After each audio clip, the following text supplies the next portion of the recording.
It's been 5 years now since Sword and Shield released, so I decided I would celebrate by putting together the movies that I made about going through this game and its DLC for the first time. Let's go back to 2019, and this Dynamaxed movie.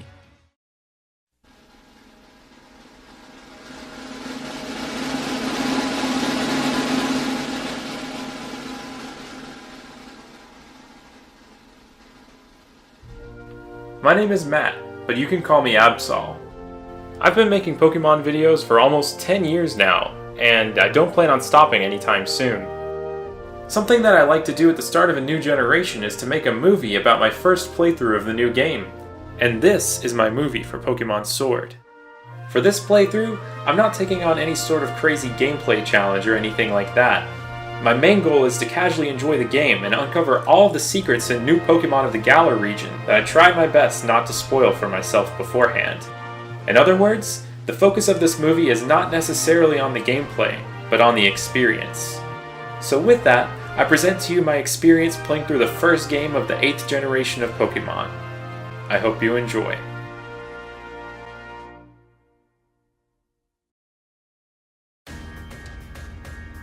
It's like 6 p.m. right now, and I've got a setup going right here for Sword and Shield.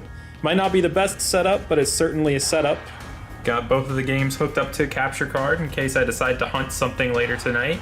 I'm using the Let's Go Switch dock for the very first time. Got my controllers all charged up and ready to go. Got my shirt with a Pokemon that may or may not be in the game. I've got a couple friends. I don't really have anything resembling a sword or shield here, but I do have an axe. But yeah, tonight's the night for Sword and Shield. I'm about to go over to the Smash Weekly now, and then I'm gonna head on over to GameStop for some pre-release shenanigans. I went to the Smash Weekly, but I didn't enter, because I had some shiny hunting to do. I've got some exciting news. After 3 encounters, if you look on this middle screen, it's a shiny football game. Look at that. But actually, at the weekly and the releases, I took the opportunity to ask people the burning question that I was still not 100% sure of my own answer to. And this question's pretty important for this Sword playthrough. What starter Pokemon are you picking? Scorbunny. Sobble. Grookey. Sobble Squad. I'm gonna pick Sobble because he probably tastes good fried. I'm gonna pick Scorbunny because my 2 best friends are picking Sobble and Grookey, and I kind of want to complete the trio, and he looks the cutest out of the 3. I'm picking Grookey.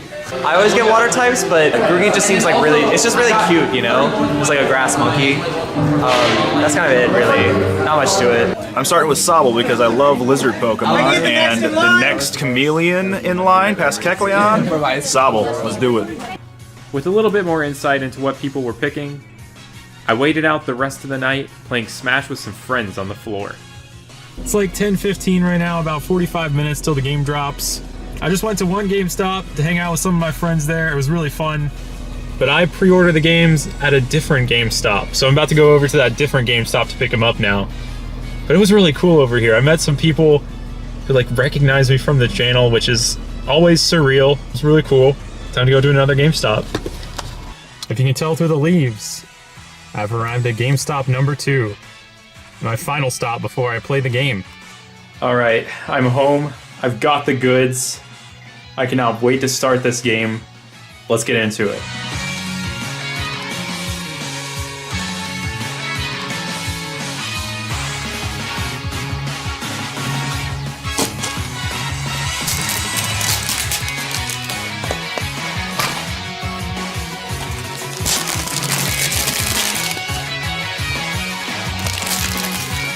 With both games ready, and the next day completely off work, I was ready to pull a Galarian all-nighter. To keep myself awake during this all-nighter, I've got a Mountain Dew Sword version. My gosh, I could not believe I'm playing new Pokemon game right now. I'm probably gonna play through on both games until I find a shiny that I want to hunt. And then, what's that? Dude! That was that thing that was shown for like 1 frame in a trailer. But anyway, once I find what I want to hunt, I'm going to hunt that on both games, and then I'm going to just focus on playing my main game, Sword. Is this real life? Just like I did for Sun and Moon, The first night of my journey was spent in a call with the boys. Oh dang, your mother looks like you depending on like what race and color you chose at the beginning of the game. Different looking mom on both games. Check out the dudes. Oh gosh, what happened to Joe? You got data moshed. I think I've finally decided on Sword I will be choosing Scorbunny. And on Shield I will be choosing Grookey. Almost immediately, the game took me to the Slumbering Weald and did something that a Pokemon game had really not done before. Introduced the cover legendary very early on. And there was also a really cool unwinnable battle versus the cover legendary super early too, which I thought was a really neat way to introduce them to the whole storyline of the game. I went from seeing the legendary dogs to a pretty ordinary dog, and I immediately knew that I needed this dog on my team. Yo, you see this thing? This is a team member. Team member till the end. I was also surprised by a couple mechanics you had access to this early in the game. Wait, I can fish right now? It's a magical carp. The professor's got a smart fridge. It is wild area time. It is wild area time. This is wild. Oh, no way! I see myself on the other Switch running around the wild area. Or at least I think it might be me. It's close to real time. Yeah, it's me. And I got a bag of pasta! Let's go! Yeah, I got a bag of pasta for myself on both games. Alright, I'm gonna try and see if I can do a Dynamax raid with myself. Look at this dynamic max. My first raid was a Roggenrola, and it was pretty easy to take down. I knew from the start that these raids were going to be pretty addicting, and I spent a pretty good chunk of my first night just in the wild area. Now my question is this raid Pokemon identical on both of my games? That's what I'm going to check right now. Let's see if it's the same nature and stuff. Let's see, it's male, level 15 with 1 HP, same nature, calm, alert to sounds. It's the same Pokemon!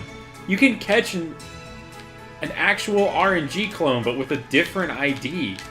I'm so excited about exploring this place that I forgot what I'm supposed to be doing. There's a Vileplume! It is in the game! Alright, my number is gonna be Absol's number, 359. I was really shocked to see that they introduced all of the gym leaders except for one this early on in a cutscene. But it was really cool getting introduced to all of them, and it made it a lot easier for me to not get spoiled on who they were, since they were already just revealed right there. Why not playing hopscotch is like... it's the most important thing I've seen all night.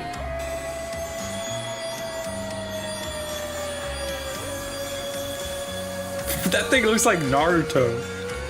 With each palm rested on one controller. On my couch I felt an immense amount of power playing through the game. I felt like I was making really good progress, until I hit a shocking revelation. It's almost 4 a.m., not very long until I've been awake for 24 whole hours. I was starting to feel kind of sleepy, so I got up to stretch my legs for a second. And I think the most shocking revelation for right now is that I have been playing for like 4 hours now at least, and I still don't have my first gym done yet. Wow. There's been a lot of games so far, and there seems to be quite a bit more. It's 4 a.m., and we just hit our first gym challenge, or gym battle. I just did the gym challenge. It's 4 a.m. Oh, it goes right into the music on the introduction. This first gym battle versus Milo was a very easy gym battle. With Raboot and the type advantage, all I had to do was just toss fire moves at his Pokemon and sweep him. But man, this was the coolest experience I've ever had sweeping a gym leader, with all the special animations and cut-ins and the Dynamax phenomenon. And also, the music itself was really awesome, how it dynamically changes with whatever's going on in the battle, like when the crowd starts chanting when the gym leader Dynamaxes. I had listened to the gym leader theme earlier in the day, and thought it was weird how it transitioned from part to part, but in the context of the game, it all made so much sense throughout the battle. So yeah, this was a super easy gym, but it was super cool at the same time. Early in the morning, I had obtained my first gym badge in Galar. And what was I going to do right after it? I unfortunately didn't progress any further in the story. Instead, I went back to the wild area and had a lot of fun doing raids with my friends. Just doing some online Dynamax raids with my friend Website. It is 5 a.m. Didn't quite pull off the all-nighter I was planning on doing, but came pretty close. I kind of started to fall asleep with the controller in my hand, and I knew it was time for me to kind of stop for the night. So later today when I wake up, I'm going to get back at this.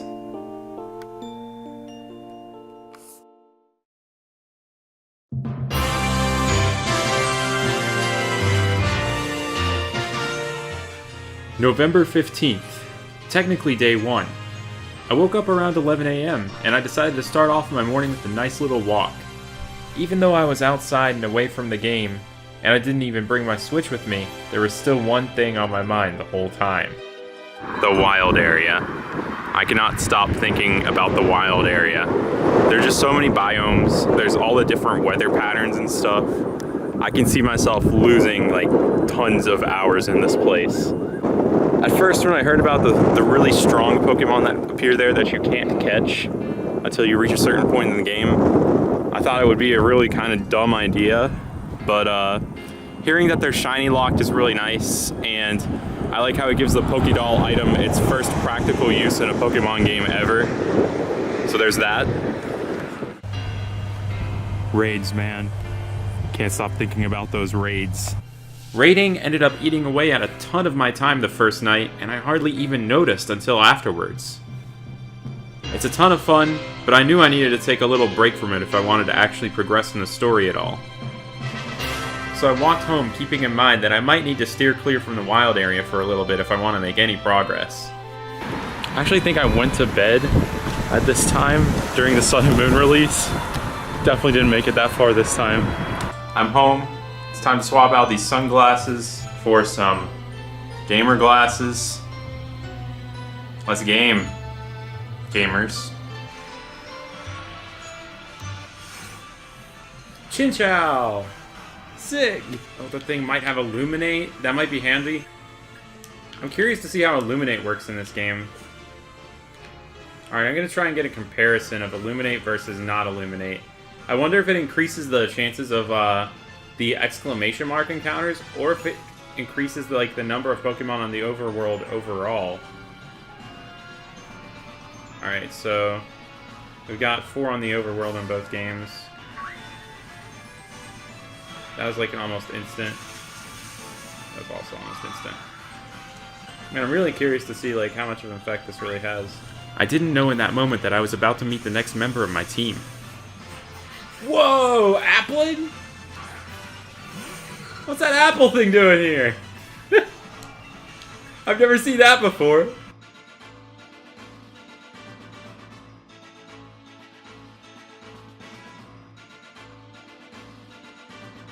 Happy juice.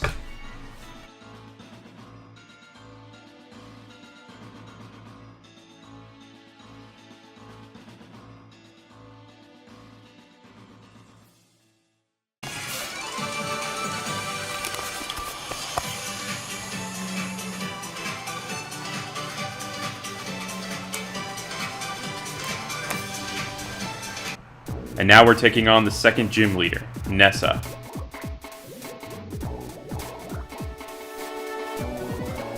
This gym battle was also pretty easy for the most part, but I feel like I could have made it harder by changing it to set mode instead of shift, and by maybe not Dynamaxing my Pokemon, but I'm not worried about doing any sort of challenge on this run at all whatsoever. I just want to see my Pokemon get big. So even if the battle was super easy, I love seeing the giant dog on my screen. Also, I knew that Dreadnought had a Gigantamax, so I was really surprised to see it just do a regular Dynamax in this battle too. I didn't realize there was a distinction between the two at this point. It was also crazy seeing my dog explode.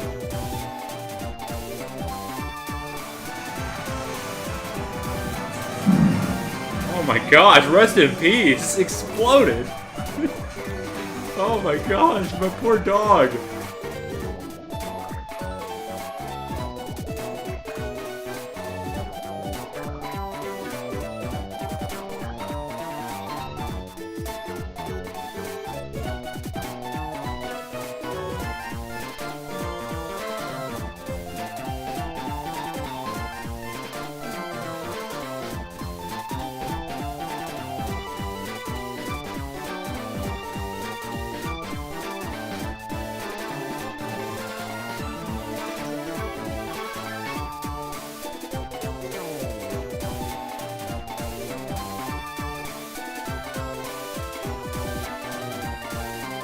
Without any hesitation, I immediately went into the third gym, which is probably one of the coolest gym concepts I've ever seen in a Pokemon game.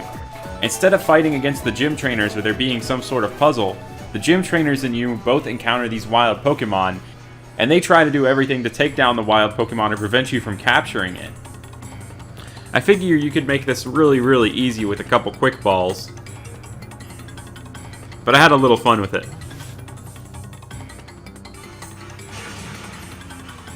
This is great. To just attack their Pokemon. This is the most creative gym I've ever seen. I just like to deny this man of the opportunity to even hit this Vulpix.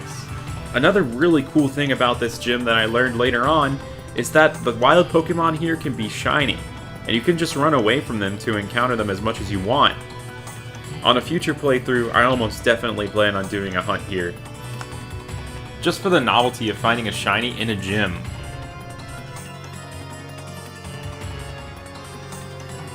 This one feels different than the others so far. This battle feels like it has a little bit more weight to it, I guess.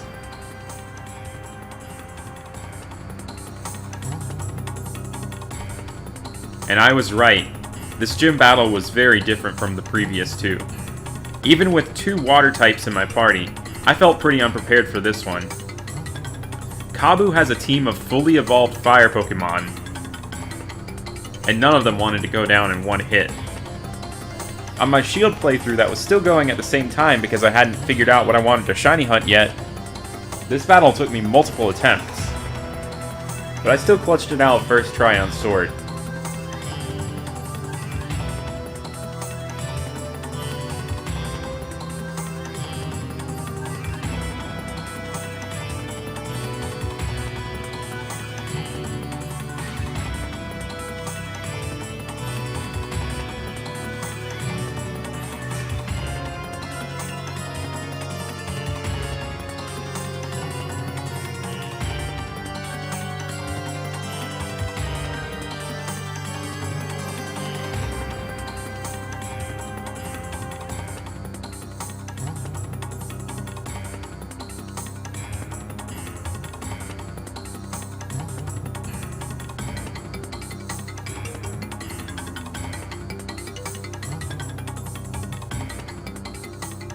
Kabu is also the first gym leader to use Gigantamax, which is just like Dynamaxing, but alters its appearance and gives it a special move. His Gigantamax Centiskorch was a formidable foe.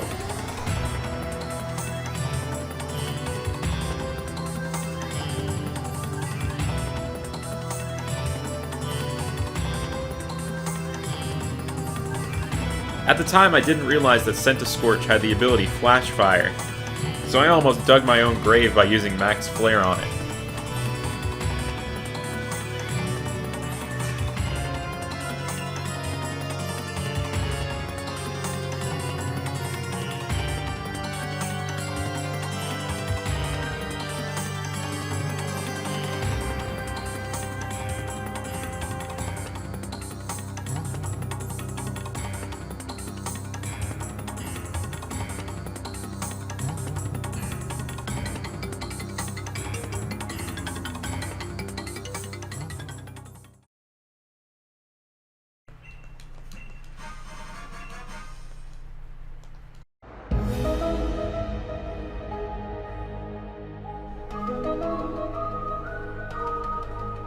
That person was just walking on air back there.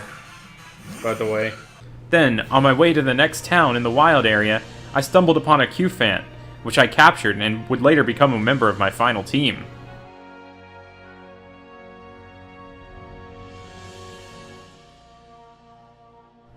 And I also got all styled up on both games.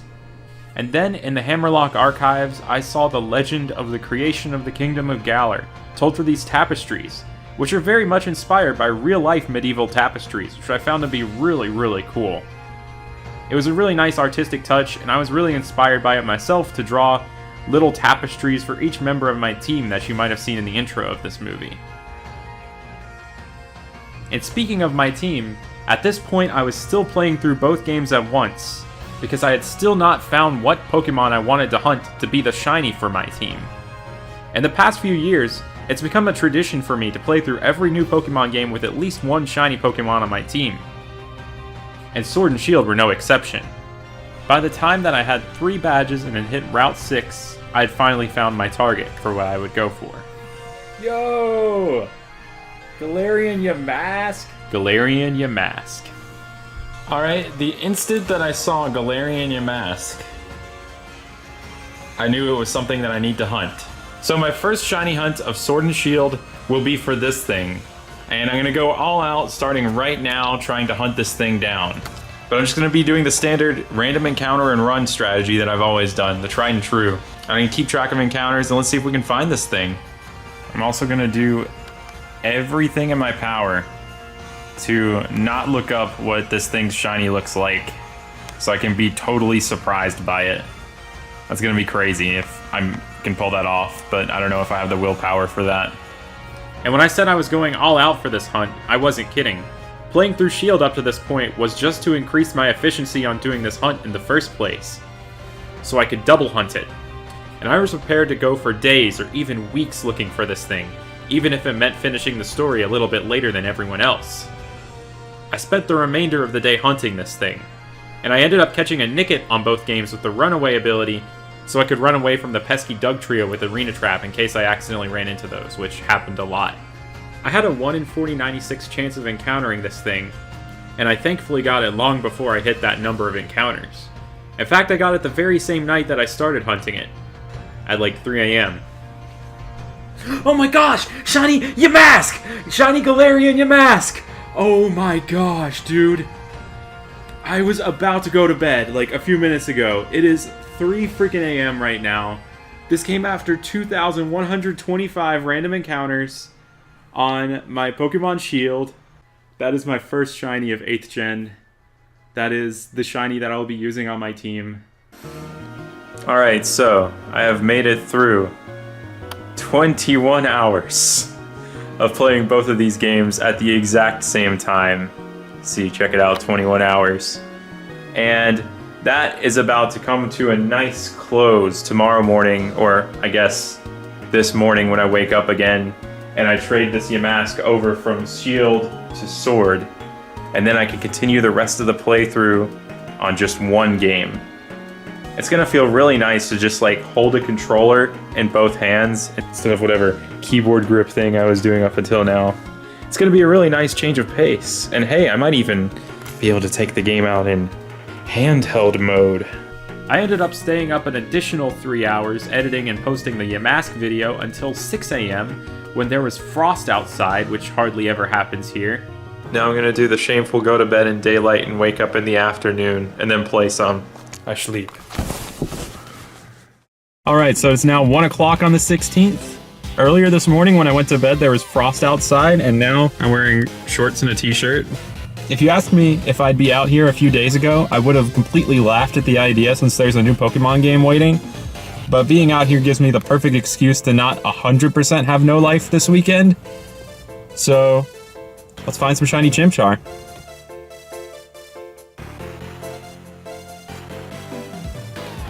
To the Chimchar population, I apologize for making fun of your special day.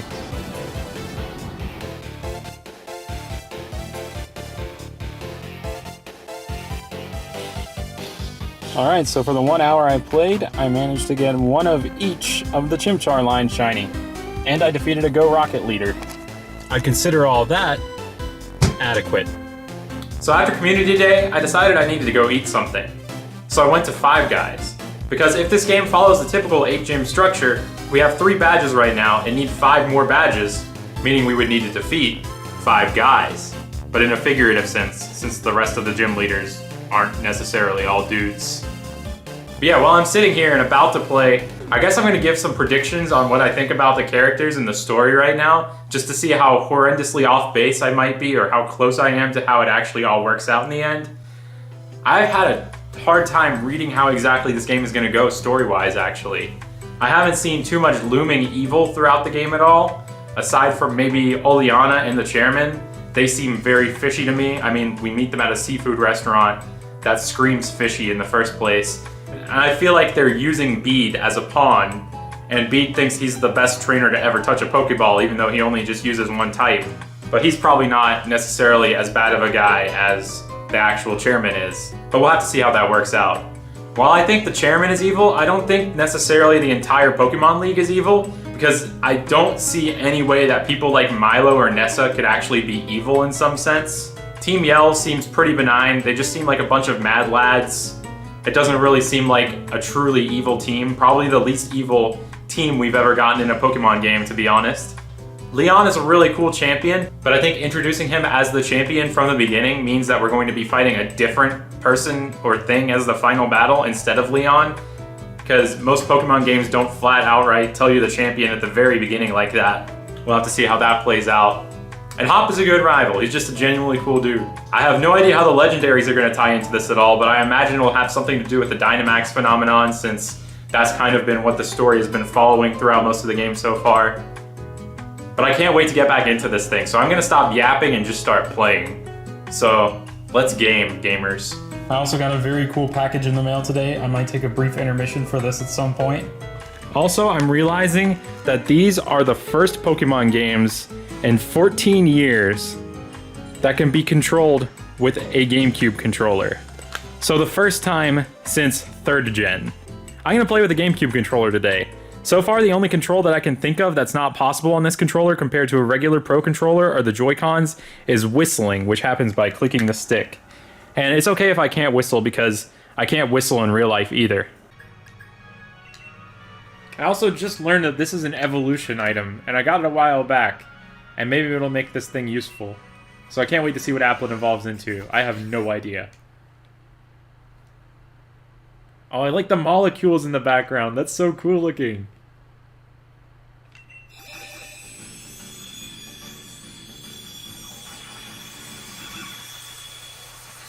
Oh, that's crazy! Flapple! Didn't expect that at all. Oh yeah, there's a mystery gift I can get.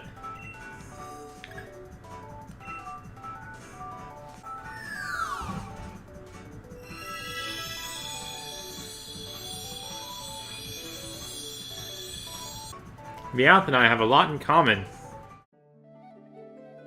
My journey today started in the town of Still on Side, which is a lovely little place full of underappreciated Pokemon. My first goal was to take on the gym leader, B. Is it just totally coincidental that I found the guy that has the same number as me? Or is this supposed to be my number?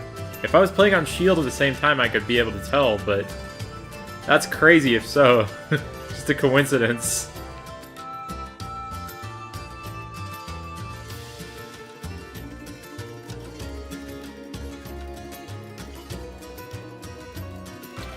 What is this? This is so fascinating. They really tried a lot of new stuff with the gyms in this game, didn't they?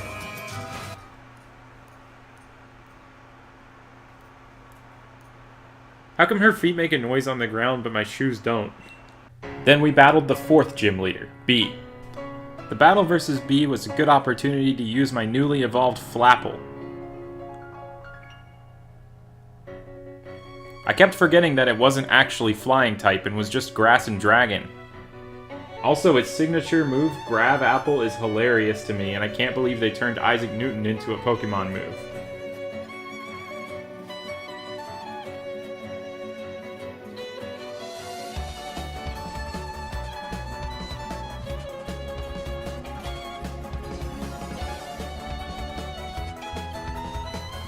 The battle itself was pretty standard. Her Surfetched was actually a lot tougher than I anticipated. And to this day, I still also mistake Surfetched for being a flying type as well, since I immediately associate anything that looks slightly bird-like or avian with the flying type. So it's really fascinating to me that they chose to make it a pure fighting type Pokemon overall.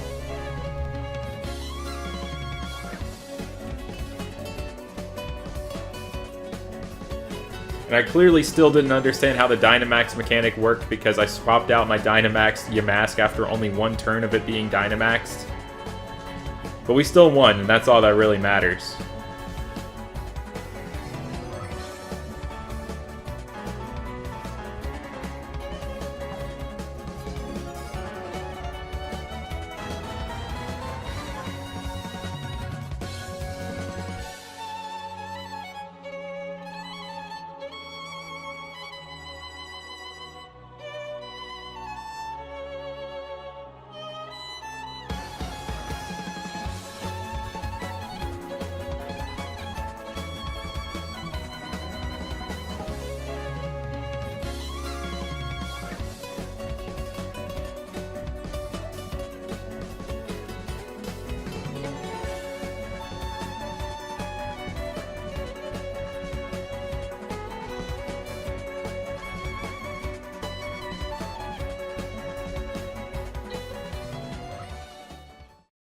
This is actually a very good insult.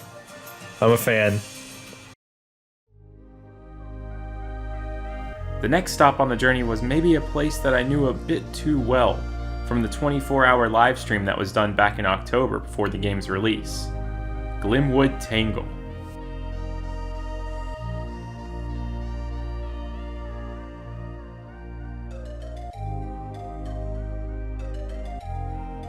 I remember back when I was watching the live stream for this, I expected this to be like the equivalent of the Viridian Forest in this game, so it's pretty interesting to see this location so deep into the game. It's like the fairy tale town from freaking X and Y, but taken to the next level. Next level.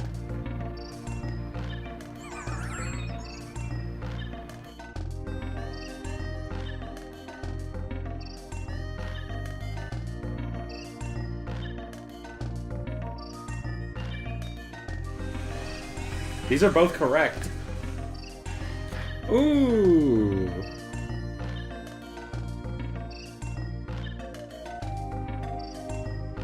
That thing is cool.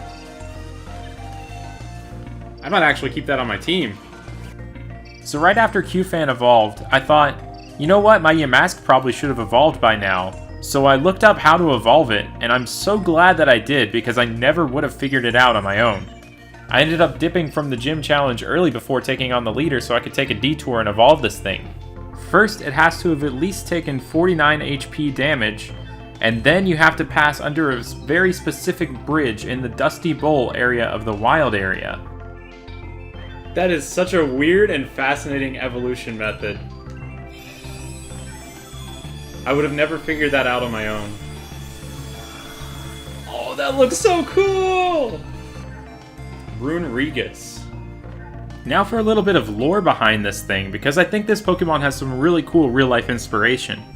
With Rune in its name, it's obviously based off of rune stones from the Viking Age. One in particular that stands out to me is this one with a serpent on it, located in Sweden, with a striking resemblance to Regi's design. The inscription also matches up pretty well with its Shield Pokedex entry, telling a tragic tale, what's known as the tragic tale of Gerlog and Inga. A story full of untimely deaths and a unique case of a mother inheriting her own daughter's property because of it. I just found the inspiration for this Pokemon to be very cool overall, and I'm very happy that it's a member of my team.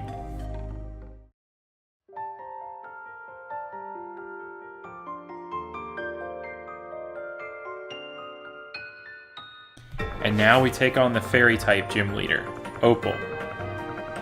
Despite being only 16 years old, it's as if she has decades of experience of being a gym leader. As far as the battle goes, I was really well prepared for this one, and I didn't really struggle with anything at all here. But as far as the quiz part of it goes, I got every single question wrong. Every single gym leader so far has felt pretty memorable to me, which is a pretty great thing because in some of the past games, especially X and Y, some of the gym leaders were kind of forgettable. It took me a minute to even remember the fairy-type gym leader's name was Valerie from that game. But I don't think I'm ever going to forget the gym leaders like Opal, even if I kind of swept their teams.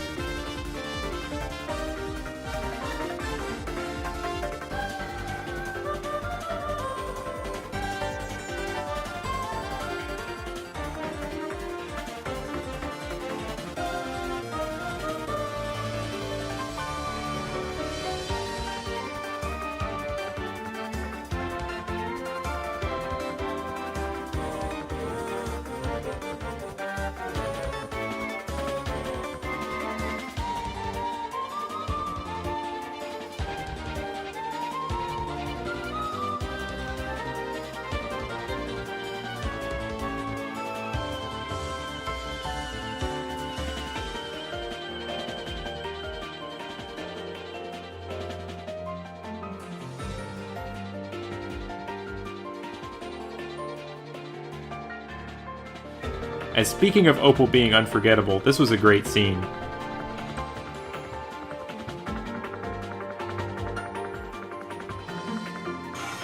I really haven't seen this much love for the Generation 5 Pokemon since Generation 5.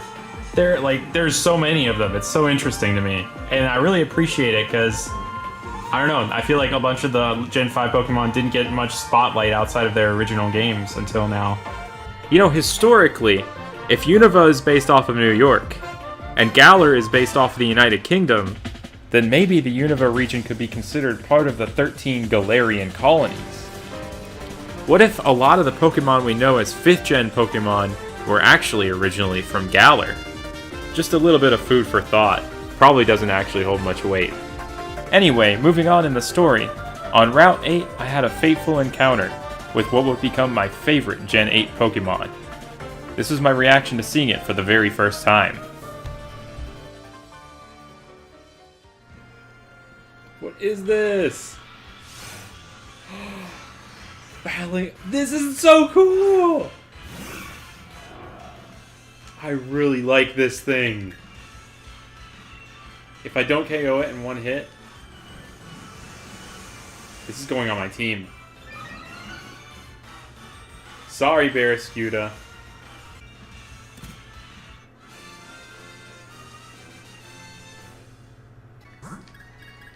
Sorry, Barraskewda. You've been replaced. Sometimes, a piece of video game music can hit you in just the right way. You can see exactly what the composer wanted to convey just by listening to it.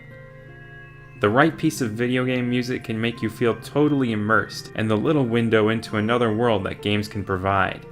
And friends, the Sirchester theme did just that for me. When this game released, it was at just the right time of year, when a cooler day outside was still exciting.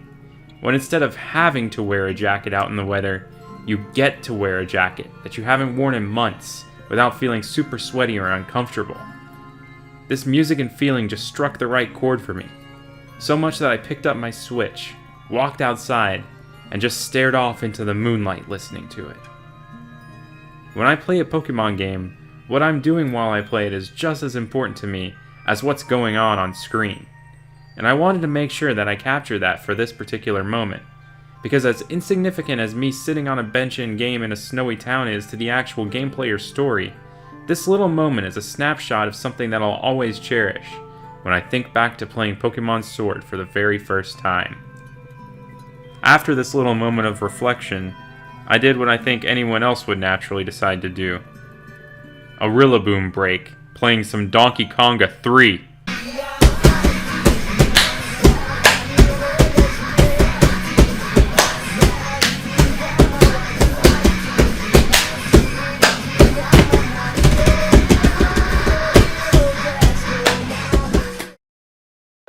Rejuvenated by the Donkey Konga, I faced off against the 6th gym leader, Gordy, who used rock types.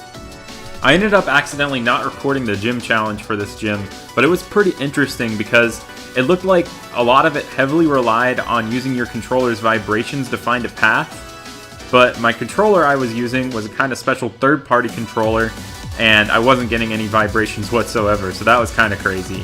Also, in this gym battle, the game introduced to me a Pokemon that I didn't know the name of. What? I actually don't know what Pokemon he's about to send out. That's exciting.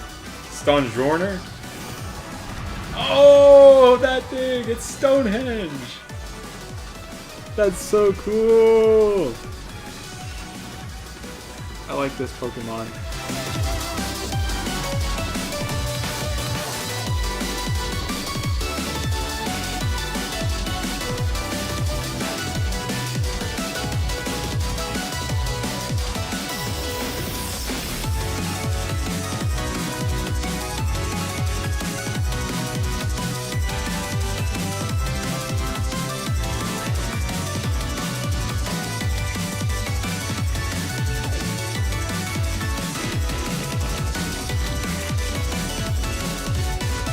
Gigantamax Colossal was probably the coolest looking Gigantamax I had seen so far.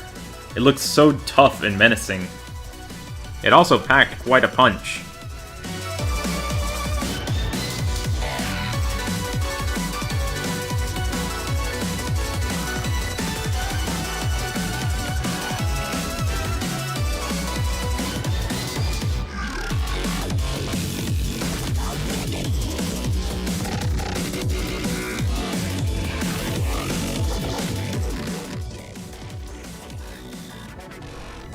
With 6 badges now, I thought at this point I'd probably seen all the Gen 8 Pokemon, or at least all of the first ones of the evolutionary lines, and would just see evolutions from here on out. Turns out, I was wrong. How does this game continue introducing all these new weird Pokemon I've never seen before? 6 badges in. This is crazy, dude. Absolutely crazy. I have no idea what a Pincurchin is, and oh my gosh, I just attacked it and it's electric type and has lightning rod, I'm doomed. Biking on water is so good, and plus we have overworld encounters on the water too. This will be like the most pleasant surfing hunting has ever been. Also, I think it's really cool that the very first water route in this game is an icy water route. That just adds so much flavor to it. Like, it does not feel generic water route at all. And I have no idea what this Pokemon is. Raplocked? I'm getting extreme Pokemon Coliseum vibes from this town, and I couldn't be happier. This entire town is a gym mission? Is this a Detective Pikachu reference? I ended up making it partway through the 7th Gym's gym challenge, which was actually just walking in a straight line through a town battling Team Yell goons. But my lack of sleep started to get to me, and I decided to call in a night before actually taking on the 7th Gym leader. Alright, so end of the day, I'm about to go to bed at a more reasonable time than I did yesterday, and we managed to defeat 3 guys today. Not the 5 guys that we wanted, but we're saved right now in front of the 4th guy, so maybe 3.5 guys, and we're going to take on the last 2 guys tomorrow and maybe finish off the game. So let's see what happens.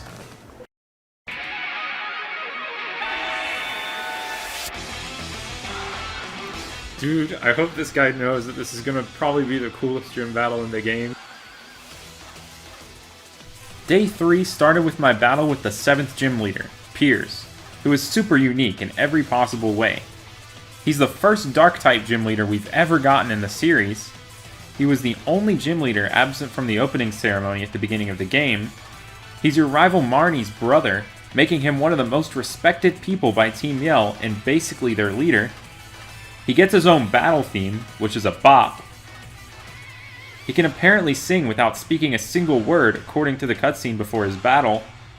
He chooses not to Dynamax his Pokemon because Spikemuth isn't a power spot for Pokemon to Dynamax, making it a very traditional gym leader battle. And his team falls very easily at the hands of the Great Phalanx.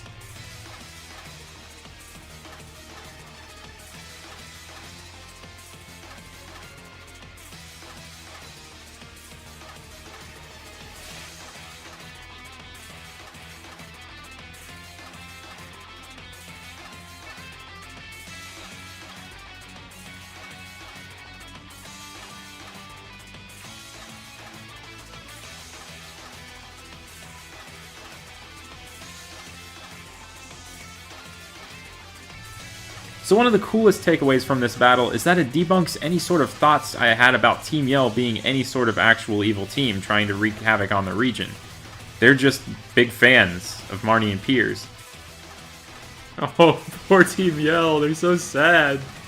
And it becomes especially clear that they're pretty much innocent once you immediately get hit with this cutscene after leaving Spikemuth.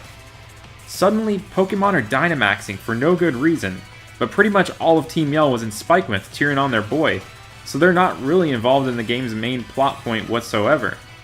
And what kind of shocked me was that the player really isn't involved in this plot point either, at least for now, since the adults are handling it, and you're encouraged just to go on and take on the 8th gym immediately. So that's what I went and did. Something that Raihan said as soon as I got into his gym challenge really struck me. The moment that he said that there were less than 10 gym challengers left. Pretty fascinating, and I'll talk about that more in a minute. Yeah, that's me, Sebastian. What's up, Sebastian?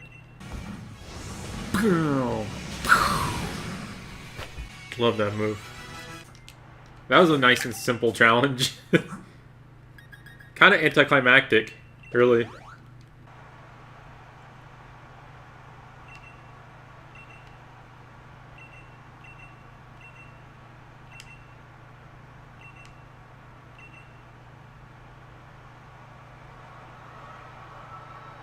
So the final gym battle's double battle? That's so sick! It's been a while since we've had a double battle gym battle. So I'm about to touch on the whole gym challenger thing again, but first I want to talk about how interesting Raihan is. He's not only a dragon type gym leader, but he's also a weather gym leader and a double battle gym leader. It's cool for him to like have specialties beyond type like that. But anyway, going back to the whole less than 10 gym challengers left thing, I didn't even realize that it was down to a number that small whenever I reached this point in the game. I guess I did see less and less people just randomly wearing jerseys everywhere, but man, those people really dropped like flies or something over this challenge. I do kind of wish they made that a little bit more of a plot point, or integrated that more into what the random NPCs on the routes say that when you battle them. While Bede was completely ejected from the gym challenge, I think it would have been pretty cool if we got a rival who had just failed miserably on the gym challenge and completely gave up. Kind of like a New Age Guzma who gave up on the Island challenge in Alola. But I do guess they kind of did work a little bit of something like that into the story at a later point, towards the end of the game, with someone who came in second at something and might be named after a flower. But I digress. I think the fact alone that the number of gym challengers was culled down to a number like this goes to show how special of a trainer the player is, and I think it should provide a pretty good ego boost to anyone playing this game, because it makes you feel special for getting that far. Are we about to see Gigantamax Duraludon? Did he just take a selfie in the middle of that? What the heck, dude? It's a skyscraper! That's crazy! You can, like, live in that thing! I mean, you could live in that thing, but only in the real-life equivalent of 3 Pokemon turns, which would not be very long. It would have to be a very temporary home. And the Pokedex entry just states that it resembles a skyscraper and might not necessarily be one, which is kind of a bummer, because I feel like Gigantamax Duraludon could maybe solve the housing crisis if it weren't for those limitations.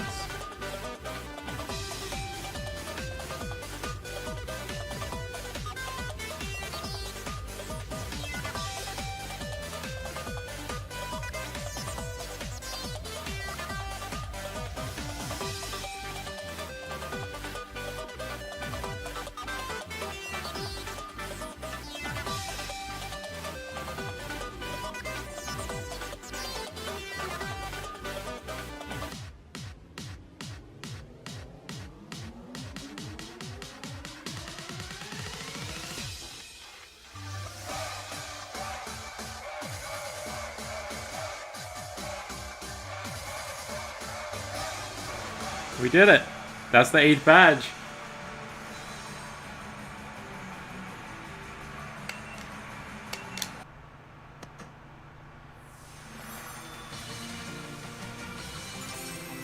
Sick! It's complete. Let's go.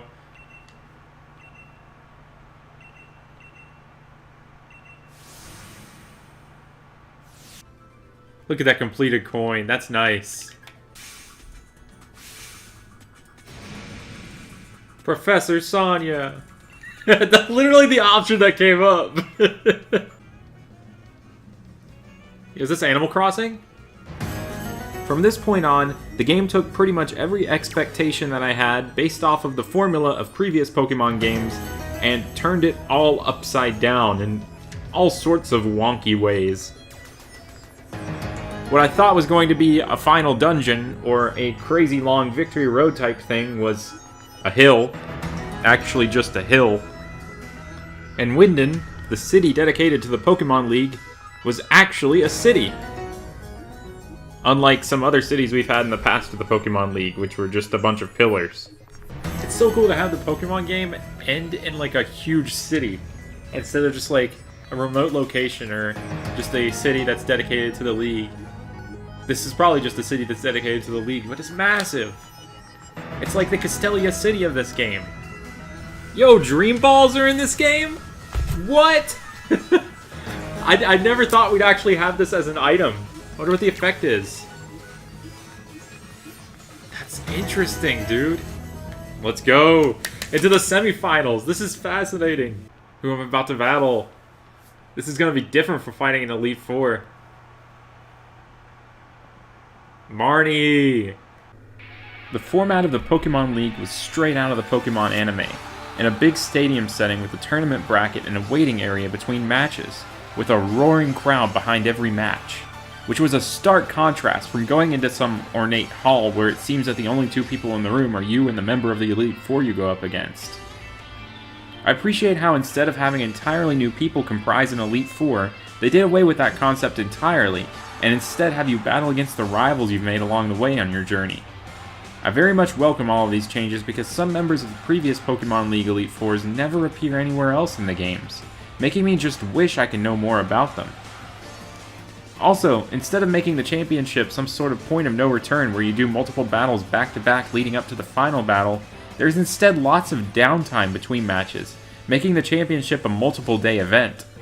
While I do think this takes away some of the challenge previous Pokemon Leagues had by allowing you to goof off and heal at Pokemon Centers between matches if you so desire, I think it fits what I'd imagine the pageantry of an actual Pokemon League championship would be like.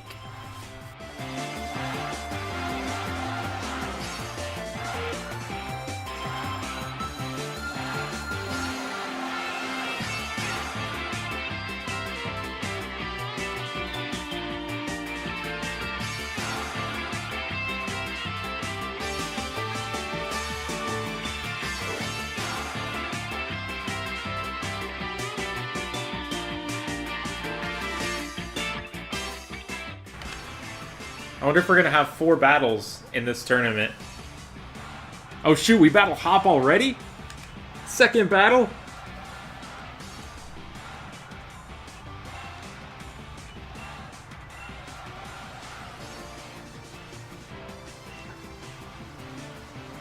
Hop time, dude.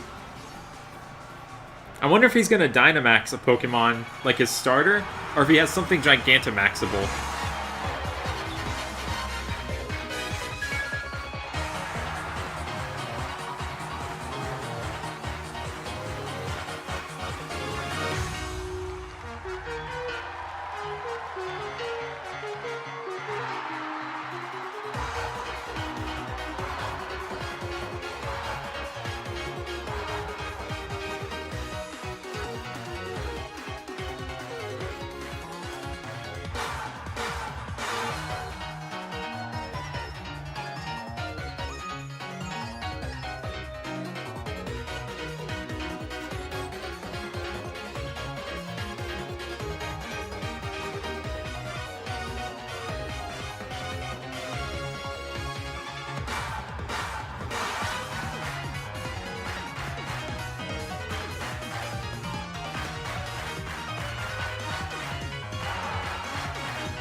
Onward into the finals, dude.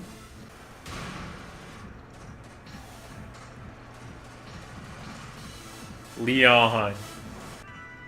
Can't believe that thing is saying welcome. I thought I was about to fight the champion, Leon, but there was still a lot more story left, and there was a different mastermind that I had to fight. Macrocosmos is Eric, a master of disguise, a league staff member wearing sunglasses. It's definitely this guy facing backwards. Macrocosmos is Eric, Marty, and Team Yell. Freaking Eric, get back here. Do we battle Eric again? Freaking Eric, dude. Eric. Oh, there you are, Eric.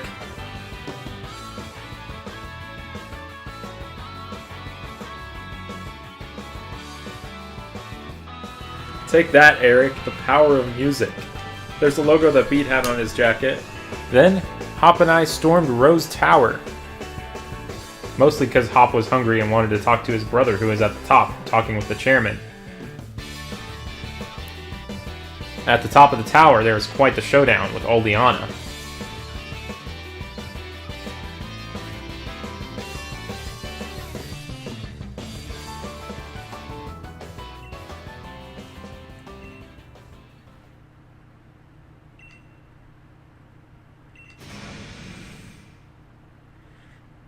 Okay. Crazy lady.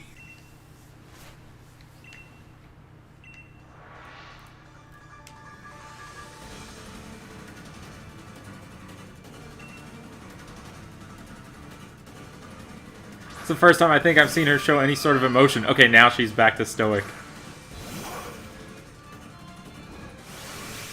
Oh, this is like the Lusamine battle theme. That violin. I want to say that the similarity to the Lusamine battle theme was very intentional, and her team almost even feels like Lusamine's team for the most part as well. Just like Lusamine, Oleana is extremely competent and holds a very high-ranking position in her company, and she also seems to be extremely dedicated to her goals by any means possible.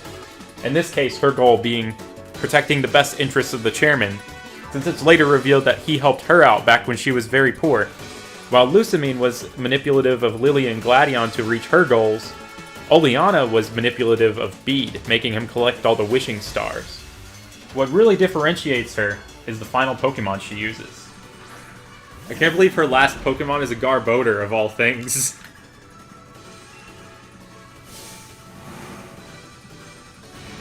Gigantamax Garbodor?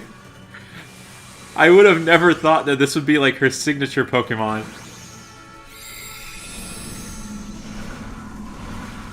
Oh, that thing is crazy!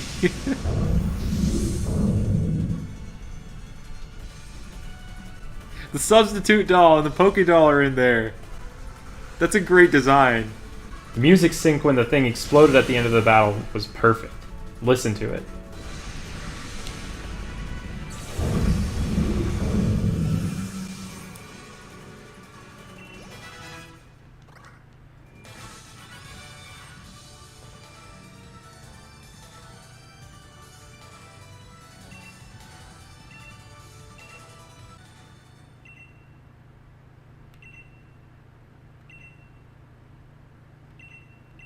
Okay, they are evil.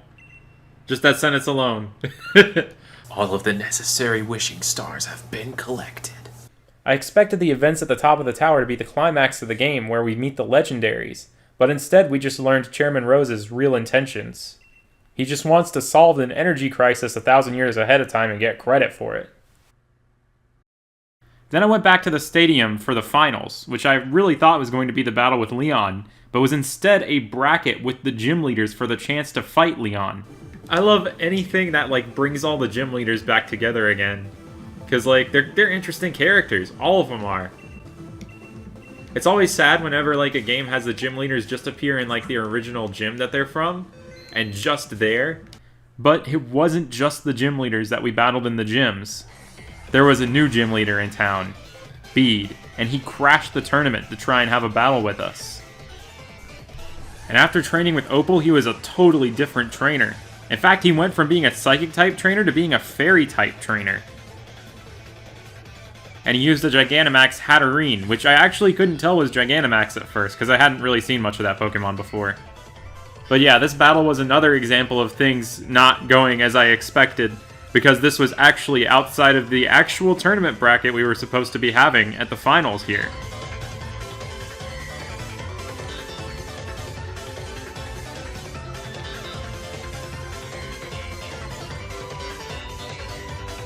Then I walked out onto the pitch once more, not knowing who I was about to fight. But this time, it was the actual Champion Cup bracket. My first opponent was a rematch with the Water-type gym leader, Nessa.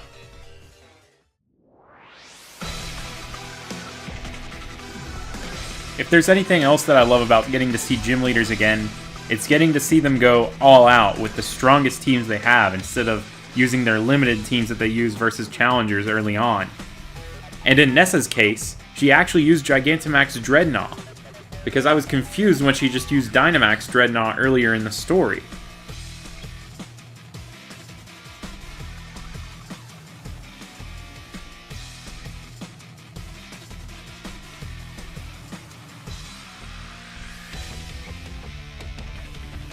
And then we get a glimpse of the bracket, which is scripted and not random, and we fight B next. It's time for the semifinals of the finals. That's what this entire last sequence of the game has felt like. Like there's been continuously I'm feeling like it's the final battle of the game, or we're getting to the finale, and it's not the finale yet. There haven't been that many plot twists in that sense, but the plot twist itself has been that it's not over yet, and that there's more.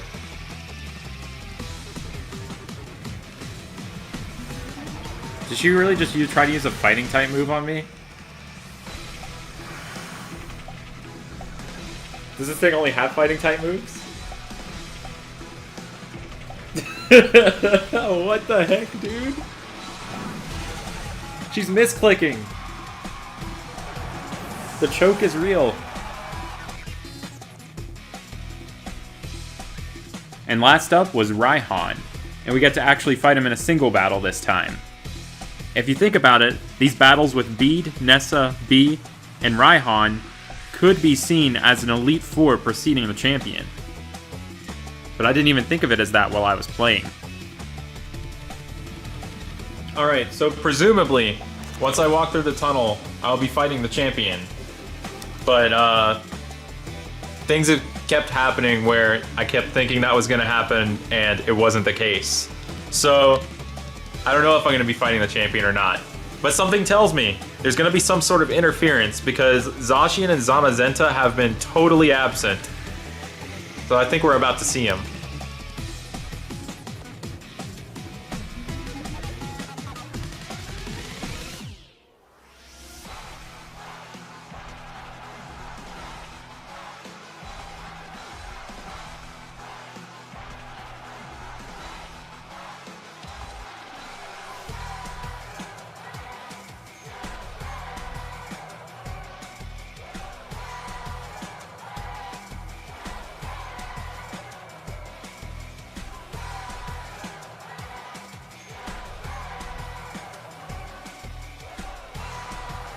Oh.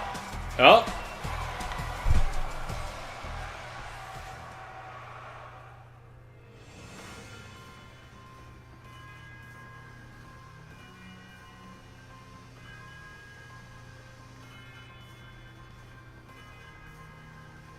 What a nice man.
think that's like the first time we've actually seen a broken Pokeball in the game before. This thing looks like a virus. I could probably stay home from work tomorrow if I just tell them I got a case of Eternitis. Eternitis.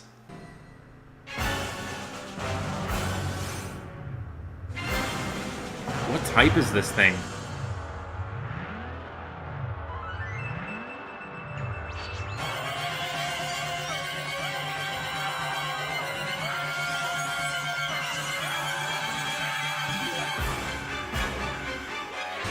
Okay, I'm guessing it's dragon type of some sort. Can we catch it? I doubt we can, but who knows? I can't throw a Pokeball, okay.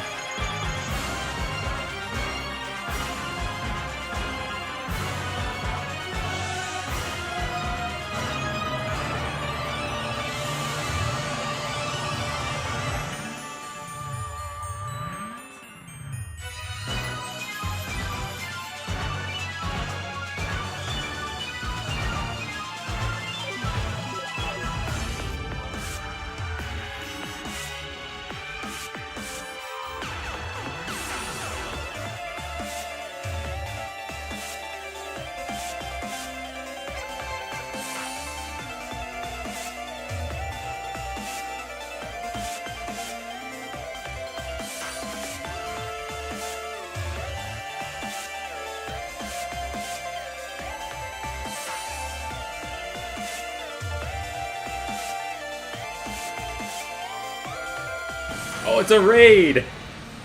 That's cool.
That's a sick attack.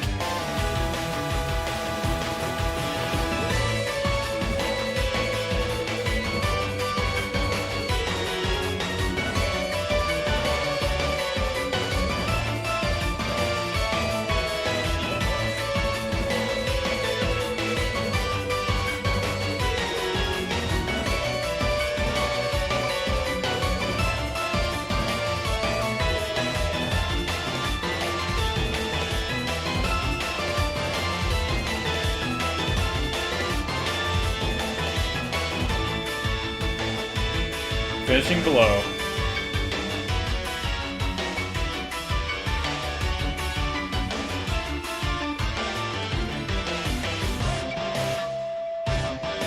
luxury ball.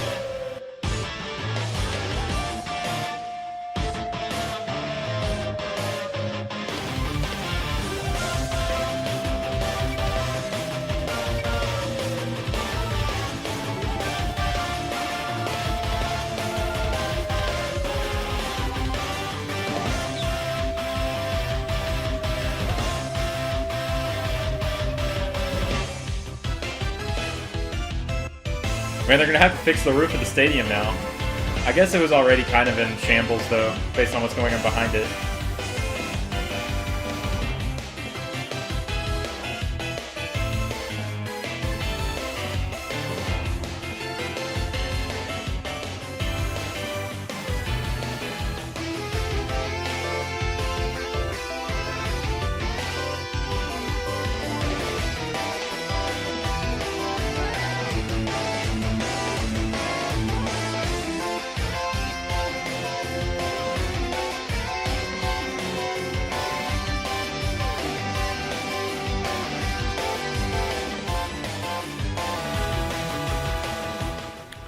So, a few hours of gameplay after thinking I was going into the final battles whenever I entered the semifinals, I began my final march to the actual final battle versus the champion Leon.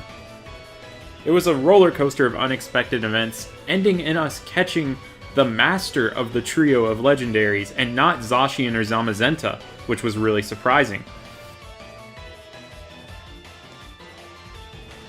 Oh, the championship cut in. Let's do this, the final battle. This better not get interrupted by something. I mean, it would be cool if it did, because more story, but at the same time, I want to fight Leon. We really do fight him as the champion, don't we? He's number 1. Smitty Werman Jaegerman Jensen.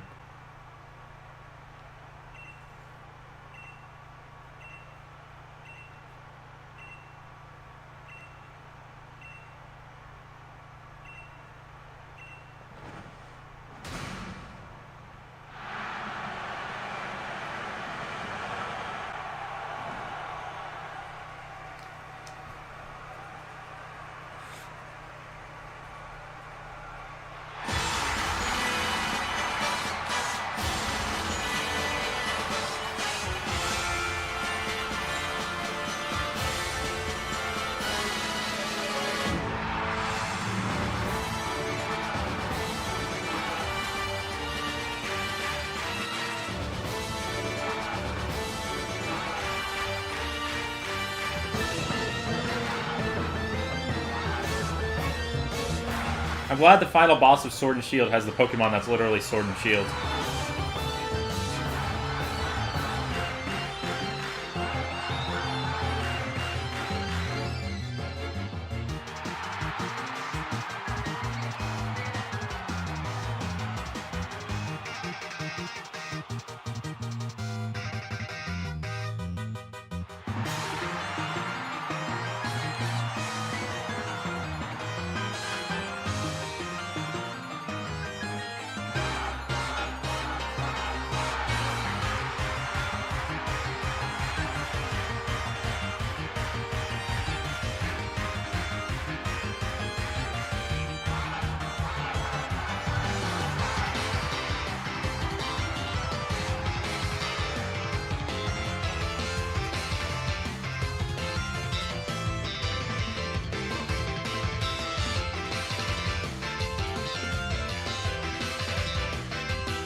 Gigantamax Charizard.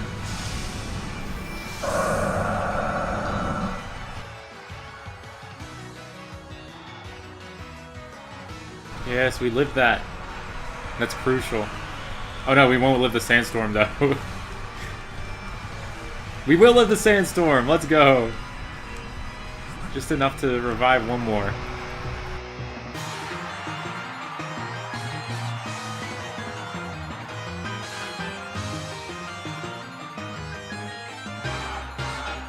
A grass type move. I'm guessing this Charizard probably knows like Solar Beam or something in order to be able to use that.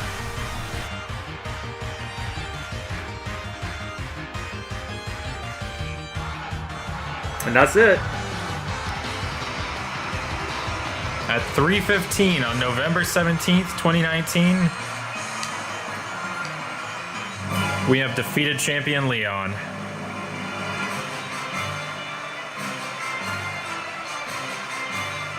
That's like Terry Bogard. Okay!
And just when I started to wonder, where's the Hall of Fame screen right after the credits rolled, the title screen hit me with this, which might be far better than any Hall of Fame screen we've ever gotten.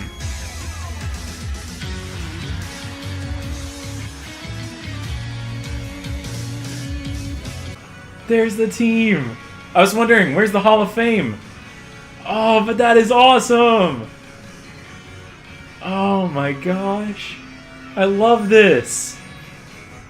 And this has been my Pokemon Sword adventure.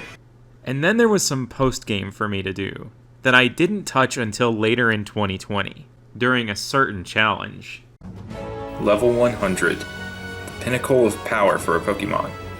Very few Pokemon ever reach this level. This is a series of videos in which I push Pokemon's levels to the absolute limit by raising them to 100 in unconventional ways and environments. Because, more or less, I'm crazy. This is the Level 100 Gauntlet. I hope you enjoy.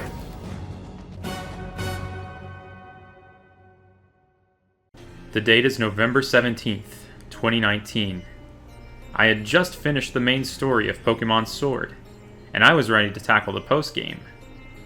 I went into the Slumbering Weald, and then I saw them. What? Who are these people? Look at those hairstyles! These guys with freakish hair. Swordward and Shieldbert. I was so intimidated by their presence that I left the rest of the postgame unfinished for months. Until the evening of May 7th, 2020. I went for a bike ride at sunset, and I was suddenly struck with a spark of inspiration and courage to finally take on the rest of the postgame. Was it the idea that I still needed to catch Zacian if I really wanted to catch them all? Was it the prospect of a potential level 100 Gauntlet off of this legendary battle and a desire to experiment with it? Finally, the prophecy that had been telling me to go to Wedgehurst Research Lab for almost 200 hours was going to be fulfilled. There's only about an hour of gameplay separating me from Zacian and Zamazenta, but during that hour, there's a lot to be admired, like Sonya's button mashing. I would not want to go against Sonya in Mario Party, and I bet she's got a crazy Roy in Smash Ultimate. You also get the only opportunity in the game to admire raids with different battle backgrounds back at the gyms. Don't get me wrong, I like the standard one, but I've seen it hundreds of times now, and I wish you could change it like you can with the battle backgrounds in Versus battles. Especially since my time admiring these battle backgrounds was so short-lived since my team was super over-leveled and I one-shot everything. Then, I got to admire my own personal growth, as I faced my fears and took on one of my worst nightmares, Swordward. Despite still not knowing how his hair works, I managed to overcome his team with ease, and he was the final battle standing between me and Zacian and Zamazenta, meaning that overcoming my fear would allow me to make this meme and this gauntlet. So I did. So the cool thing about the Zacian battle in Sword, or the Zamazenta battle in Shield, is that it's infinitely rebattleable until you capture it. That means we can take it down and then instantly take it on again. Over and over again. And that's going to be the whole core of this gauntlet today. I'm going to be training an entire team of Pokemon from level 1 to 100 off of only these 2 legendary battles. With a questionable choice in hold items that I would later change, I marched to the top of the tower to take on Zamazenta. This is our one and only battle with Zamazenta, so let's make it count.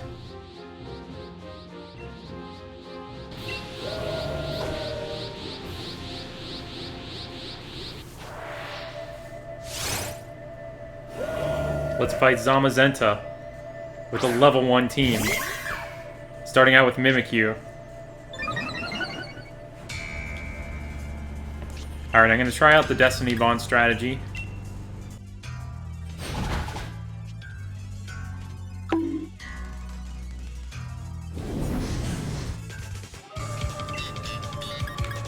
And if this doesn't work, I'll use Curse. And if this doesn't work, I'll use Curse. Looks like, Play Rough missed. That's a very unfortunate situation. It'd usually be really, really good for that to happen. But it's pretty bad here. But at least we got a Curse on it. Iron Defense, so maybe I can set up a second Destiny Bond here. Didn't expect this thing to last so many turns in this battle now. What if we wall it out? What if we stall it out with Curse? That would be unreal. It's a solid 25% HP every turn. Iron Head. Mimikyu taking one for the team.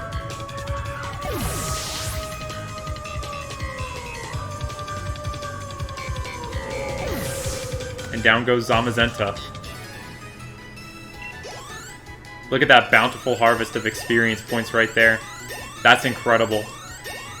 That's what I love to see. And Hemore's gaining a ton because of that lucky egg. After making many important move learning decisions, the Canine of the Hour, Zacian, appeared. And now, the real gauntlet begins. Hey, it's me, 2024 Matt.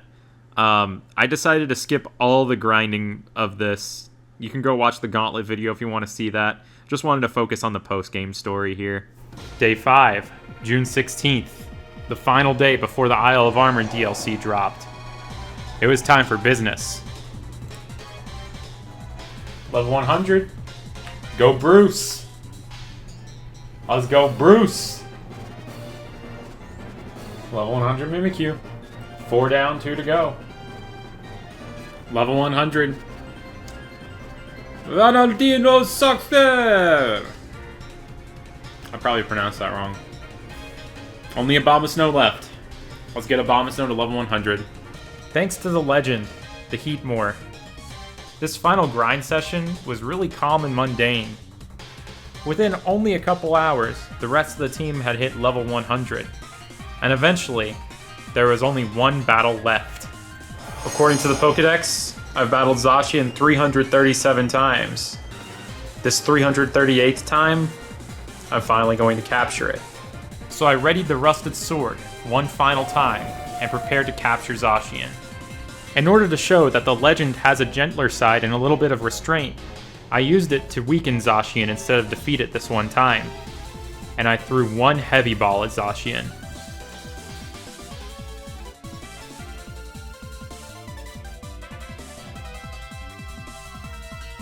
Finishing off a heavy gauntlet with a heavy ball. Level 100. Now I'm about to see this cutscene for the first time, if there is more cutscene after this. I legitimately don't know what happens next.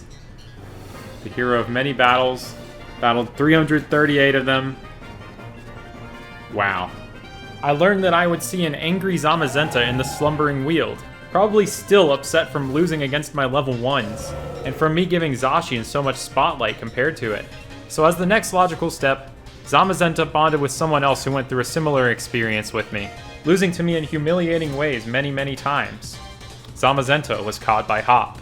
The game also played the Pokemon Capture jingle for this, which I thought was kind of funny. Hop wanted to have one final battle with me, which I assume is the final battle that I need to do before I finish off all the story stuff in Sword and Shield before the DLC drops. Oh yeah, we gotta check our final gameplay time first. 241 hours and 39 minutes. I really don't remember when I started this, how long it took, but I'm sure my future self will in editing. Thank you, future self. And it's been a good time with this team. This isn't the team I want to finish off the game with. I gotta use my original squad. Especially with the DLC dropping tomorrow. I think I'm going to form a new team in the DLC and take things on with that, since there are going to be so many more Pokemon to catch. So I think we need to give these guys a proper send-off in this final battle.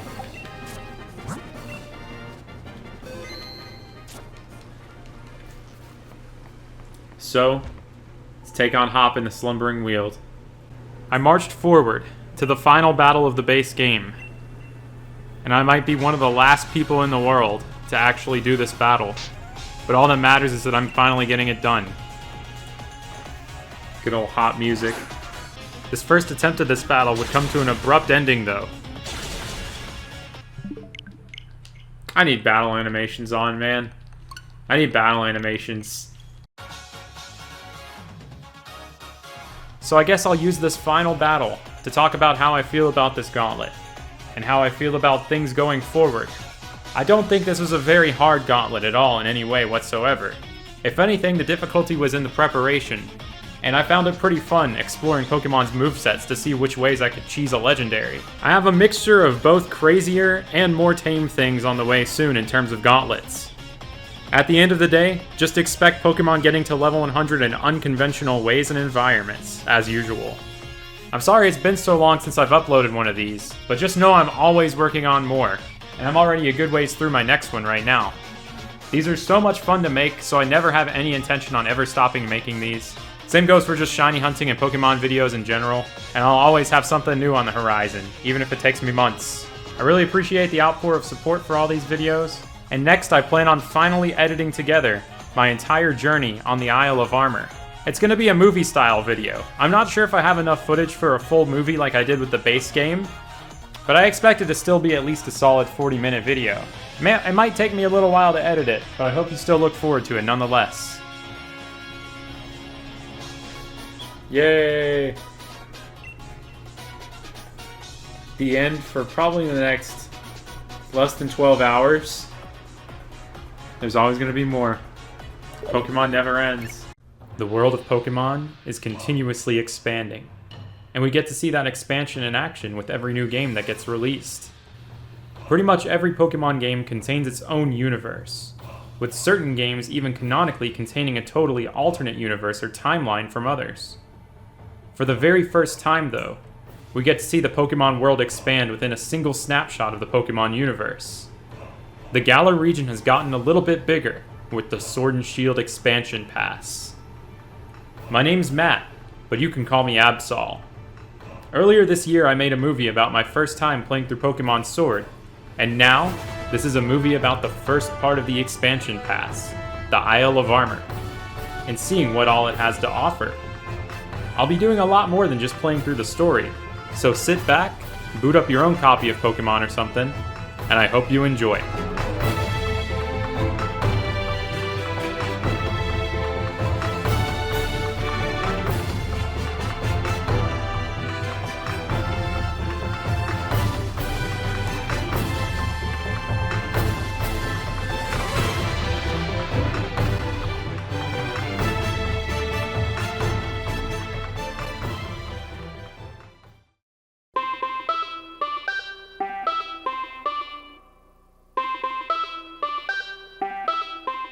Our journey on the Isle kicked off in a unique way on June 17th, 2020, with a Pokemon Presents, promising some new Pokemon news. I wanted to record my reaction to this, but less than a minute into the whole thing starting, my electricity went out. So I had to watch most of it on my phone. I was definitely most excited for the new Pokemon Snap, and I thought Pokemon Smile was a pretty funny novelty as well. They touched on a few other things in the presentation, like the official release of Shiny Zeraora through a raid event, the unfortunate news that belligerent ducks with giant leeks had taken over the real world, and an announcement of an announcement. What we didn't get was much information on the Isle of Armor at all. I didn't even know what time the update would drop, but thankfully at the end of the presentation, my power came back on and I found my answer. My Switch was already updating, and I was ready to begin my island getaway. So upon booting up the game, I was immediately greeted with a screen talking about the Isle of Armor, and was given the Armor Pass. I had my original Sword playthrough squad with me, but I didn't book enough tickets to the Isle of Armor for all of them. My goal is to make a new team for my playthrough, so I'm just bringing my starter with me temporarily until I find that team. But in order to get to the Isle of Armor, there's an event that I have to do first. An event that's been available since January that I'm sure Nurse Joy is sick of telling me about. I had held off on doing this Galarian Slowpoke event because I had once considered maybe doing a level 100 Gauntlet off of only that Galarian Slowpoke. But once I learned how terrible the experience yield was for it, I decided to totally abandon that. So I just caught it, moved along, and went to the Isle of Armor. I wasn't really sure what to expect when I first departed for the Isle of Armor, but before I even stepped foot there, I think I can already make the bold assumption that this is far better than any actual island vacation I could have taken in the middle of June this year. And I can say this without even having any personal experience with island vacations to back this up. In fact, I've never even been on an island before, unless you count this giant mass of land as an island, in which case I've never left this particular island to go to another island as an island getaway before. So why am I so confident in this? Well, I'm glad you asked. From what I understand about island getaways from my other experiences with virtual island getaways, they typically end up with you having to do community service. But on the Isle of Armor, the only inhabitants are members of a dojo, so you'd be doing community service for a dojo, which is kinda sick. The Pokemon I can find on the Isle of Armor also guarantee some value that a real island vacation may or may not have. There would be no point to me going on an island vacation if there weren't Pokemon that I could catch there that I can't catch anywhere else. In real life, that actually does leave a few options, like I could go to New Zealand for Relicanth, or Sri Lanka for Torkoal, or Cyprus for Tropius, or even the real-life Isle of Armor, the Isle of Man for a Mime Jr. But that's only 1 or 2 Pokemon at best, and those things will probably eventually be available for me and Go anyway through a 5,000 kilometer egg that's available for 5 minutes as part of an event with a 1% hatching rate. No big deal. Meanwhile, the Isle of Armor has over 100 returning Pokemon that can't be found on the mainland of Galar, so definitely has real-life beat there. I have to give real-life island vacations props for one thing though. Maybe, just maybe, the beaches of a real-life island would be more worth it than a trip to the Isle of Armor, because you don't really get to feel a cool ocean breeze coming from the vent of a Nintendo Switch, or the actual splash of swimming in the ocean. But maybe the Isle of Armor still has that beat, since you can ride your bike on the water, and that's pretty sick too. And speaking of bikes, the Isle of Armor also has the Bike Lady, who can transform your plebeian Rotom bike into a super cool bike that may or may not confirm Pokemon Black and White remakes. I mean, I'm not even sure how I would get any real-life bike on an actual island to produce these kinds of particle effects. So, I'm at a loss here as to why I would even go on an island vacation in the first place anymore. But anyway, I'm getting a little bit ahead of myself here, and I'm already going off on a tangent before showing any actual gameplay. So let's do that instead.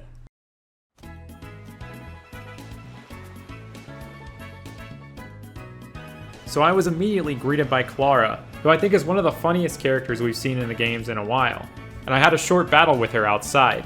I was actually a little bit worried about this battle going blindly in, because I had read a rumor somewhere that the Pokemon's levels scale to the level of your Pokemon, so I was expecting a big challenge.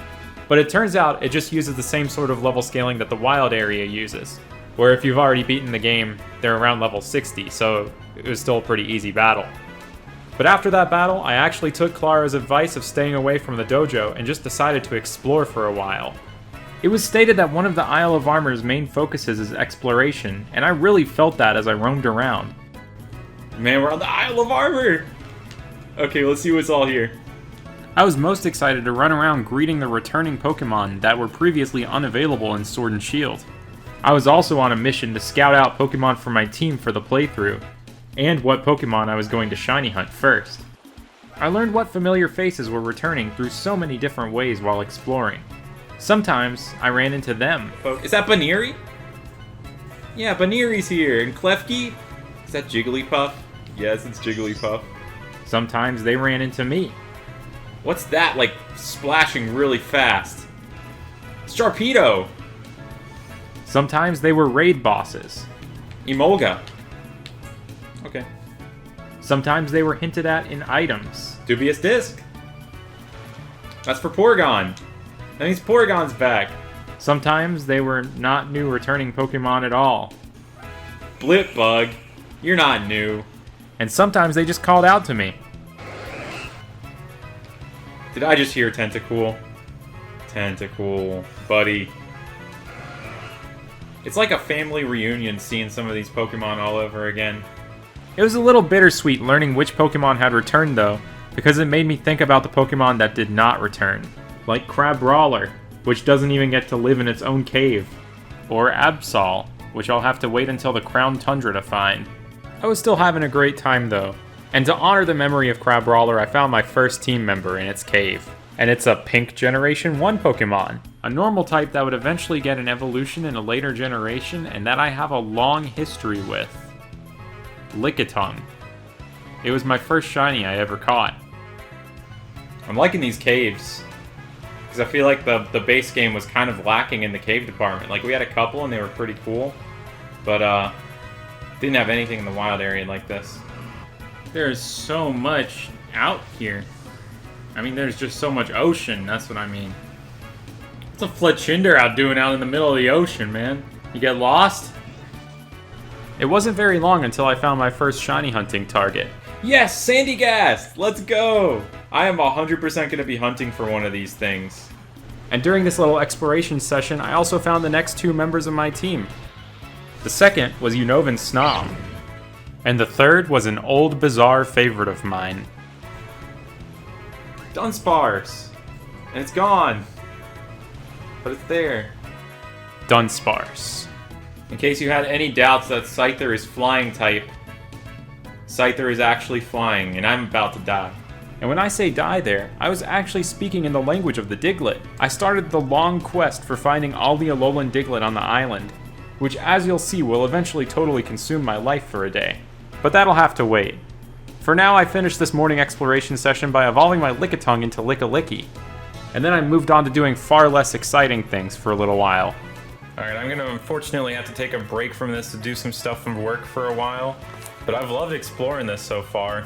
I have no idea what my final team's gonna be looking like here, but I'm already liking what I'm seeing. Although it was a work day, I had plenty of breaks throughout the day which I'd fully dedicated to Pokemon. I still felt like I was somehow making a difference in the world by doing this, since I was able to help control the local belligerent duck population. On another break, I played up to a point where I could hunt Sandygast on Shield, so I could double hunt on stream later that evening. On this file, I had 8 badges, but had not yet cleared the Pokemon League, and I noticed that the levels were scaled a lot lower. I also went for a bike ride, on my regular, significantly less cool bike that can't produce any cool particle effects. I find myself looking along the side of the road for little hairs sticking up out of the ground. You never know where you might find a Diglett. But really, I found it hard to focus on work when there was so much Pokemon playing to be done. So I found a compromise. While I was pounding away at the keyboard, I did some Zeraora raids for the event, in hopes of unlocking that shiny Zeraora for everyone. And then after work, I would stream my shiny Sandygast hunt. Then, after work, the hunt began. Since this shiny was going to be part of my Isle of Armor playthrough team, I was not going to make any progress in the story until I got this shiny. And I was going to hunt it full odds too, because that's just the way I roll. On the first day of streaming, I got to 1,000 encounters. Then after the stream, I did some more hunting while also doing some Zeraora raids with friends. I also tested out cooking curry to try and make wild Pokemon come to my camp on the Isle of Armor. But it looks like it works in the same way as the wild area, where no wild Pokemon ever come because it's in some sort of multiplayer mode. If anyone figures out a way to make wild Pokemon appear in camp in the wild area or on the Isle, please let me know. I did also eventually find a shiny that night, but it wasn't Sandygast.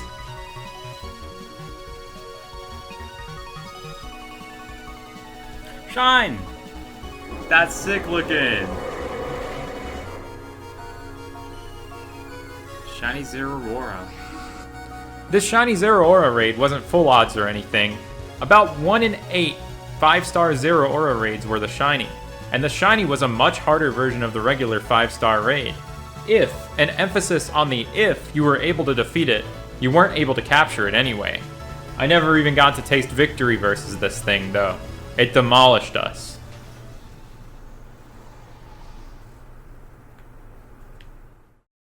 So I just hit 1400 encounters for Sandygast, and I found a shiny Zeraora through the raids but wasn't able to beat it with my friends.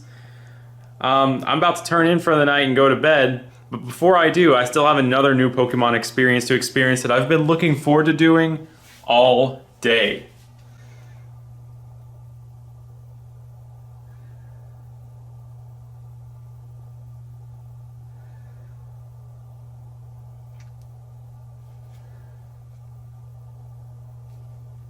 It's time to smile.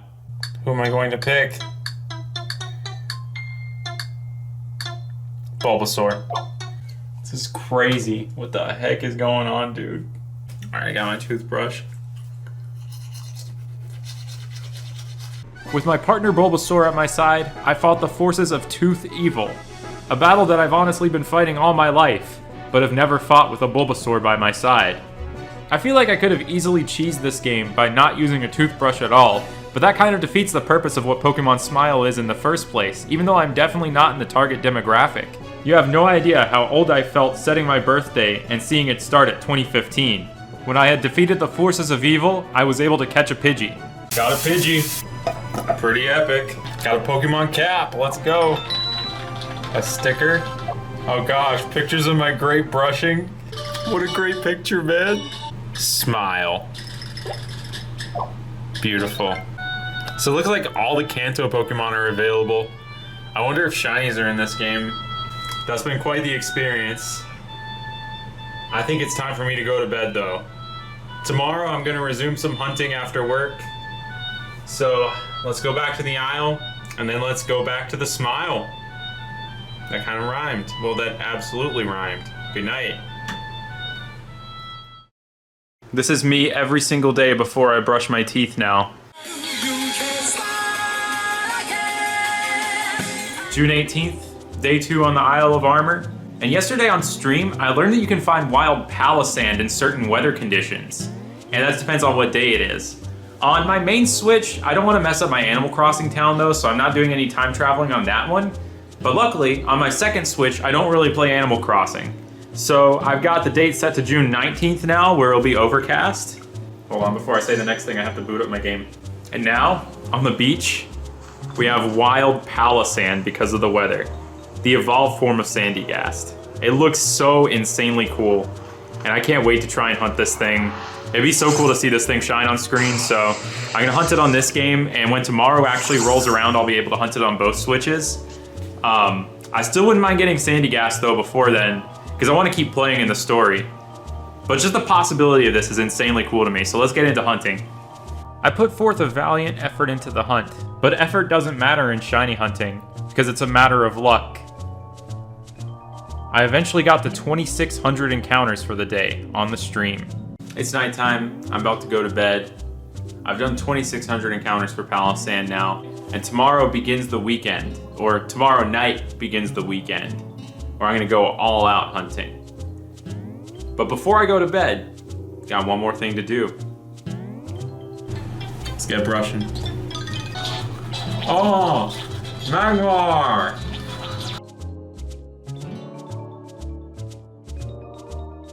Sick. Got a Magmar. That's a pretty cool one to get this early on. Like, going from Pidgey to Magmar, pretty cool. Good night. June 19th, day 3. Let's get that Palisand. So I did get to double hunt Palisand for a lot of the day like I wanted to, but I was still missing the crucial component of shiny hunting that you really need: luck. I've hit 4,320 encounters. Still no shiny sand, but that's okay, because I still have Pokemon Smile. Psyduck.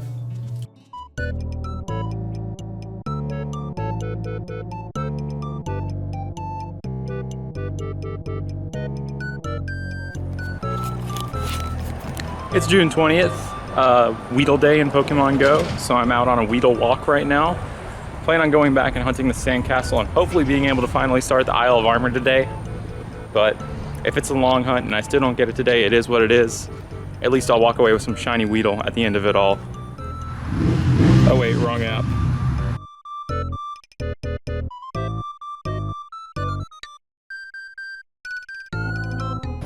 I don't know if the middle of summer, right around the summer solstice, was a really good time for Weedle Community Day, because we kind of got a lot of Weedle casualties right here.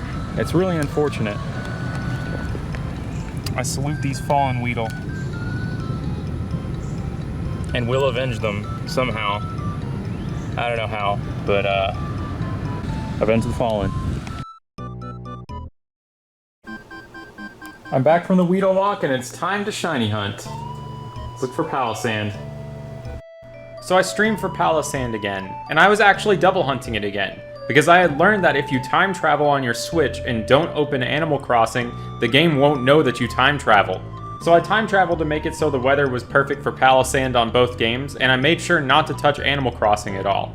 I hit 5,000 encounters on stream.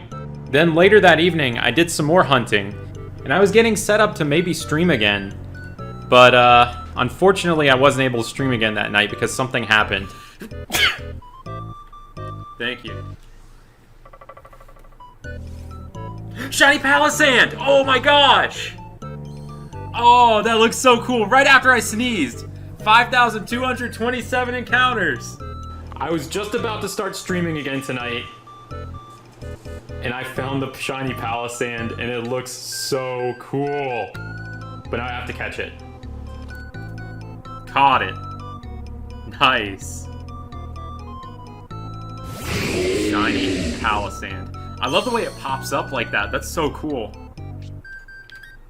Oh man, I love this thing. Now it's time to get on with the Isle of Armor. With my newly caught Palisand, while I was out on the water, I found a 1% encounter that would become my 5th team member and the final capture before starting the story. And it wasn't Sharpedo. Go away, Sharpedo. I'm sorry, you're not it. It was Clawitzer, which is admittedly a Pokemon I forget exists sometimes, but please don't tell it that. So I think I've finally decided on the team I'll be using in the Isle of Armor now. I've taken up the first 5 slots, and I'm saving the 6th slot for Kubfu whenever I get it, since I've learned it's kind of essential that you use Kubfu. So, we've got Raspberry the Licky-Licky. We've got Shrimp Popper, the Clawitzer. We've got Brick Road, the shiny Palisand, which we have spent the last few days hunting, of course. We have Frostmoth, the Frostmoth. And we have Pie, the Dunsparce. I had great expectations for these brave warriors, and I'm sure they also had great expectations for me. I wanted to live up to them, so I finally began the story and made my way to the dojo.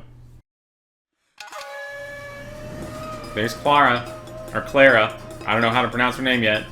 I then successfully loosely became a student of this dojo and gained access to all of its benefits. I don't know too much about real-life dojos, but if I were to join one, I'd assume I'd get the same benefits that I would get from joining this one, such as the EXP charm, which permanently boosts the experience that your Pokemon get by 50%, which might be helpful for future level 100 gauntlets. The back rooms, where you can heal your Pokemon. A sassy rival who refuses to help you in any way whatsoever, but you'll always help at the drop of a hat. Pictures of Claydol. Pokemon Quest for the Nintendo Switch. A guy named Mustard. A lot of shiny trophies. And the Cram-O-Matic, a magnificent device that captured my attention so much that it still remains my league card background to this day. This thing's pretty crazy and has a lot of depth to it. You put 4 items into the Cram-O-Matic and another item comes out, and there are some specific recipes to get special items. With apricorns, things get really crazy, where if you put in 4 apricorns, you have a 1 in 1,000 chance of getting either a safari ball or a park ball, and I'm still grinding to try and get one of those to this day. I had some good fun experimenting with this thing at first, not knowing what would happen. Alright, I don't plan on hunting one of the bird fossils, so I'm gonna just put in 4 fossils and see what happens. Cell battery. Fossil fuels. Let's do that again. I wonder if it consistently, like, produces that, because that's pretty funny if it does. It does! Fossil fuels. How about 4 rare candies? Ability capsule, that's awesome. These benefits of the dojo were nice, but I still wasn't considered an official member yet, so I needed to fight Mustard to gain that official membership and unlock even more benefits.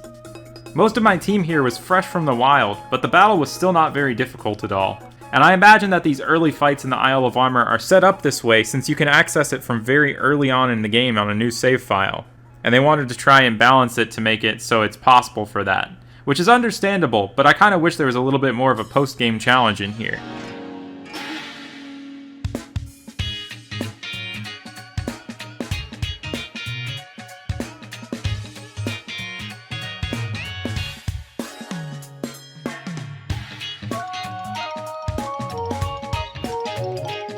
After defeating Mustard, I got what I really wanted from this island vacation so much in the first place.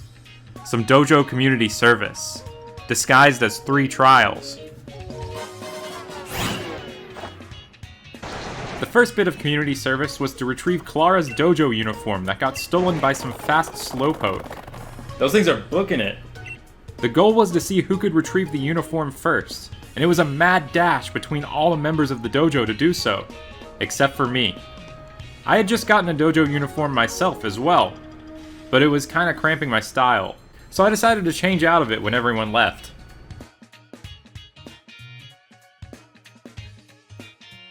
All these people booking it to do the trial, and I'm just going to change out of the dojo uniform. And while I was at it, I also decided to spend some quality time with Pokemon Quest. Now, I'm not sure if I'm remembering this correctly, but I remember some press conference last year, they announced that there was a special version of this game coming to China, with PvP and a bunch of added features. And I'm pretty sure we've heard nothing on that in the past year. I still wonder if they're even working on it at this point, and I kind of hope they are, because I really enjoyed this game. It's such a good little passive time killer, and there's shiny hunting in it, so it's automatically something that I'm interested in for that reason alone. I can only hope that maybe one day we get another generation of Pokemon added to the game or something. This game has a bunch of charm to it.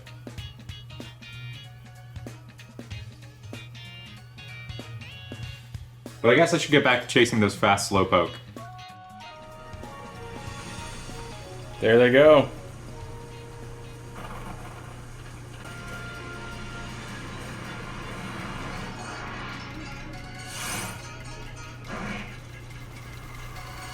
Has unique battle music. I wish all the wild battles had this music here, that'd be sick.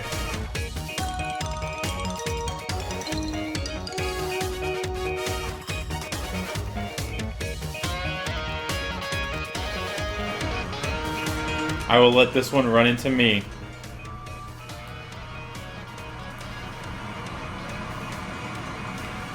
Or I will not. I'm ready. I made quick work of the 3 fast slowpoke, and I retrieved the uniform. She looks so disgusted about this. I had cleared the first trial, and as a reward I got a Kanto starter, which I didn't save a slot for on my team. I still had to decide which one to pick though. The Squirtle smiled at me, I have to pick it. I feel like the Bulbasaur would have smiled too if I walked close enough to it, but I gotta go with the Squirtle.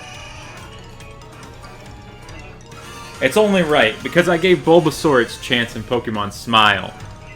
So I'll give Squirtle the attention in this game. Then began the next part of community service, harvesting some max mushrooms for some soup. And with this second trial, we also unlocked a new move tutor in the dojo. New moves, entirely. Terrain Pulse. Burning Jealousy, I like that name. This is so fitting for my Palisand. I gotta teach it Scorching Sands. It's a little bit less strong than Earth Power, but it's worth it. It's a new move. I then found the mushrooms, but goofed off in camp for a little bit. Alright, I'm curious to see if this EXP charm affects curry. So let's make some curry real quick. Just like old times. Man, I feel like I've done this thousands of times for some reason. Charizard class. Look at Dunsparce just floating there. It's so high up. That might actually be a little bit more than we were getting earlier. Let me do a Kaparaja class to check. Now that's the same amount of EXP. So the EXP charm doesn't appear to affect curry. After conducting my curry experiment in the middle of this race to find the mushrooms against the other members of the dojo, I finally decided to win the race and collect the mushrooms. As soon as I tried to get the mushrooms though, Clara showed up and tried to persuade me to let her take them instead. I wasn't going to let her pressure me though. Thanks to a wise Plankton from an episode of SpongeBob, I knew how to be assertive. I had to stand up for myself and then let them have it. Sure, you can have them. It's clear that Plankton's assertion tactic worked correctly, as she backed down from verbal persuasion and decided to battle me over the mushrooms instead. Just like the previous mustard battle, this fight was designed to be possible for anyone, including people who are in the very early game, so there wasn't all that much to it. I was really excited to check out Palisand's brand new move animation for the first time though. That move looks cool.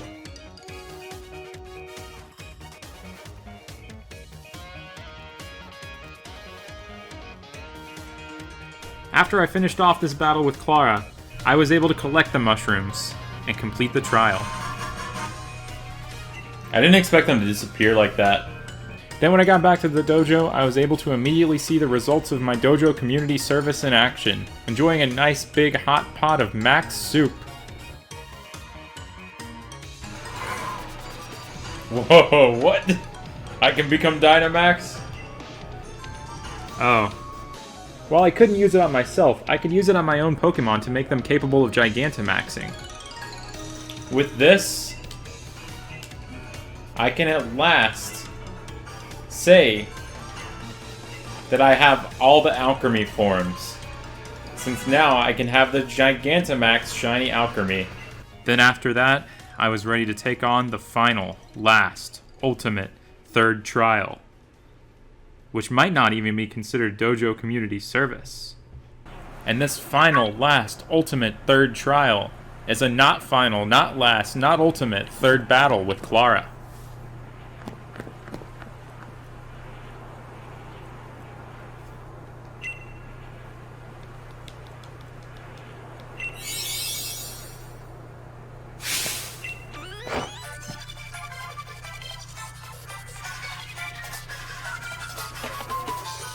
She's really pushing that Pokeball's button. Clara tried to cheat in this battle by putting down 2 layers of toxic spikes, and it might have actually done a number to me if her team actually packed some punch. Believe it or not, each member of her team only has 2 or 3 moves. Again, probably because it was balanced to be more realistic with the lower levels that you do this battle at if you were doing it early in the game.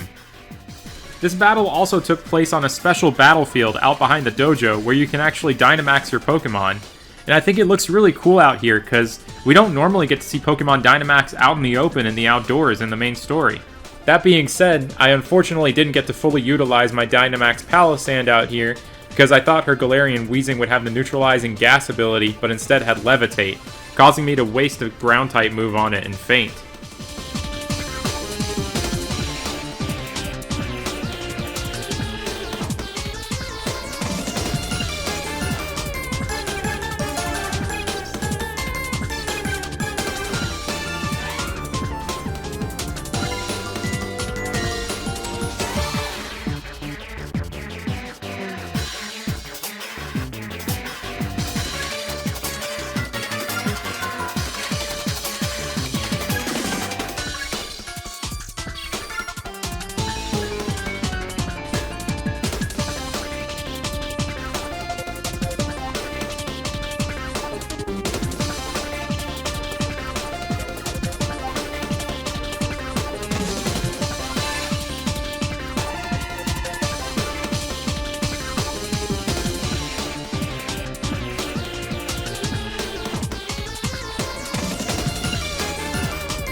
After defeating Clara, I had cleared all 3 trials, meaning that it was time for me to receive the secret armor of the dojo. This wouldn't be the end of the dojo community service, though.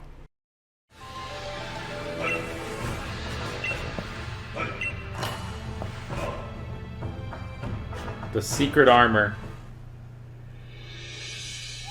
Cut.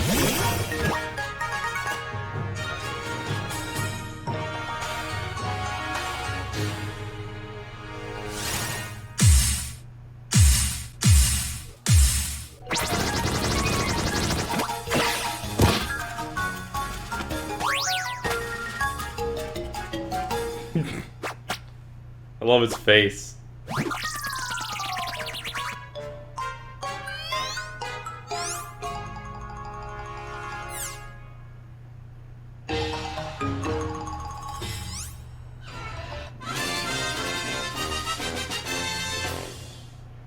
And that's that. I'm gonna name a dishwasher for no reason. My next goal was to show Kubfu around and show it some cool sights to get closer to it. I also unlocked another really cool feature. Oh, the stroll feature. Yo-ho! It's so slow, but it's so sick. Actually having like an overworld shiny Palisand because it's following me. Maybe I need something else to follow me because this thing's so slow. Take your time, buddy. I can only imagine what it's like to have like a Snom following you. Let's train. Mustard suggested Pokemon camp for this, so let's do some camping. Go get the Leon. I think it makes some loud noises. I guess you don't want to get the Leon. What are you doing out there all by yourself? Just standing there? Whoa, whatever Pokemon I have at the lead eats a lot. Kubfu? Big eater. Alright, I'm getting pretty tired and I think it's time for me to go to bed. And I'll resume this in the morning. In the meantime, Palisand will slowly approach me and maybe by the time I wake up it'll be right there next to me. Whoa, hey there, Palisand. You actually caught up pretty quick there, buddy. So, yeah, I brought my Switch with me to bed for the night. I decided I still could get a little bit of Pokemon in before I go to sleep, even though I'm really tired.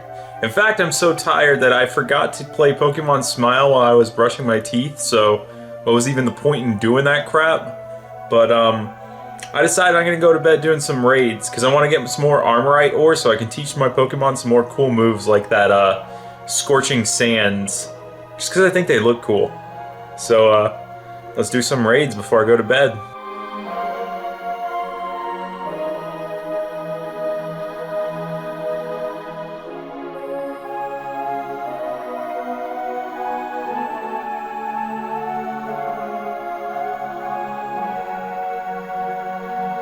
Is that Kyogre, the CEO of Water, in my raid?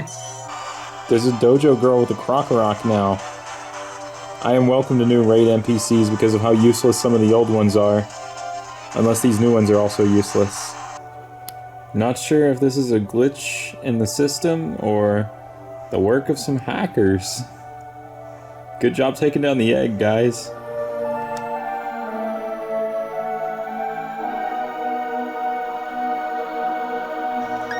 I've racked up a very decent amount of Armorite ore, so I think I'm done for the night now.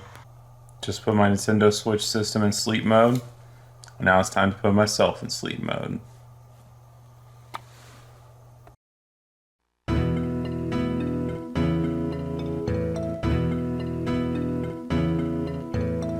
It's June 21st. My Pokemon have some brand new moves now, and I've got a Baja Blast. Let's adventure some more. I took on the task of taking Dishwasher to go see some very scenic sights, handpicked by Mustard. So I did a little bit of sightseeing.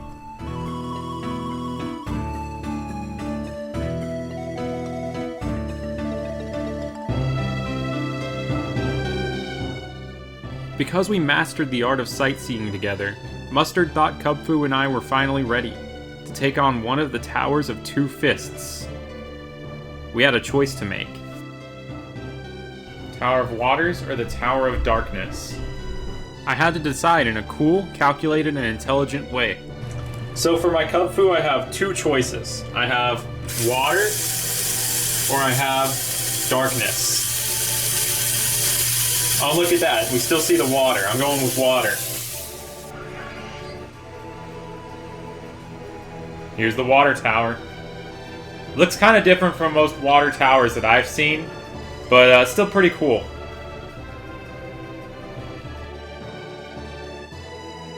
I was surprised to see that Kubfu's the only Pokemon allowed in here, and I was shocked at the suggested level they wanted you to have it at too. Level 70? Okay. I guess we gotta train this thing to level 70 now.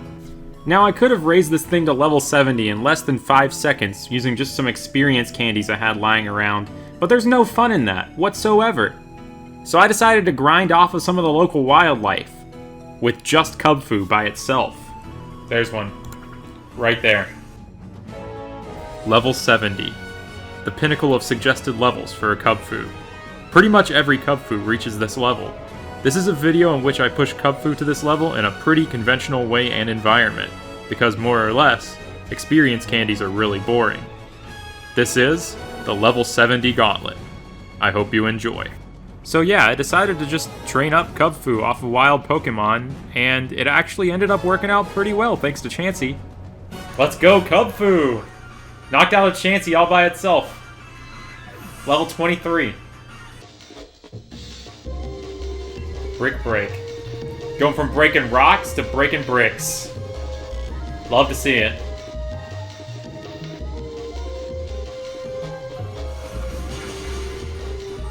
So strong. I feel like they put in these Chanseys specifically for people to train up Kubfu like this, because it works so well. We're really sneaking up on these Chanseys, they won't even know what hit them. But we know what's hitting them, it's Kubfu. Doing some level grinding. Watching some Safari Week vids. Thanks to how much EXP Chansey gives, this turned out to be a delightfully fast gauntlet that wasn't painful at all. I recommend it. Alright, Kubfu. For the next part of training, we'll be abandoning you on the shore right here, so good luck, buddy. I'm gonna go on a bike ride. There was one thing we encountered along the way that kind of spooked me, though. How can you use high horsepower? You're a cow!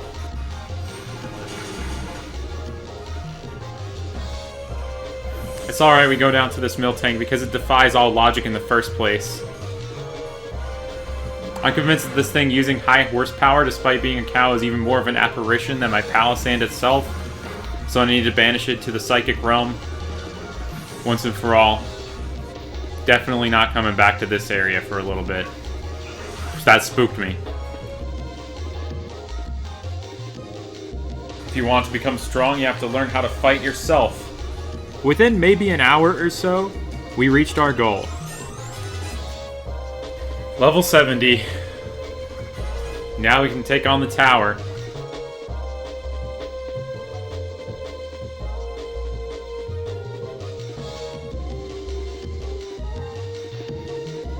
Let's climb the tower.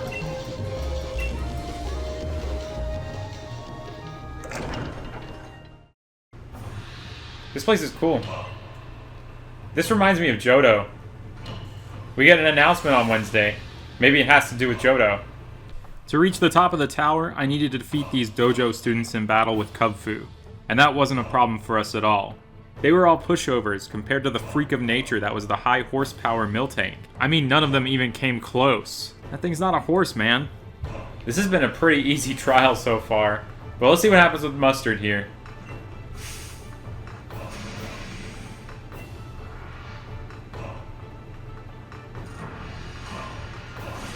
The hat is off.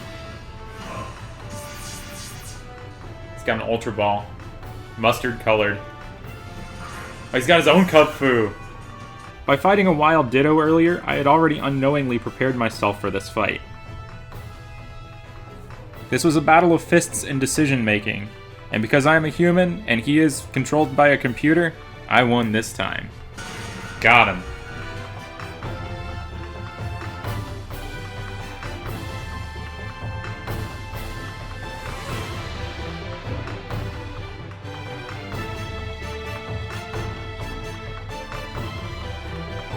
That was like Pokemon Let's Go Kubfu right there. And now, I was able to evolve Kubfu, who might be the first Pokemon to evolve by scroll.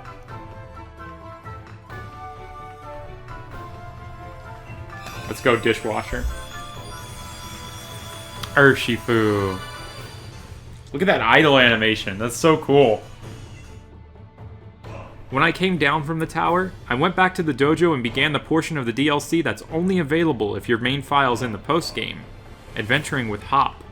They definitely amped up the challenge for this part, with many challenging things, like first making you challenge the way you originally imagined that Petalil walked, and then having you escort a Lilligant around that just doesn't seem to want to follow you. How'd I lose that thing? Oh no.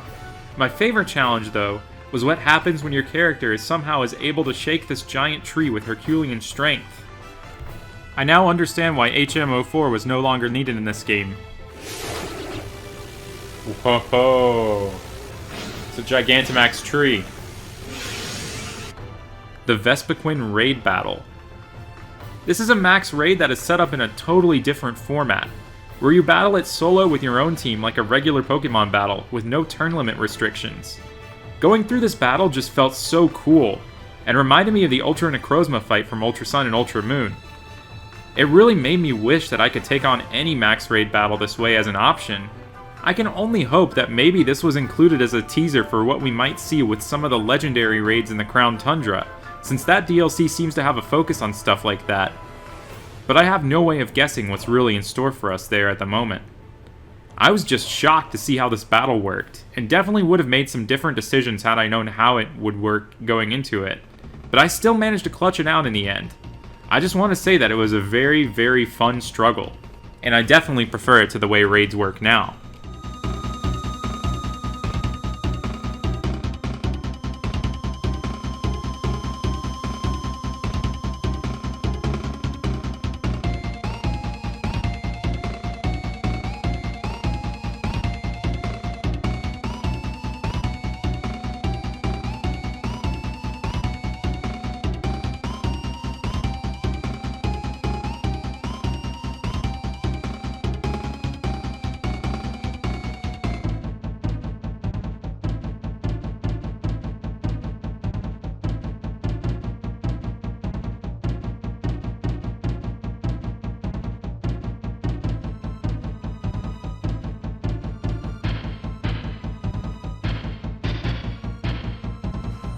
Let's go, using reversal. That was actually really tricky for my level 70 team. I want to have the option to do normal raid battles like that. Like, instead of calling upon other people, I want to be able to take it on with the whole team like that. That would be so sick. I'd love that, actually. In retrieving that max honey from the Vespiquen, Hop and I had finished our last bit of Dojo community service, and I could now make my Urshifu Gigantamax. And then, we had one final battle in the story. A battle versus a former Galar Pokemon League champion, Mustard.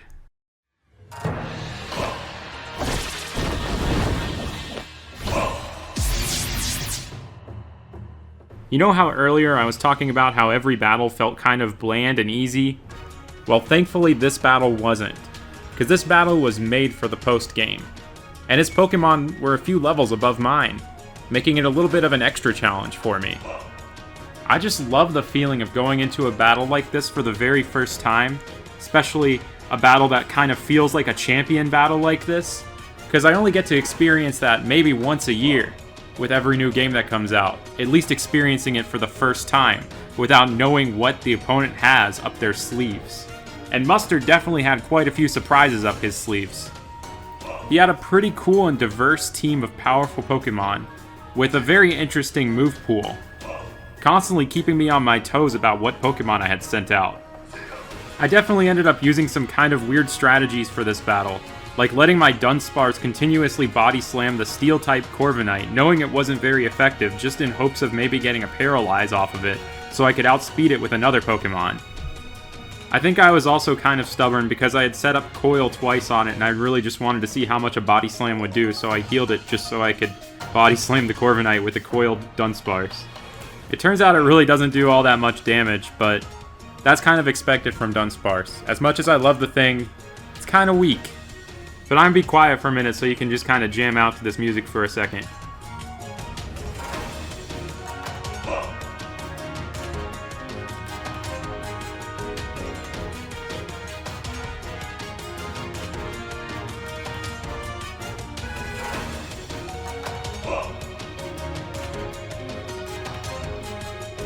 The Pokemon that I slept on the most on his team was Kamou.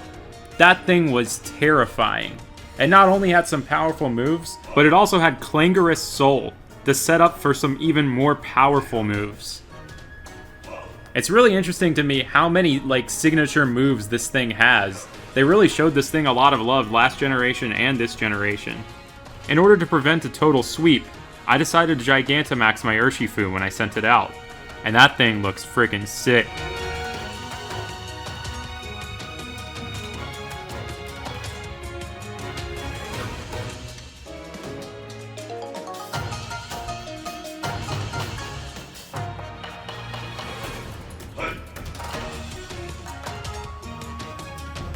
Mustard also Gigantamaxed his Urshifu, and that thing also looked freaking sick.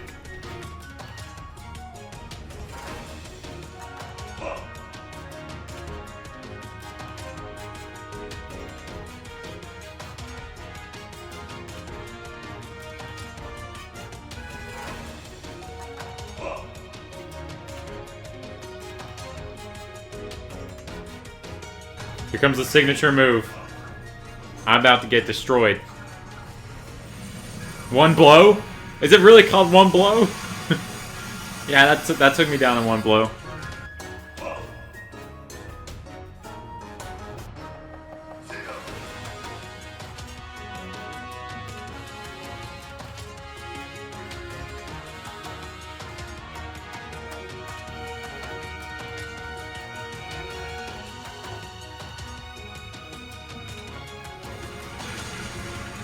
We got it! That was an intense battle. Mostly because I was underleveled. That was cool though.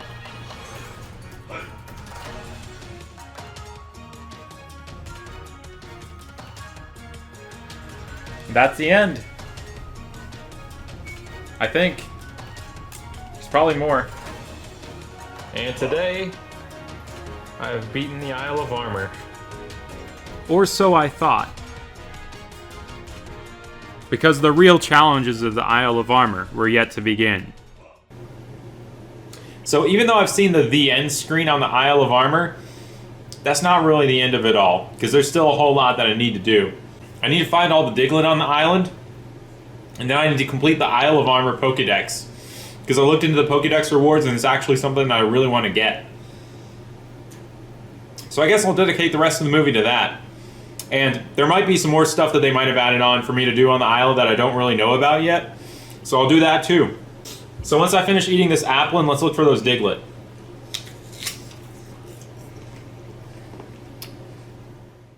Before beginning the Great Diglett Hunt, I got a free Porygon. Yeah, I like it. And a really epic shirt. Clara forever? Sorry, bald guy, I gotta represent. And then the search for the 151 Alolan Diglett began, and I refused to use any guides. I found 11 so far, and I need to find 140. The Daytona 500. Looks like the crops had another good season this year. DDD! Oh my gosh! Hold on. This is my favorite Diglett in the Isle of Armor. This Diglett probably has like one of the best views on the whole Isle of Armor. Diglett, yeah! Diglett, yeah! Okay, I'm sorry for that. Here's You're not a Diglett. Another DDD. Let's go.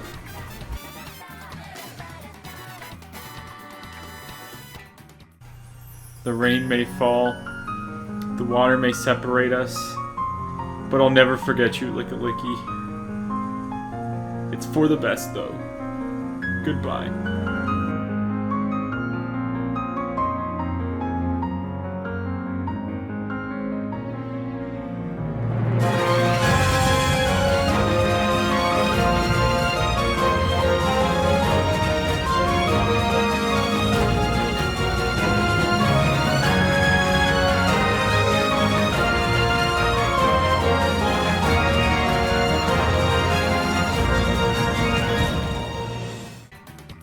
Here are two of them.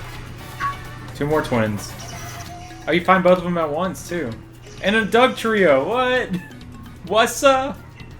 So I was thinking I'd just be spending the beginning of my evening doing this Diglett mission. But, I'm 3 hours deep right now, and it's dark outside, and if I'm not careful, I might accidentally stay up all night doing this. Alright, I'm done for the night. I'll come back at this tomorrow. 127 more Diglett came back. 138 with 13 left. I started the next day with a Smash announcement before work. June 22nd. It is ARMS time. I have no idea what to expect. I just hope my power doesn't go out like it did during the last Pokemon Presents. Recording equipment. He likes to have 2 screens. Well, I also like to have 2 screens. Is it Min Min? Min Min. Interesting. That was nice. Min Min. Later in the evening, I went back to looking for the remainder of the Diglett. DDD. One area remains for finding Diglett. The Forest of Focus. I totally lost focus here, though, because I wanted to experiment with something. There you are. I'm gonna try something interesting. I'm kind of curious. Did the Diglett say the same thing every time? Da?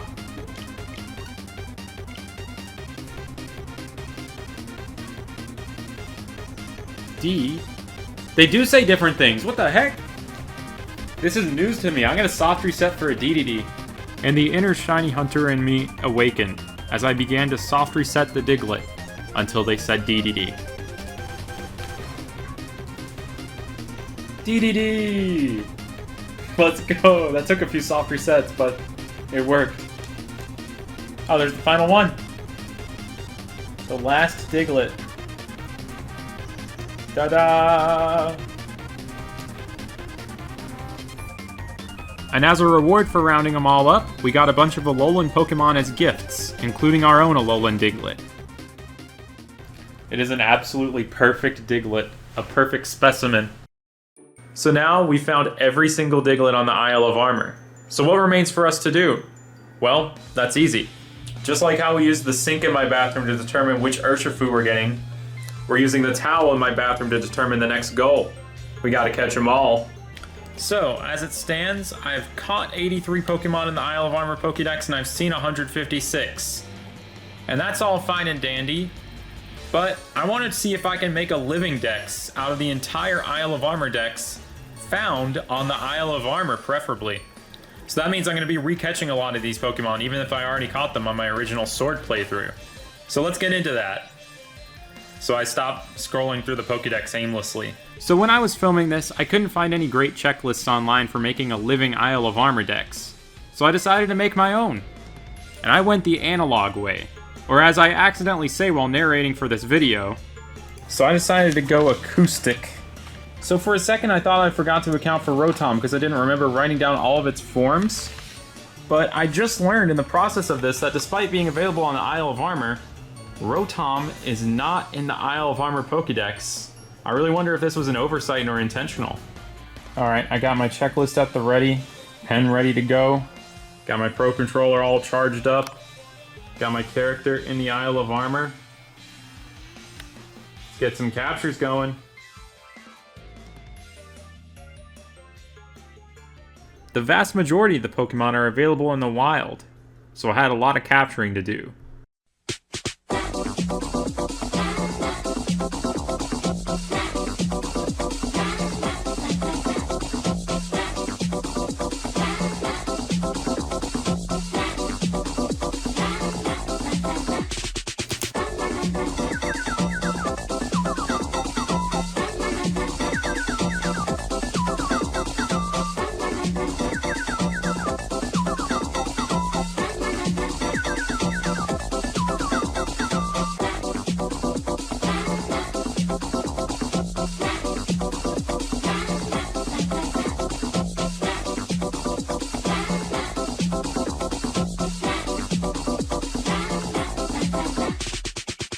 I had a pretty productive night of capturing, and even captured the big Wailord out in the ocean.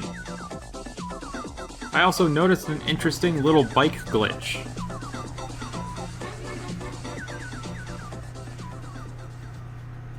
I'm pretty sure I wasn't on my bike there. I think I might have just glitched into the water. That's cool. Alright, it's midnight now. Put down pretty good number of check marks. Literally all I've done is capturing so far, so I haven't done any training or breeding or anything. Gonna keep going tomorrow since the weather's gonna change and there are gonna be some different strong spawns. Let's polish off this armor dex. June 23rd. I want to keep working on my decks, but also I got the sudden urge to play clarinet for the first time in years. So I'm gonna do that for a little bit first.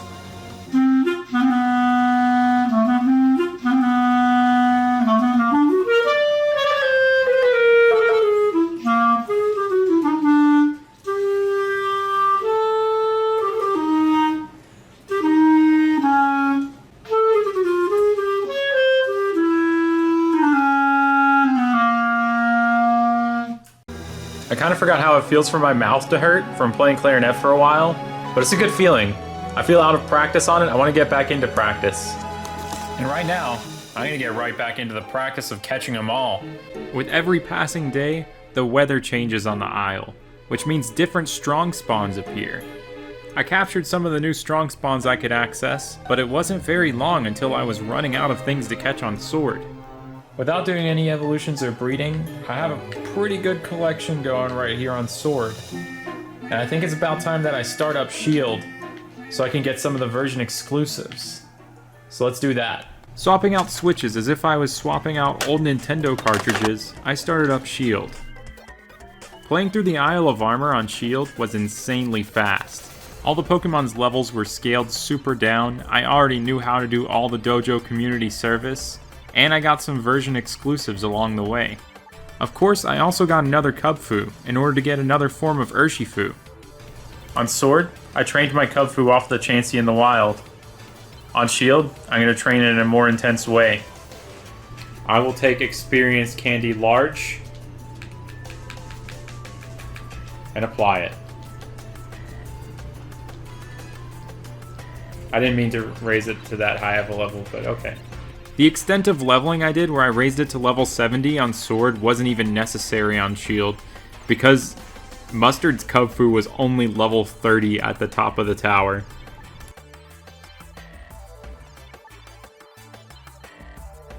So tonight my dex has been coming along pretty well in both versions of the game, and now I just need to have certain weather conditions in order to complete the dex. So I'm going to do some time traveling to get the strong spawns to appear. Now, let's call upon Celebi, see what tomorrow brings. Let's get the rest of these Pokemon.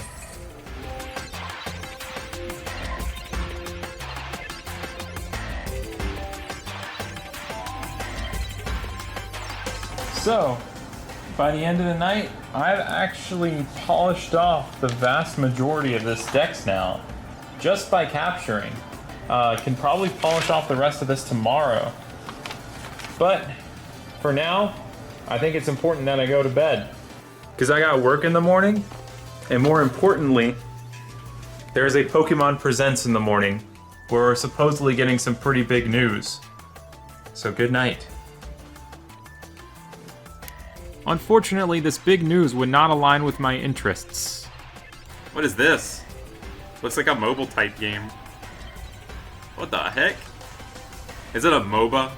I am not interested when it comes to MOBAs, man. Even if it's Pokemon. Let's go back to the Isle of Armor.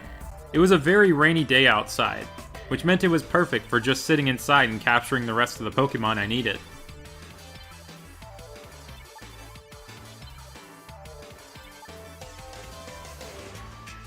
With that Scolipede, I have captured everything that appears in the wild on the Isle of Armor, with the exception of things that are exclusive to raids.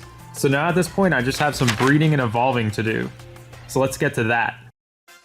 Getting these evolutions barely took any time at all, because so many Pokemon were already available in the wild before this. In fact, many of these evolutions are available in the wild in other parts of Sword and Shield, but I wanted to use Pokemon that were caught on the Isle of Armor exclusively for this. I also had some hatching to do, so I decided to hatch them in the Tower of Waters so they could have a cool hatch location. I also decided that I wanted every single form in the Isle of Armor dex, including regional variants, and that meant that I also needed to get the one Pokemon form that's exclusive to raids on the Isle of Armor, Dusk Lycanroc.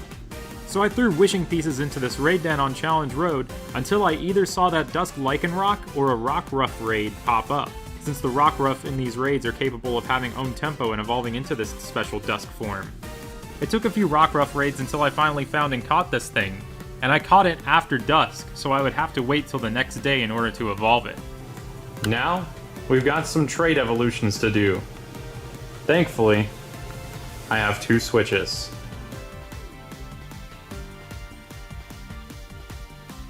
Now, at this point, I basically have the full Isle of Armor dex here, minus a second Kubfu for the living deck's sake, and a Dusk Lycanroc, but I just need to evolve that tomorrow whenever it's the right time for that. No biggie. But, since I transferred in a good number of these Pokemon from Pokemon Home, the Isle of Armor dex is still not actually complete. Luckily, there's a little workaround we can do. It'll take a little bit of elbow grease, but it's a whole lot less elbow grease than having to catch these things all over again. The goal is to go to the Pokemon Nursery. Now, for every single Pokemon that I don't have the dex entry for, I'm going to leave it in the daycare, or the nursery, then take them back out. And there we go, we get it in the Pokedex. Very strange workaround. I don't know why it doesn't work in the first place. Maybe this is a bug. Maybe it'll be fixed. Maybe it was something to encourage more captures on the Isle of Armor. I don't know. I did all this capturing on the Isle of Armor, so I don't mind doing this if it's a workaround. But yeah, we're basically gonna rinse and repeat doing this until we have a full Isle of Armor dex. And we're going to be spending a lot of Poké Dollars in the process. This is absolutely riveting gameplay. And check it out. We have a complete Isle of Armor Pokédex. And I still haven't caught a Rookidee. Not a single one. But for now, let's go get our reward.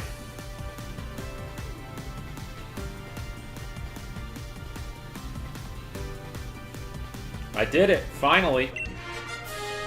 In a span of a week.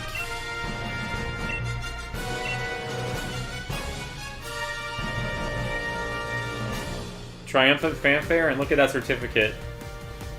Beautiful. Replica gold crown. We're gonna be a king. The Mark Charm, which is the main reason why I was doing this, increases the chance of finding Pokemon with marks. Definitely worth having, especially for how much I'd love to do random encounter hunts in the grass. You dropped this, King. Man, I am ready for the Crown Tundra now. I'm fully prepared. That's all I gotta do on this file until dusk tomorrow when I need to evolve that Rockruff into Lycanroc. But now we gotta go get another Kubfu real quick. So, let's save our progress. And let's get our last Kubfu. You may have once known me as AbsolBlogsPokemon. Or maybe Matt. Or maybe Absol. Or maybe Umbrella. But ever since finishing the Isle of Armor DLC, I am now a king. Because, you know, I got a crown and all. Sometimes things change. Just a king now. But some things never change.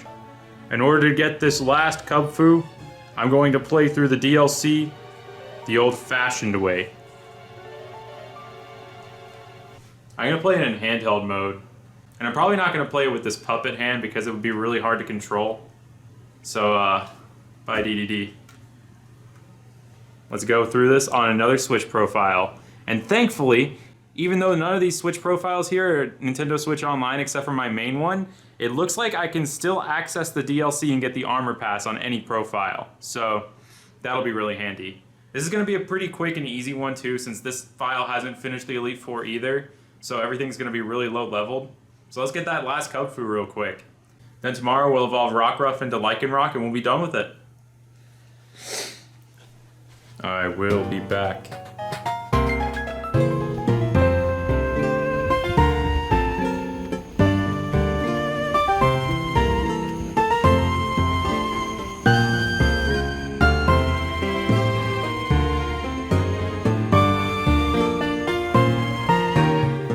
Back from my walk and I had a pretty good mail haul. First off, I got a second Pokeball Plus because they went on sale online.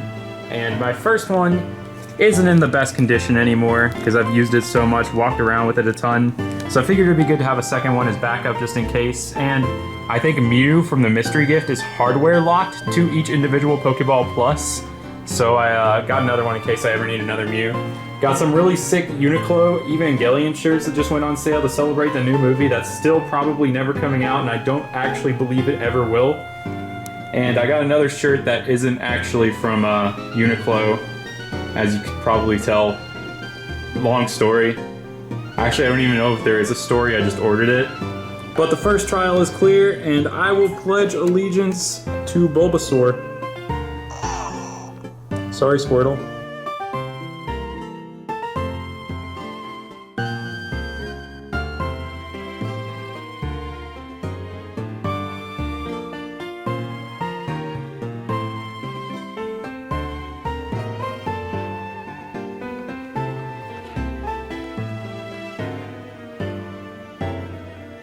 The next day, the final day, I moved my living dex into Pokemon Home to fulfill the purpose of that living dex in the first place, to have easy access to a Mark Charm on any file of Sword or Shield that I ever make. I would have to do the daycare maneuver in order to fully register the Pokedex every time I do this, but that doesn't take terribly long. In fact, I timed how long it took on my other Sword file.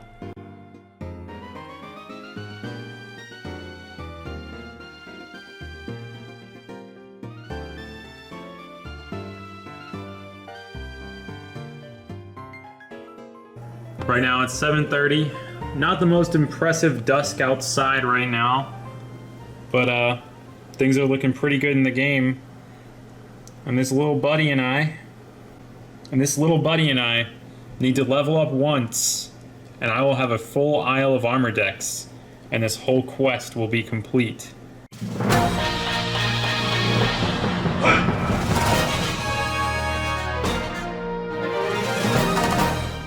With that Lycanroc, this adventure was now finally over. I had obtained my full living Isle of Armor dex, and I had a very fun time in the process. Sword, Shield, Armor, and now Crown. I think that the Crown Tundra DLC is very fittingly the crown jewel of what the Galar region has to offer. My name is Matt, but you can call me Absol. And this movie will cover my first expedition into the Crown Tundra, and all the legendary experiences that happened there. We're going to cover a lot of ground here, and we might even take some crazy detours. So sit back, grab your own Pokemon games or something, and I hope you enjoy.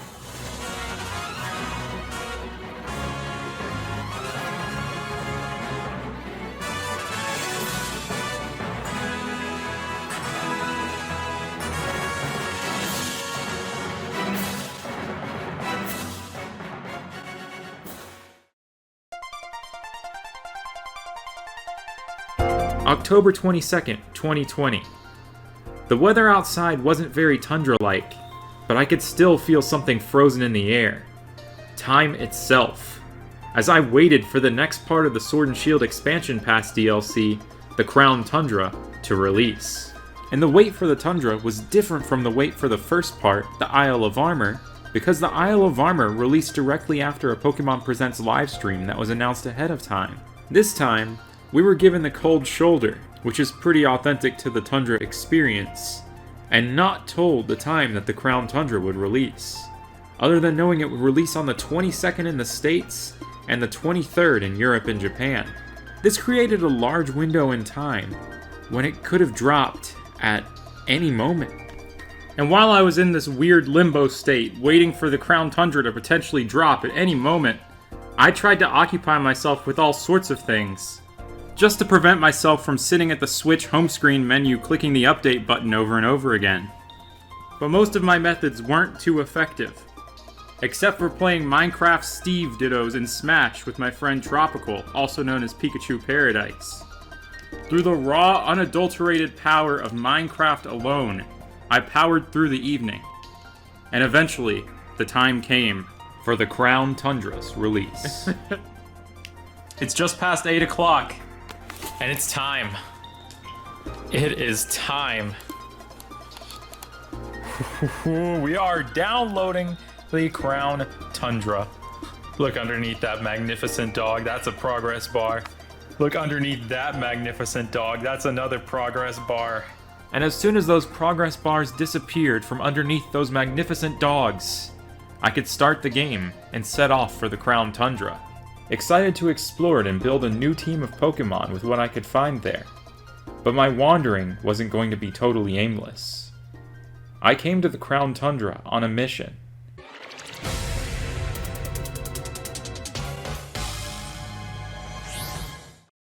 My first mission in the Crown Tundra was to find my favorite Pokemon that had been missing from the base game of Sword and Shield entirely, Absol. And I wasn't going to just settle for any old Absol, I was going to go for a shiny one, and try and catch it in a Safari Ball. So I came to the Crown Tundra, with a team full of powerful Pokemon, with a couple of them tailored specifically for catching, to explore and find where Absol spawns so I could hunt it down. I was resolute in this goal. At least, I thought I was. But upon arriving there, the Crown Tundra had some different plans for me, and I got so caught up in them that I almost forgot about my original goal. First, we had to battle a new character, Peony.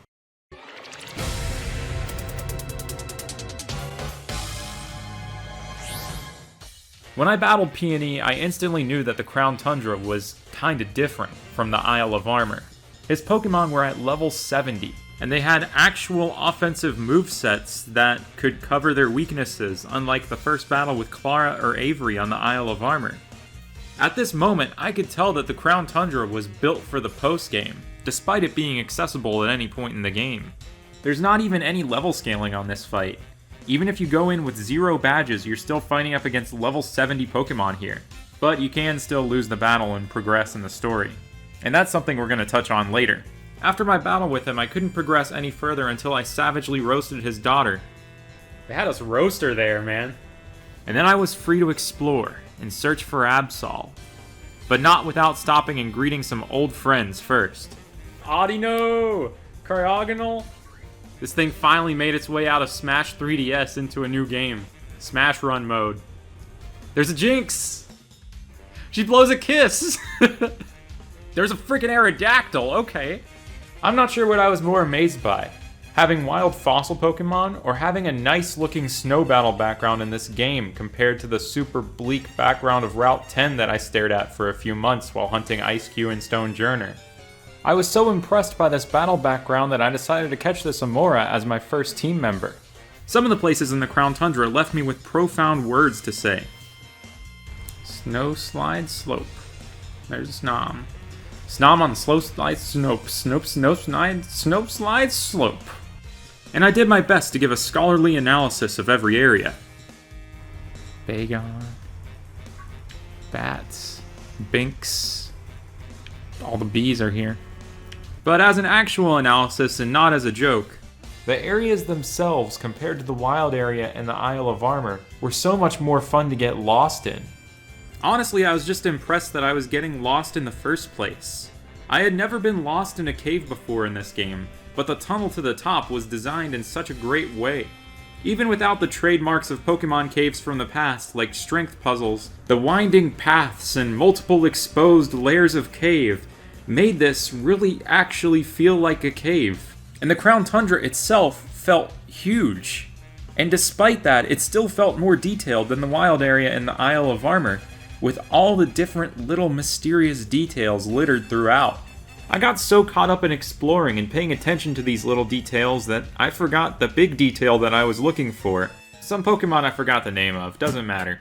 And there were two particular distractions that really stood out to me. The first being shaking the big old red tree, also known as Dynatree. In a game with some of the most controversial trees of all time that influenced people's decisions to buy the game and even spawned many video essays, I'm a big fan of this tree. What? Dude, is this like the Vespiquen battle? And you get to have a very special max raid battle versus a Greedent. This functions just like the Vespiquen raid battle that I liked so much from the Isle of Armor, where you take it on solo with your main team of Pokemon in a single battle format. There's one other battle like this later on, but we'll get there eventually. For now, I just took down this gigantic squirrel using the boys, and as a reward, I got a ton of berries. I was a little bit bummed to learn that this is a one-time battle that you can't repeat, but I'm still happy that I did it. And as I still struggled to remember what exactly I was looking for in the Crown Tundra, maybe some Pokemon that some trash YouTuber would name their channel after, one distraction in particular really stood out above the rest. The most magical part of the night was when I found my way out of the winding tunnel to the top and found the path to the peak. This area felt very ethereal and out of the way. The place itself looked like the reward of the long journey through the cave, but with the name like Path to the Peak, it's more of a transitional space or a hallway to something even greater.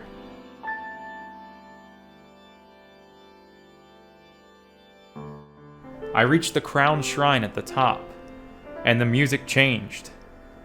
And I couldn't help but sit there, speechless, listening to the music, staring at the shrine before me.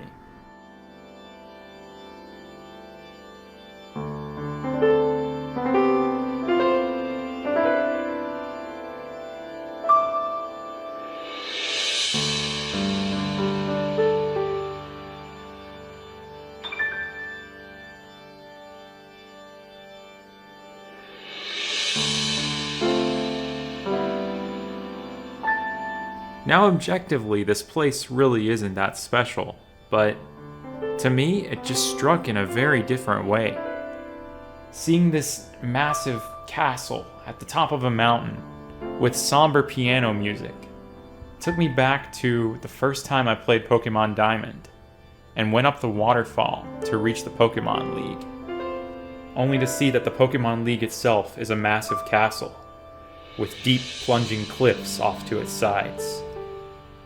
I distinctly remember standing there, staring out over the cliff, thinking about how far I had come on my journey. But this time, at the Crown Shrine, my journey hadn't even really begun yet. So I didn't take a step further, and I went back to try and find Absol, so my journey could begin. I'm pretty sure I visited every area that I could without progressing the story in the Crown Tundra within the first 2 hours, but I couldn't find a single Absol in the wild. I started to worry that maybe Absol wasn't available in Sword and was a version exclusive to Shield, so I decided to explore the Crown Tundra on Shield as well, just to make absolutely sure. But I didn't find Absol anywhere, so I had to call upon my friend Celebi to help me do some time traveling to see what day makes Absol appear. By setting the date forward one day to October 23rd, I found some cool stuff, but still no Absol. The day I was looking for was October 24th, where it spawns as a strong spawn on the snowslide slope. It turns out Absol is pretty much exclusive to snowstorm or sandstorm conditions, meaning the capture is going to be a little bit more difficult since we'll have to deal with the residual damage from damaging weather. I would later learn that there's even more to this capture, but for now, I just set both of my switches to October 24th and set up to begin the hunt. I set up a nice path for hunting this Absol to where I could find 2 per reset, and then went live with my hunt for shiny Absol.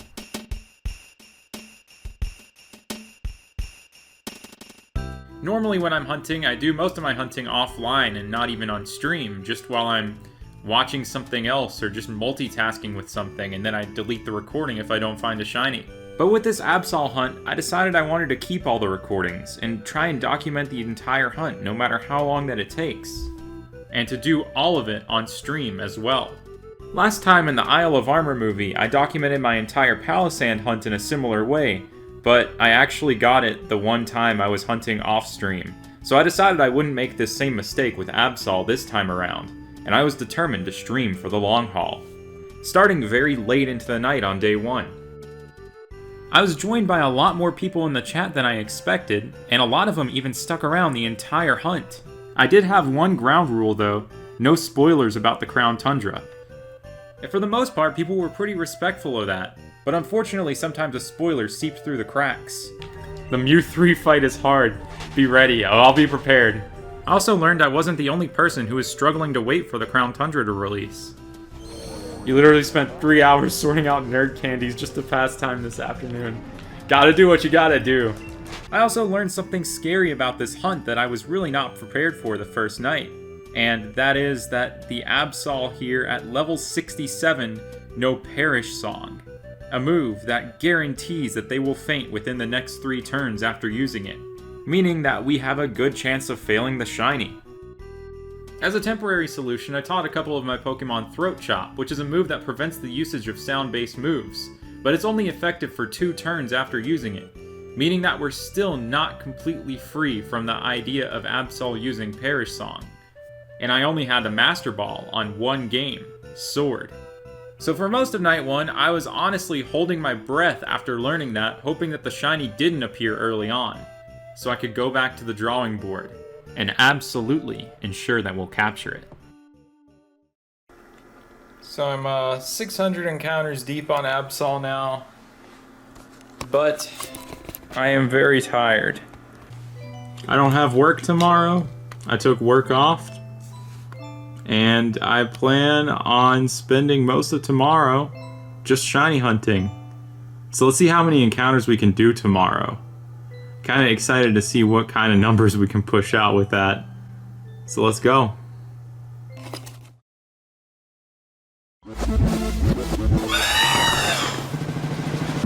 Bright and early in the morning on day 2, I decided to go for a walk and finish up my copy of Shield so I could get my second Master Ball and secure that I would catch this shiny Absol no matter what. I was already at the Pokemon League on this file, and by the time I got home from my walk, I was at the final fight with Leon. It took up a good chunk of my morning, but having this extra Master Ball gave me a good sense of security about the hunting ahead. Ironically, it turns out if I started the Crown Tundra story at all before getting this Absol, I would have gotten another Master Ball anyway. But I was still unspoiled about that. So with the morning gone, I began the rest of the day. Let's go. I started out the hunting on day 2 at the Path to the Peak, where Absol regularly spawns instead of being a strong spawn, meaning I could just run away from it without having to soft reset.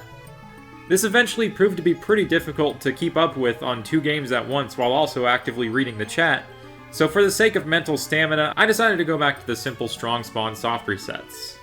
I'm still not fully acclimated to streaming for long periods of time, but with the weather outside being super rainy, it was the perfect time to try it, because it's not like I could have gone for another walk or anything. I'll admit, I was pretty hesitant about streaming for such a long period of time, being afraid that things would get boring or repetitive. But that never happened. And it was all thanks to the conversations that just kept going with the chat. So many people were shiny hunting alongside me, and we came up with all sorts of crazy activities to kill time, like adding Pokemon to the layout. Some Pumpkaboo on the layout for the Halloween spirit? Sure. It is now Amoris's head. I mean, Amora's head. Amoris. What kind of Pokemon is Amoris? I also decided to put out a preview of my new EP, which should be coming to Spotify pretty soon.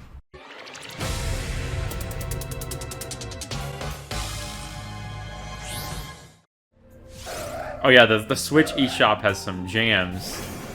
Let me do a cover of it right now. This is my cover of the Switch eShop music.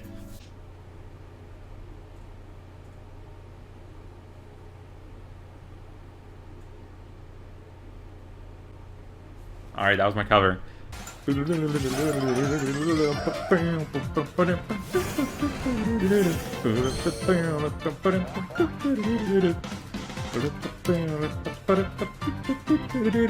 I haven't played Mario Kart Wii, but I like Coconut Mall.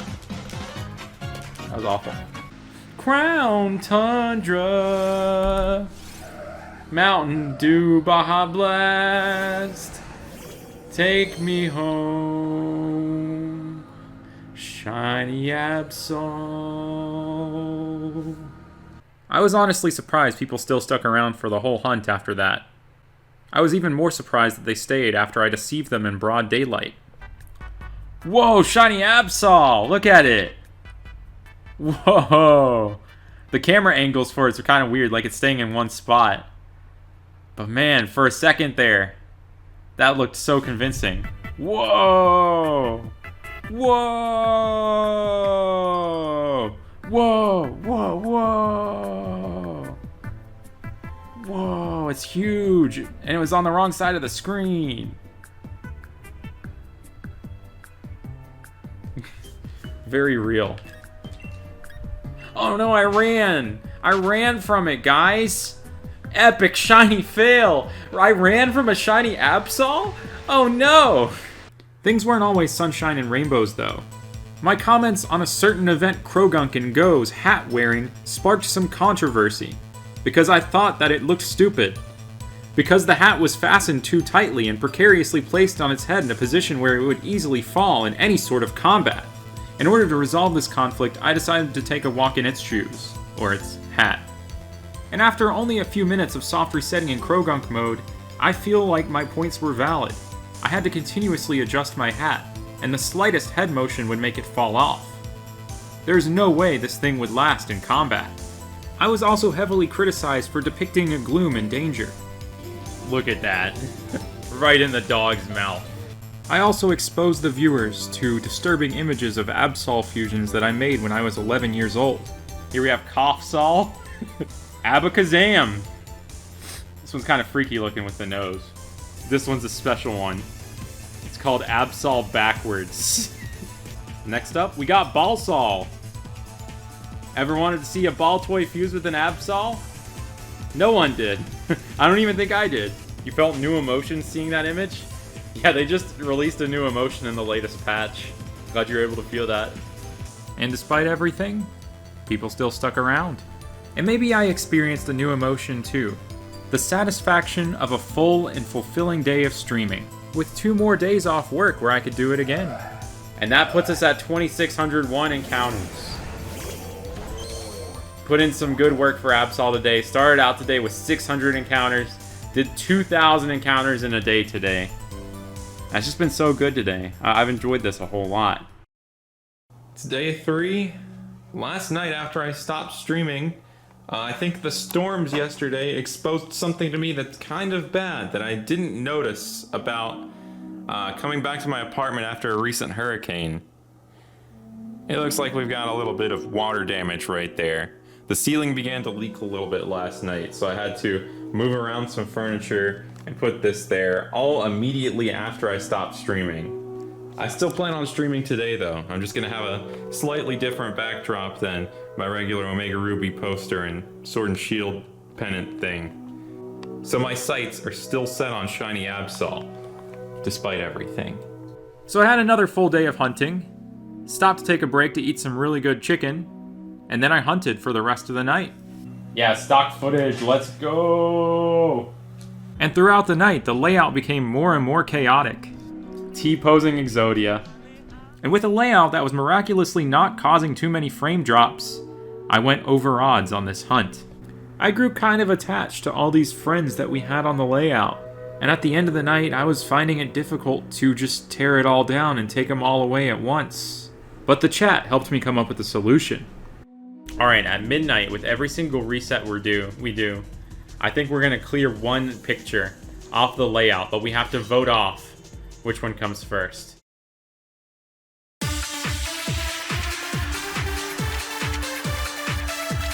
Say goodbye to Exodia!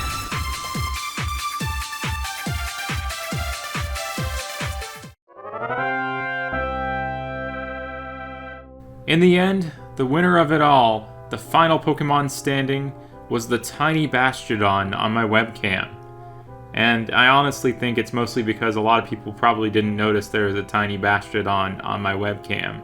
But this whole voting Pokemon off the island thing definitely passed the time, and I got in so many encounters. End of day 3, I'm over odds for Absol now, 4,600 encounters. I've streamed a total of 24 hours over the past 3 days, which is probably the most I've ever streamed. So now we'll get some sleep. See if we'll get it in the morning. Gonna maybe dream of an Absol tonight. Day 4. The Crown Tundra is full of mountains. And I'm about to be full of mountain do Baja Blast. Let's Baja Blast through these Absol encounters today. This will be the last time I do a full day of streaming this. If I don't get it today, I'll have to do the streams after work tomorrow, so let's make every encounter count today. And I feel like that's exactly what I did. Later that night, as I listened to the Pokemon Christmas Bash CD for the first time, which got the Twitch VOD muted, this happened. No problem. Shiny Absol! Oh my gosh! Yes! Oh my gosh, we were listening to the Pokemon Christmas Bash. That wasn't even a song. Oh my gosh, dude, the shiny Absol is here. It is here. Oh my gosh, dude. Oh my gosh. This Absol was the culmination of 33 hours of streaming and hunting. And it certainly didn't feel like 33 hours with how much fun I was having. I didn't catch it in the Safari Ball like I hoped I would, but I still managed to catch it in a very cool novelty Pokeball nonetheless. And we caught it in the Dream Ball! We got the Dream Ball shiny Absol. Our first shiny of the Crown Tundra. I named him Joe Bookmark, after the name my sister came up with for me when I was born. So now I'm celebrating by continuing my playthrough in the Crown Tundra. It looks very different from how I thought, and it almost looks like this one game that was on my Switch home menu called Squidlet, but I'm enjoying this DLC so far. Really, I just played Squidlet because the chat wanted me to, because they had seen it on my home menu for 33 hours. And I didn't want to continue my Crown Tundra playthrough until I had taken a much-deserved break. But Squidlet was actually pretty squid-lit, especially for a game that I just randomly bought on the eShop because it was a couple dollars. I then finished off the night by editing the Absol video and promptly posting it. So maybe I didn't really take a break, but I don't really ever anyway. So, good night, gamers. Did a lot of gaming this weekend. Gonna game again tomorrow.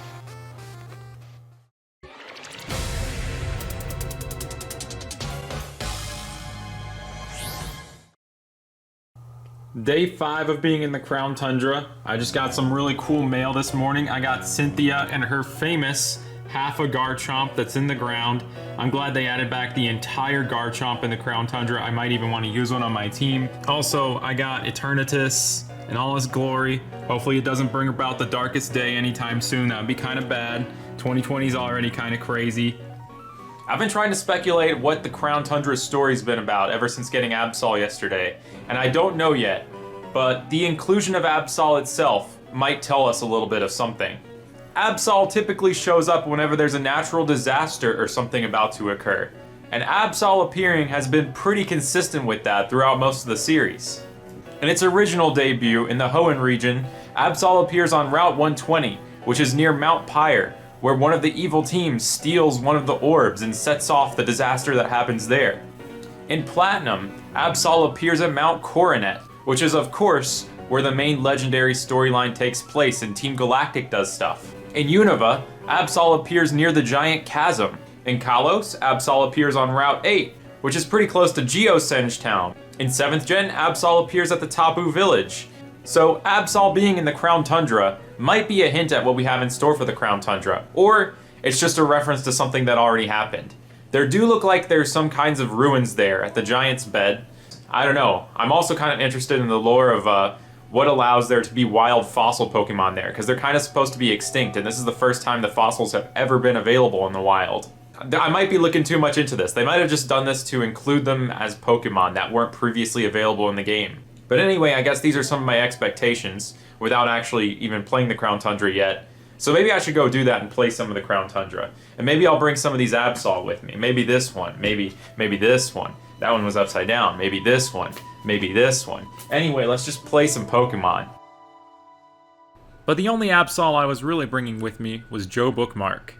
And I did a little bit of searching to assemble the rest of my team before continuing the story. Someone on stream told me to use a Zubat, and I was like, no thank you. I've used Crobat in so many playthroughs before, and they were like, no, I didn't say Crobat, I said Zubat. It's a little known fact that Zubat is short for Zubathu. To ensure Zubathu stays in peak form, Everstone. And for the fourth team member, I thought this Frostlass in this cave looked kind of lonely, so I decided to give her some company. And as I roamed around scouting out these last few team members, I noticed something that the Isle of Armor and the wild area definitely didn't have. Interactable objects with story information. Finding this old pedestal intrigued me even more about what the Crown Tundra story had to offer, and I admit I got a little impatient. I decided I'd go forward with just the 4 Pokemon I'd caught on my team so far. Not only because I was itching to play it, but also because I knew there were going to be some legendaries I'd want to add to my team along the way. With my team of 4, I finally ventured into the Max Lair to continue the story. And it turns out I really didn't need to prepare this team before going in here in the first place, since all the battles here are with rental Pokemon, but it was good to have my team ahead of time just in case. Here in the Max Lair, we see Peony stressed out over his daughter Peonia, who we said some not very nice things about earlier, since she ran off deep into this cave where you can find rare Pokemon in a mode known as Dynamax Adventures. It's explained to us that the reason why we have to use rental Pokemon in this mode is the unstable Galar particles that are everywhere in the cave. And Peony's interpretation of this was actually somewhat correct, because you really might see a rare overexposure, at least in terms of color exposure. Shiny Articuno! Oh my gosh! Since there's a boosted shiny rate in this mode. Peony then rushes in to look for Nia, and then we get the shocking, but not actually shocking, revelation that he's related to Chairman Rose, and that he's like 10 billion times cooler than him. I was about to follow him, but something caught my eye. Dottler. It looks like I'm like proposing to the Dottler. Dottler, will you marry me? Did dot. She said did dot, that means yes! But it was not meant to be, because I'm not a bug. So I went on my first Dynamax adventure. I went in solo and was immediately greeted with a menu of Pokemon to select from. I'll go with the Blaziken. Then, one by one, the other players, or the NPCs if you're playing solo, pick Pokemon out of the same lot. And then the adventure begins, full of all sorts of branching paths to reach a legendary at the end. Since I have a Blaziken, we're going to go the electric route. You can kind of make out the silhouette of a Pokemon there. This is probably a Pika clone or something. And at every stop on the path, you do a raid battle versus one of these Dynamax Pokemon, but without the annoying shields that you typically see in 3 to 5 star raids. There's also good variety thanks to the rental Pokemon's movesets. There are a lot of moves I had never used before in this mode. I still wish you could do this in the format of the Greedent battle from Dynatree Hill, but this makes for a very fun co-op experience with friends. Or a very authentic raid experience with CPUs, as always. Noah? Why are you iron defensing with your Copperajah?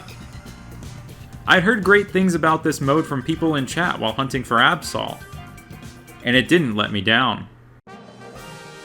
Every time you take down a Pokemon, you get an opportunity to catch it, and it's actually a guaranteed capture, so there's almost no reason to not throw a Pokeball. Everyone then gets to decide whether or not they swap out their Pokemon with the one they just defeated. Bear in mind the NPCs will almost always take it. Then you choose the next path that your squad goes down, occasionally with helpful NPCs along the way who might give you items and stuff. Then we effortlessly took down 2 more raids and reached the final destination of it all. The legendary. Ooh, new music? New colored raid den? That's what I'm talking about. Tired of dealing with the same colored one forever? Oh my gosh, Suicune. This is cool. Who would have thought that one of the first things we do here is go up against a Suicune? Most of these legendary battles are actually pretty tough too, unless you get really lucky with your team comp along the way. The NPC's decision making also plays a major factor in this. That was so pointless, Dusclops and Noah. Using gravity, nothing's even floating.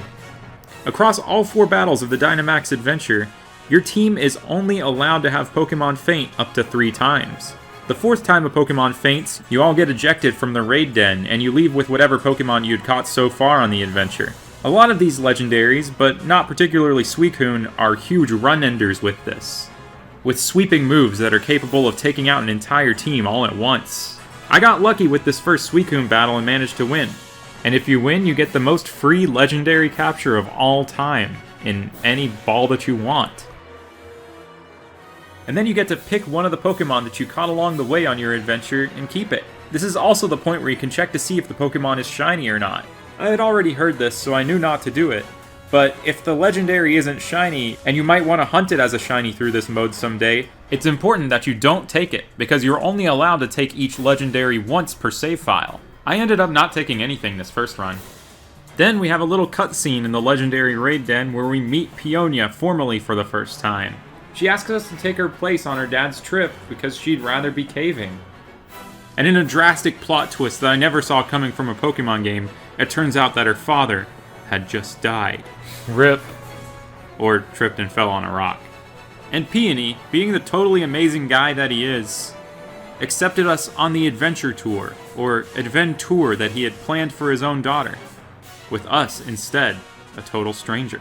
Then I stepped outside, only for Peony to totally flex on me by showing that he has the running shoes item, which isn't normally available in this game. Our character can kind of run in this game, but we can't book it like he does. I can tell that he definitely lives life with the B button held down.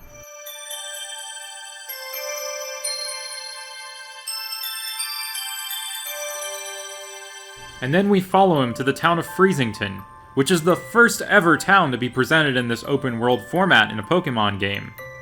And here we meet a mysterious man, whose question-marked name is revealed to just be Mayor, since he's the mayor of the town, and that's probably not his actual name. They just called him Mayor. And he mentions the town folklore about the King of Bountiful Harvests. Then gives us access to follower Pokemon. Look at that, Joe Bookmark following us around. And he's fast! I also found a total con artist in this town. You can purchase big pearls? I'm confused. Why would you buy a big pearl? That dude's ripping us off! That's highway robbery! After getting totally scammed, I decided to go to the base camp and meet with Peony. This base camp was outfitted with convenient plot devices and access to the back rooms where we can change and heal our Pokemon. Here, Peony reveals to us that we're the expedition chief, and he's just gonna hold down the fort waiting for his daughter to arrive. He also outlines to us what legendaries we're searching for. For example, Calyrex.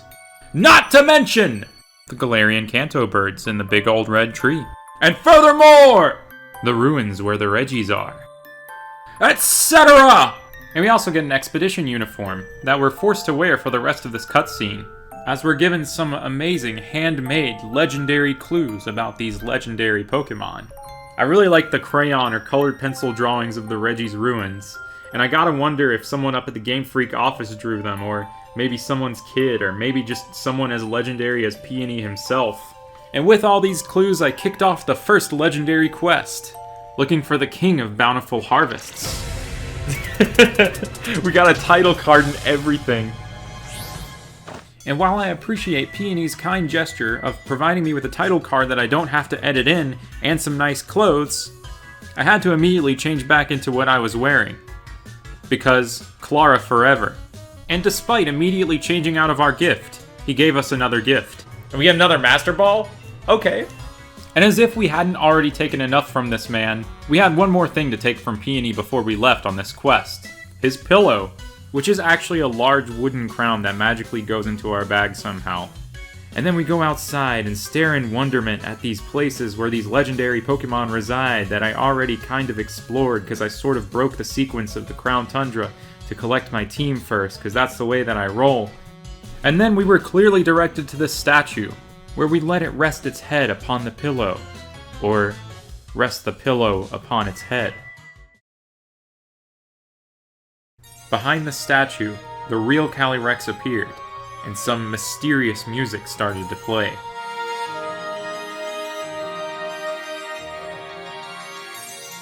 Then I followed it a little bit deeper into the thicket.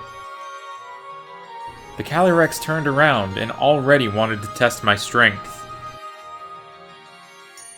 Can we catch it already?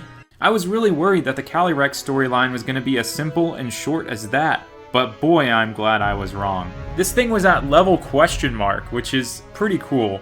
I can actually say very few Pokemon ever reach that level. I was fully under the impression that I was about to capture it, so I tried to weaken it a little bit with Joe Bookmark. But when I actually tried to throw a Pokeball, I wasn't able to. Wait, what? It won't let its guard down? Do we have to defeat it? It actually wasn't the time to catch Calyrex yet, because there was so much more plot and bonding to do with this thing before we actually take it home. Calyrex speaks a language that only consists of one word, crown, and despite wearing one on my head, I wasn't able to exactly interpret what it was trying to say to me. If you want to hear what I just said in the language of the Calyrex, crown, crown, recrown, crown, crown, crown, recrown, crown, crown. But yeah, Peony then shows up, and in perhaps his most generous gesture so far, he offers up his entire being to us so we can listen to what Calyrex has to say, by having Calyrex telepathically speak through him. I really like that they added a question mark here. Calyrex introduces itself as the King of Bountiful Harvests, and thanks us for restoring the statue. It was so cool to actually have a legendary that talks to us like this. It felt straight out of a Pokemon movie. Just like how Calyrex's plot is straight out of the movie Elf, where it relies on people believing in it in order for it to be powerful. It then asks us to ask the townsfolk if they remember it. And I really appreciate how the extra step was taken to explain how we just happen to be the chosen one that meets this thing for the first time. I always thought it was weird how the player is usually one of the only ones who encounters legendaries, despite so many of them being in plain sight. But the explanation that a lot of people see these legendaries and think they're just illusions actually makes a lot of sense in the context of the Pokemon world.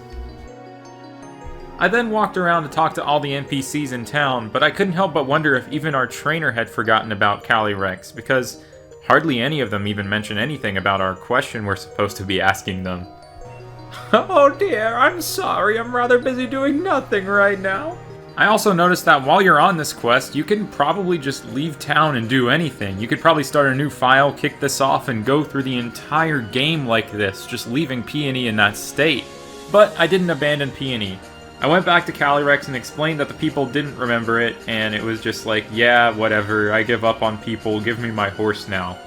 So then I went to go talk to our old friend Mayor the Mayor, who knows all about the folklore here, and explained that Calyrex's old steed loves a certain vegetable.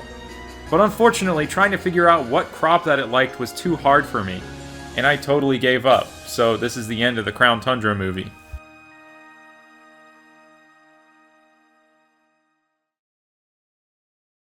But yeah, it turns out the answer was carrots, so I gathered the carrot seeds needed to perform some sort of horse summoning ritual, and I also learned something about a snow samba. In case it was actually important, I memorized all the steps to it, and I performed it in real life. Didn't actually summon any horses in real life, thankfully, by doing that, probably because I didn't actually have any carrots on me. Still had a pretty gnarly roof leak, though. Then Calyrex showed us two potential spots where we could grow carrots. One spot being the snowslide slope where we hunted Absol, and the other being the old cemetery. In that moment, I decided I would be planting this carrot in Joe Bookmark's homeland, so I planted the seeds at the snowslide slope, being sure to give the soil a nice pat-pat. But my character was still a novice gardener with amateur techniques like that pat-pat, especially compared to the King of Bountiful Harvests, who showed how you actually grow plants by performing the samba.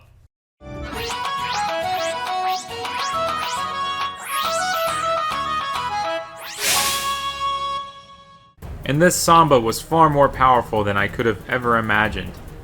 It caused really cool particle effects to come up from the soil, the carrot to grow. Doink! Doinks out in the tundra! And effectively worked as a horse summoning ritual.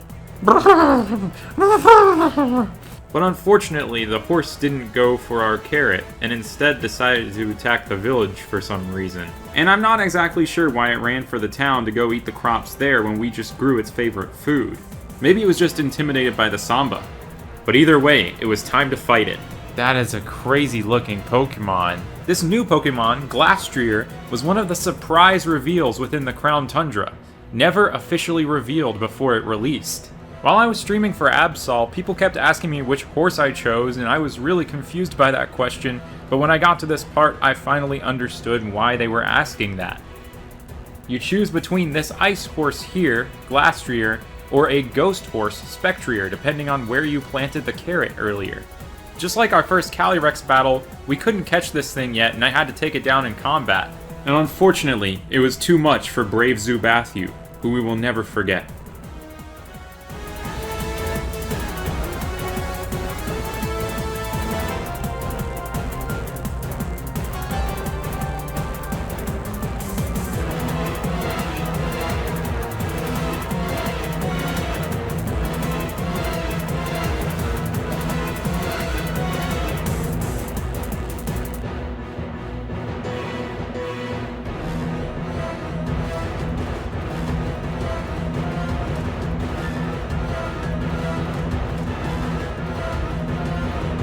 After defeating Glastrier, it's easy to tell that it's super riled up as it runs and charges off in another direction, right towards an old lady.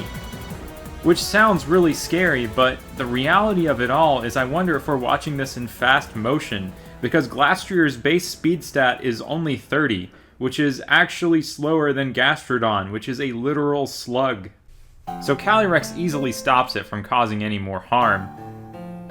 And then I get a piece of its hair, which can be combined with a flower that Calyrex can make, Crownus Bloomus, into the Reins of Unity that Calyrex can use to tame this horse. And then I climbed the mountain to go back to the Crown Shrine, to finally go explore what's inside.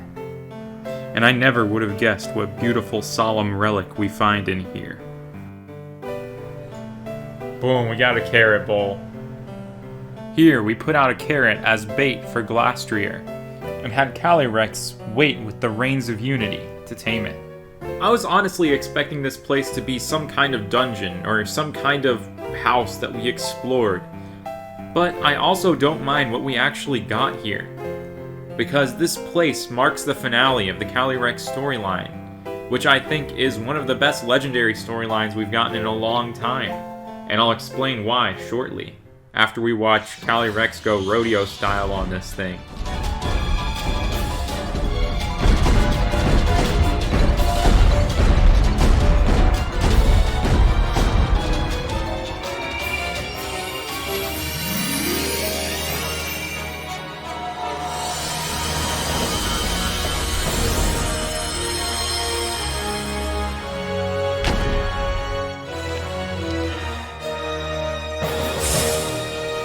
Yo! This is cool! Can't believe that that's a Pokemon! This Calyrex storyline just did so many things right, even down to the way that it was advertised and revealed. The Calyrex that we saw in the trailers and all the advertising was just the solitary, goat-looking thing with long legs that people made fun of and said that it looked like it works out at the library. But the real Calyrex all along is this majestic rider upon this steed. And they didn't officially reveal that to us at all. It's like the reverse of Cosmog becoming Solgaleo or Lunala, the box legendary. This time, the box legendary becomes something even greater than what was advertised on the box. Even though this was, DLC and there was no physical box for it. I also feel like it's the first legendary that really has its own special place where we capture it in this game. The Slumbering Weald could have been that for Zacian and Zamazenta, but instead we could catch all 3 parts of that trio at this random tower in Hammerlock. Was not a very legendary location compared to the Crown Shrine. Going back to even Kubfu in the Isle of Armor, really a legendary Pokemon in name only. We receive it as a gift without any sort of fight beforehand. We literally fight against another Kubfu. All signs point towards it just being another Pokemon, not necessarily something legendary. But Calyrex really goes above and beyond to prove itself as a legendary Pokemon. I've even seen people mistake it as something mythical. As one of the first Pokemon to ever actually speak to the trainer and ask to be captured, I gladly accepted a battle with Calyrex. With battle music that's a direct combination of the Calyrex battle theme and the Glastrier and Spectrier theme into one song. This thing also appears at level 80, which is the strongest legendary battle we've had since the Deoxys in Omega Ruby and Alpha Sapphire, and the unused Arceus in Diamond and Pearl. I spent about 30 minutes trying to catch this thing in a friend ball, resetting the game every time I failed. Trying to weaken this thing and capturing it in a friend ball is really bringing me back to the days where I remember just spending entire nights trying to capture the legendary Pixies in Diamond, Pearl, and Platinum. In fact, the entire structure of the Crown Tundra, how we're just given all of these different branching paths with different legendaries to catch, we haven't had something that feels like this level of post-game, since Black 2 and White 2 in 8 years. And in Sword and Shield of all places, the most criticized games of the entire franchise, we've got something that just got it all right. So far, the Crown Tundra has gotten it all right.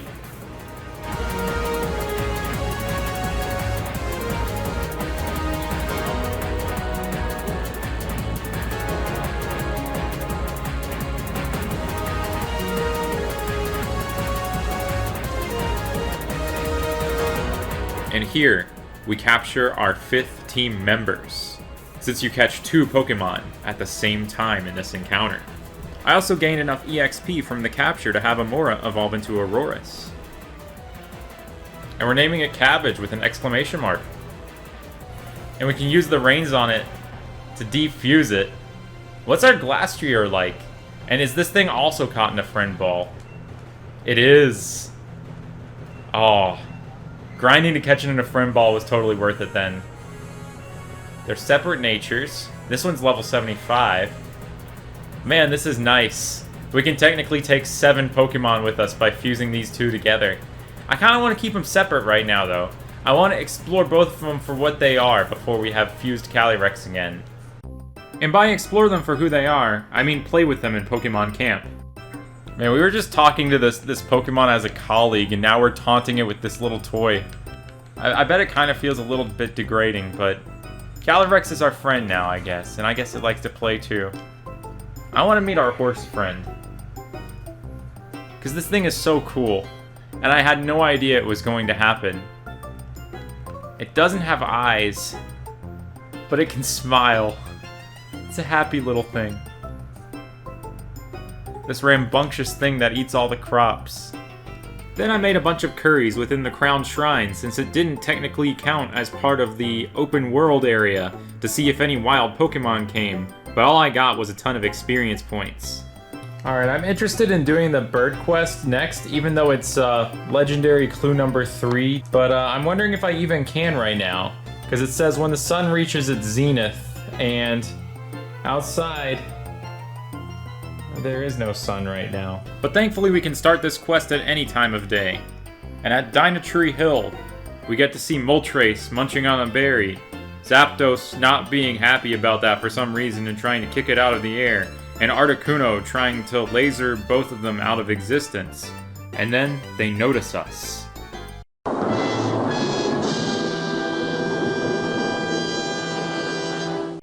and then they scatter for some reason and start roaming around all 3 of the wild areas. Not much about the story for these things make any sense whatsoever, but they're really, really fun to encounter, and that's all that matters. So let's go catch them.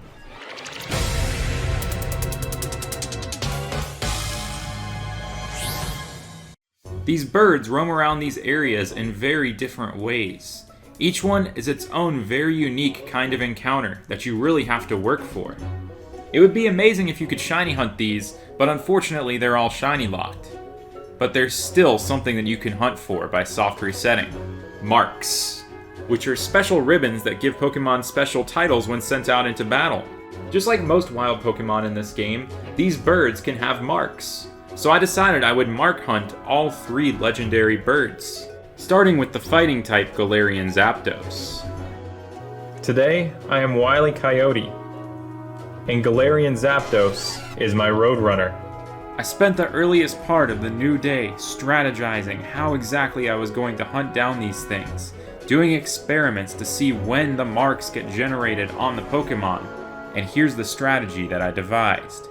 Step 1 of the whole process is to fly. And by fly, I mean fly a whole lot. Every time you fly somewhere, there's a chance that the bird might spawn there with you. So I continued flying to this one spot until Zapdos was there. Then began step 2, the chase. Normally you have to chase the Zapdos pretty far across the map until it stops. But you can also instantly intercept it with something that I like to call the Johnstone method, because he was the first person to tell me about it after he experienced it on his stream. And the Johnstone method is to go at just the right angle and get just the right burst of speed on your bike to instantly encounter the Zapdos. But there is a little bit of a catch to this method when you're hunting marks, and that is you don't really have the time to save before intercepting the Zapdos, which can be nice for step 3, the capture, which is the part where we capture it and then check to see if it has a mark. If it doesn't have a mark, soft reset and repeat the process. Now the reason that I brought up saving earlier is that it's a legendary Pokemon, and the capture might be pretty tricky. So if you don't want to have to force yourself to use a Master Ball every time, it's a good idea to save right in front of the Zapdos. Because when you save in front of it, everything about it, including its mark, is already set. So you can do a test capture with the Master Ball, check to see if it has a mark. We got the Peckish again! Let's go! I'm gonna catch the Peckish one. Then reset and catch it in whatever desired ball you want, and it will still have that mark. And we have obtained it. Fastball Galarian Zapdos with the lunchtime mark. So we can effectively call it Peck Peck Peck, the Peckish. And my 6th team member. I was all set up to strategize and go for the other birds, but I squandered the rest of the night away, doing Dynamax adventures with friends. The dens are calling.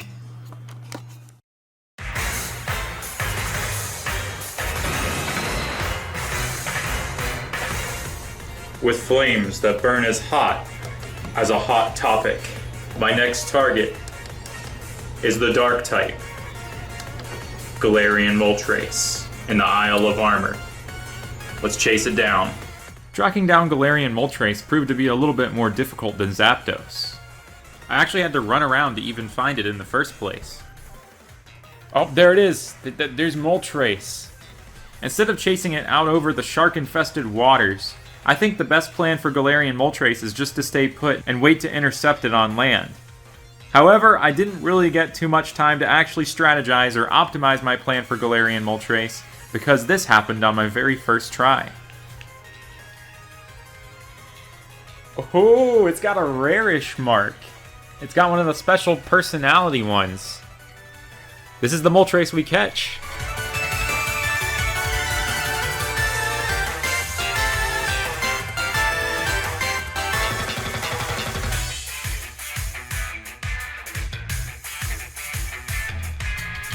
Luxurious Ball.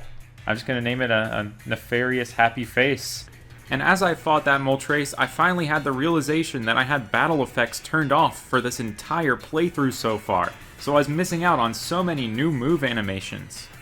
So I had to check a couple of them out first before going for Articuno. And then I tracked down Articuno in the Crown Tundra, who has maybe the most unique tracking out of all of them. Whoa, what? It's like the cup game.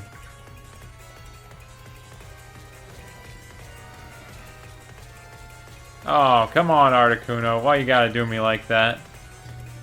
This is how I imagine it must feel to be circled by Galarian Articuno. Which one is the real me? Maybe you can tell if I do this. But now I guess I'll reveal that this is the real me with my wings, and then I'll attack it.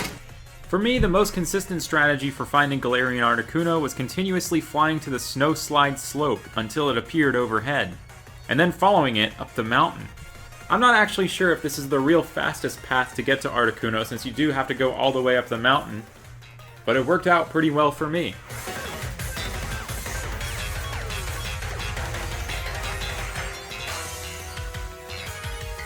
Then I'd save as the Articuno splits off into 3. The way that I was able to tell which one was the real one compared to the illusions is that the real one has the biggest gap to its left between birds. At least that's the way that it looked to me. I might have just been lucky in the way that I chose them and they actually have equal spacing, who knows. But after a few hundred Articuno resets that took up the rest of the day, I got something crazy. Whoa! The rare mark! Let's go! I've been hunting for a few hours. It's dark outside now. I'm still not used to it being dark at 7:30 now. And now, this Articuno has the rare mark. The rarest mark you can get. And one that I have never gotten in this game before. So it's so cool that the first Pokemon that I have that'll have it is this legendary. Just have to catch it in a cool ball now. So, let's do the capture.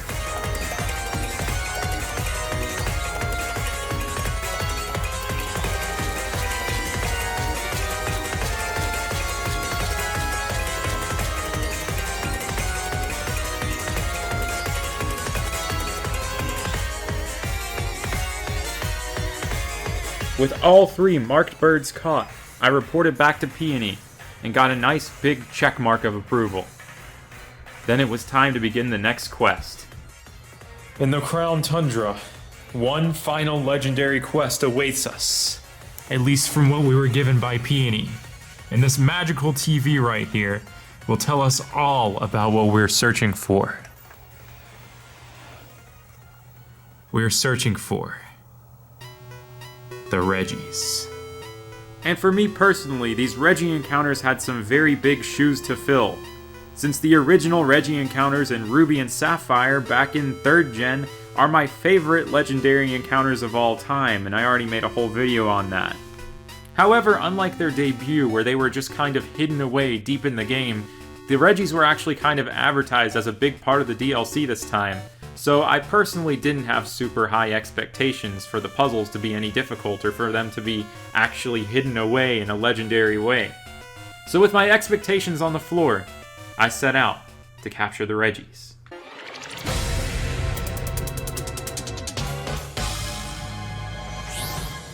I first went after Regirock, where an unlikely hero in my party was the key to solve the puzzle. Oh, the first Pokemon hold a never-changing stone. Okay, that's easy. Zubathu! Zubathu was the key all along! Zubathu! This was not planned! I don't know if that person in chat planned for me to do that with the permanent Zubat, but I don't think that was their ulterior motive. Zubathu! You were one of the keys to the Regis! Color me shocked! Then, just like the Regis in Platinum, we walk around on the dots on the floor. Woohoo! H. And then, we encounter the legendary Regirock. These Regi encounters were simple, but they were done right. And they had just the right touches to make them actually feel like a legendary part of the region they're in. Which is something that I think has been missing from a lot of the legacy legendary encounters in recent games.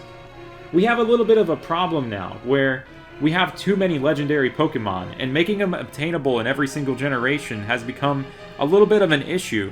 It reaches the point where the same idea is recycled over and over again, to the point where you go into a wormhole, you see that a legendary is there, and it just feels like the place where the developers are letting you catch the legendary. Hooray! Instead of the place where this legendary Pokemon resides within the Pokemon universe. Just the simplest little details, like having an actual cave designed for the legendary, giving it its own encounter music, giving it a little bit of a puzzle beforehand, really makes you feel like you're doing something within the Pokemon universe and not just something within the confines of a game. At least from the way my weird brain interprets it. With the number of legendaries we have now, we're still always going to get the cookie cutter mode, like the Wormholes or the Dynamax Adventures. But these Regis really gave me hope that we might see more of these crazy legendary Pokemon actually feel like a part of the story again. Next up was Regi Ice. And yes, I still say Regi Ice, where the puzzle called for a living crystal of snow, aka Cryogonal. And I feel like this puzzle was added to give Cryogonal some form of legal compensation for not appearing in the wild for 7 years since X and Y. I caught one of these bad boys and was able to enter the chamber where Regi Ice resides. I did the same old floor puzzle, and I began the capture once again. I think it's worth noting that all of these Regis can actually be shiny hunted, while all the other legendaries we've encountered so far outside of Dynamax Adventures are shiny locked. I do want to hunt these someday, but I'm planning to do that on another file, so I can just enjoy the story for right now. I caught Regi Ice in a dive ball. Also, by the way, no offense to anyone who calls it Regi Ice, because I totally get the reasoning behind that too, and even call it that myself sometimes. Next up was Regi Steel, whose puzzle was actually difficult, at least for me in real life, because it required you to whistle, and in real life, I cannot whistle. At least whistle very well. The piercing note! That's great. The first required whistle in the game. And I went through the same old song and dance and caught Regi Steel. Though it was just the same as the other two, it felt just as refreshing and fun. Because just like every sip of Mountain Dew Baja Blast I have ever taken, every single nice bike ride under breezy weather, every single time I actually finish a video, the magic of tossing balls at legendary Pokemon never goes away.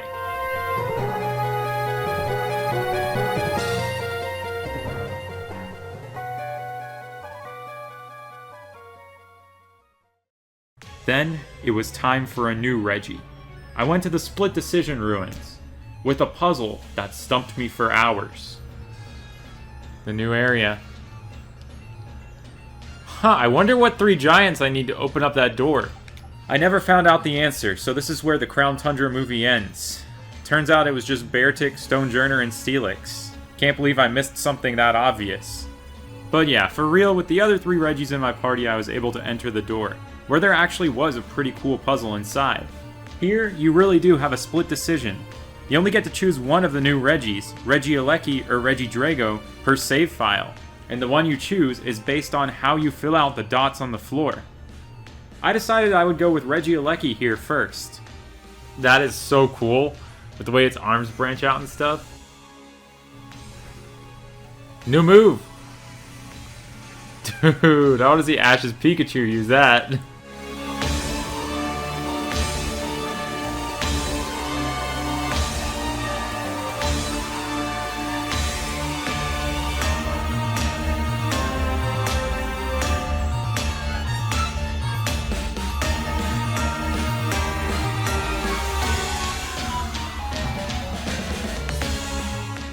Then I took my new rock buddies back to Peony, who casually described them as if they weren't legendary Pokemon, and then admits that he pretty much made up all the legends and didn't actually expect us to find anything at all. Then we get to see a very touching father-daughter reunion, an incredibly rare 1 in 4096 shiny Expedition uniform, and the end screen, which actually does not mark the end of the Crown Tundra.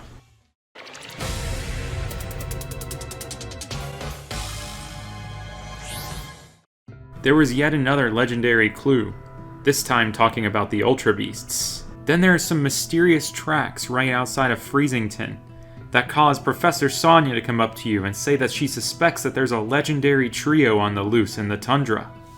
And finding tracks or evidence of them will lead us towards them. Finding these tracks was a lot like finding the Diglett on the Isle of Armor, but a lot more lenient, because there exist more tracks than you actually need to find the legendary Pokemon. While I remember tracking down all the Diglett taking me an entire evening, I was able to find all the tracks that I needed in under an hour. Before I reported back to Sonia though, I delivered the legendary clue to Peony, which allowed us to start finding Ultra Beasts in Dynamax Adventures. I also got in a nice rematch against his whole team and finally read his rare League card, which actually confirmed a couple theories I had back in the original Sword movie. I talked about how it was kind of strange who we didn't know who exactly Rose lost to and got second place to in the league, and it turns out it was his own brother, who also happens to specialize in steel types and has the same signature Pokemon as him, a Caparaja. Just thought that was a really cool detail.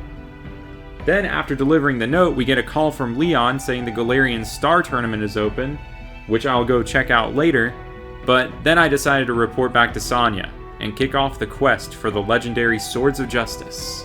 And then she tells us where to track them down. Just like the Regis, these things aren't shiny locked, and like the birds, they can also be mark hunted. And I decided to do neither for my first playthrough and just capture them. These encounters were pretty cool, but I thought something was missing though. They used the regular wild encounter theme. Absolutely loving seeing the Swords of Justice, but I wish we had the original banger of a battle theme they originally had. Luckily, improving this experience is just one click away.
After catching all 3 Swords of Justice, I found a gift Cosmog that an old lady had affectionately named Floofy that we get as a free gift. Unfortunately, it's shiny locked, otherwise I would be soft resetting for it. Then I moseyed on down to Winden for the Galarian Star Tournament, where all the gym leaders are gathered, also including your rivals and the girl on my shirt. It's pretty much a different way to rematch the Pokemon League in this game, where you can do tag team battles with any of the trainers here, with all sorts of fun dialogue options and combinations. There's quite a lot you have to do if you want to fully complete this mode, like battling with every single gym leader by your side, but that wasn't my top priority, and I only completed the tournament once before I had to go to bed. Maybe someday in the future I'll revisit this tournament, maybe as a level 100 Gauntlet or something, but I just watched the credits roll, with a different goal in mind in the morning.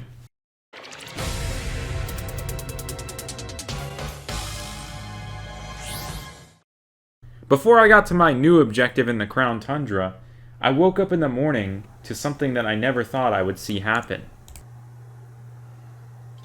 Oh, there it is. 100,000. I'm so glad I was able to wake up in time to witness this happen. I really don't know how I'm going to celebrate this, but all I can say right now is thank you to everyone who's made this possible. In my 10 years of making videos, I never thought this would happen.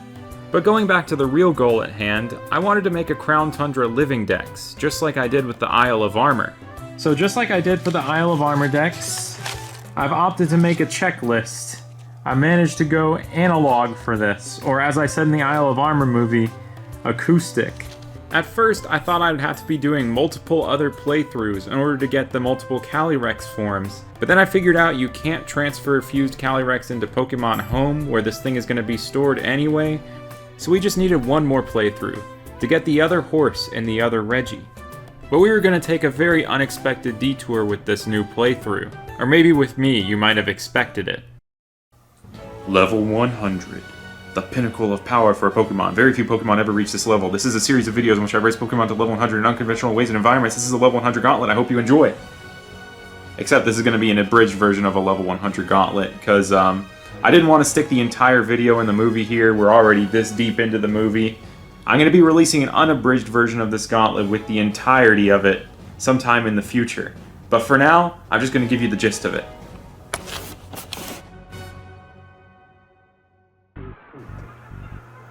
Alright, so I named my file Ness.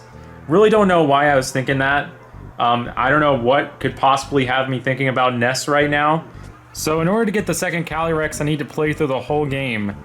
But I have another mission that I want to do first. I want to beat Peony, and I want to do it before I beat Milo and get the first badge. And I also want to do it without using EXP candy. This could turn into a level 100 Gauntlet, but I'm not sure yet. And spoiler alert, it did become a level 100 Gauntlet.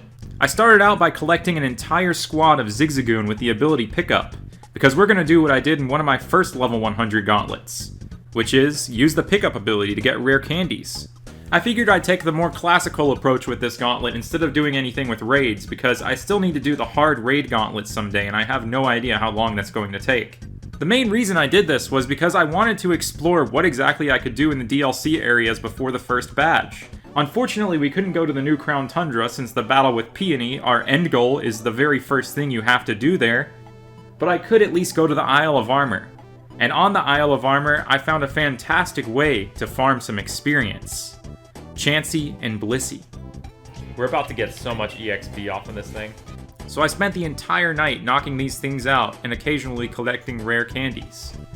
The rare candies were kind of hard to come by though, and appeared a lot less frequently than they did in Ruby and Sapphire, where they have a very nice base 10% rate of appearing when Pickup activates.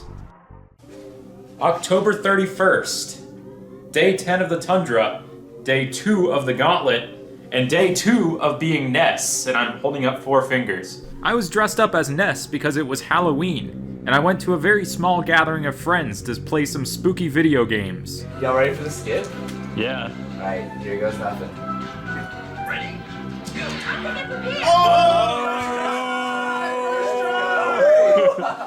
And I got in a few levels on the Gauntlet.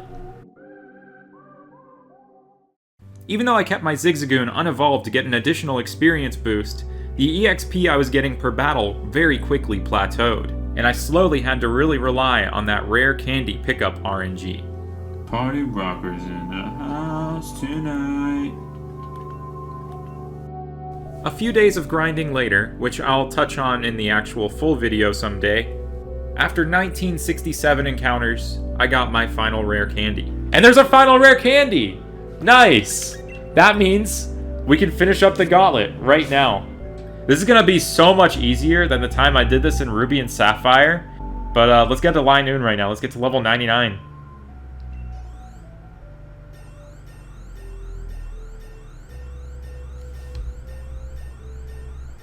Listen to those dings.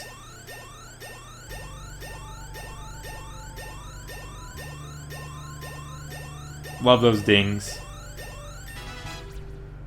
Oh yeah. After it became a Linoon, I applied one more rare candy to let it reach level 100 and become an Obstagoon. It evolved after experiencing numerous fights. Yeah, the number of fights was definitely pretty numerous for this. Then, I went to the Crown Tundra to have my final face-off with Peony. As I said earlier, this is a battle that you can lose and still progress. But we're no losers here. Or maybe I am a loser, but in different ways. We're not gonna be a loser by losing this battle.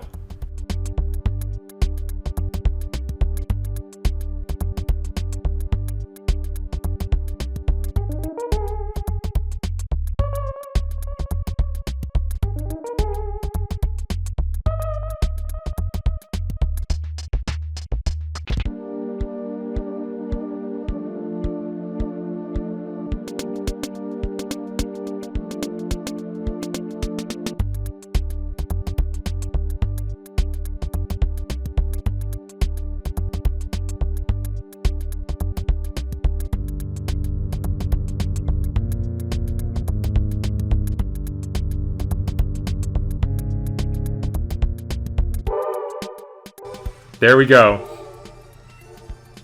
We've defeated Peony. Feels good. Then I went and sold a bunch of the treasures that I picked up along the way, and I made well over $1 million Pokedollars. I can't believe in a matter of a couple days I went from being scammed into buying big pearls to being a millionaire. And then with the Gauntlet complete, we had the rest of the playthrough to deal with, since we're not allowed to catch Calyrex or the other horse until the post-game.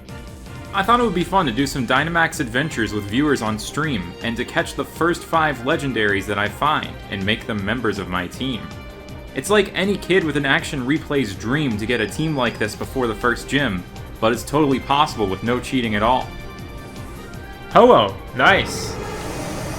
I'm gonna name it, Sandwich.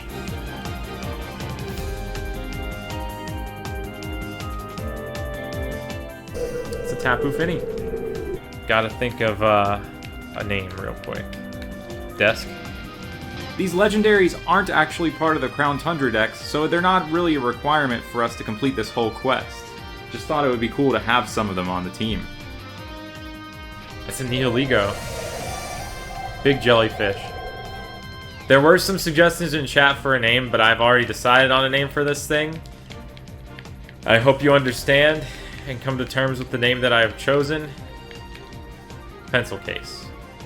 I originally thought the Ultra Beasts were post-game exclusive, but if someone has them unlocked in your lobby, they can still show up. Let's see what this is. It's a Xurkitree, another Ultra Beast. It's Beanstalk.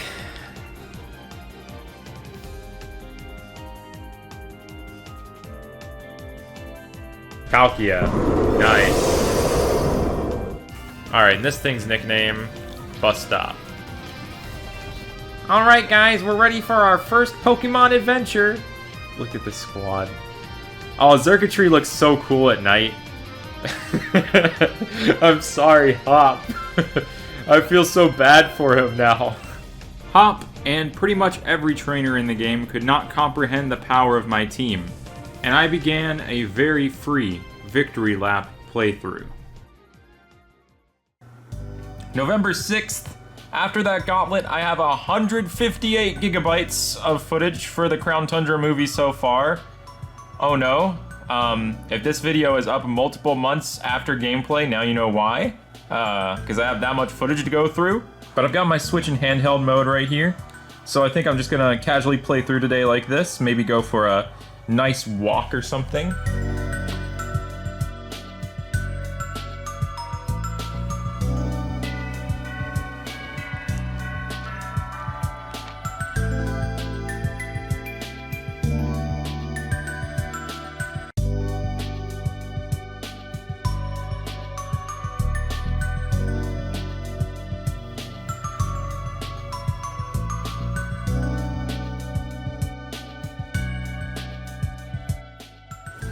So if you watched the original Sword and Shield movie, you might have recognized Ryan, who picked Grookey. And he just dropped by to congratulate me on 100,000 subscribers with this Absol. Throughout the rest of this playthrough, this Absol will have one responsibility. Get some good sleep. Watching a banned Pokemon episode. I wonder why this episode of Pokemon got banned. Hey buddy, check it out, you're on TV. Yeah, that's you. So I beat the game once again, and I kicked off the Calyrex quest once again in the Crown Tundra, this time planting the carrot at the old cemetery so the ghost horse, Spectrier, would appear.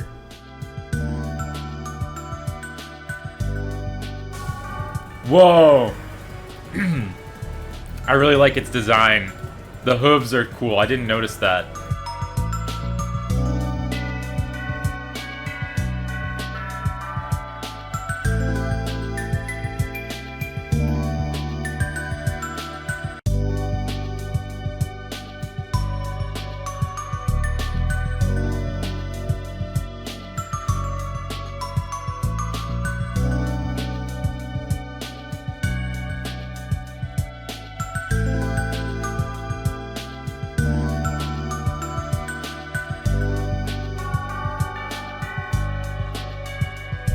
With these two caught, Ness's journey on this copy of Shield is complete. And overall, This entire journey to do this gauntlet and then catch these legendaries has taken 51 hours. Then I put my horses away in the box, and it was time to catch them all. And we're gonna do it from scratch in the Crown Tundra. Montage time.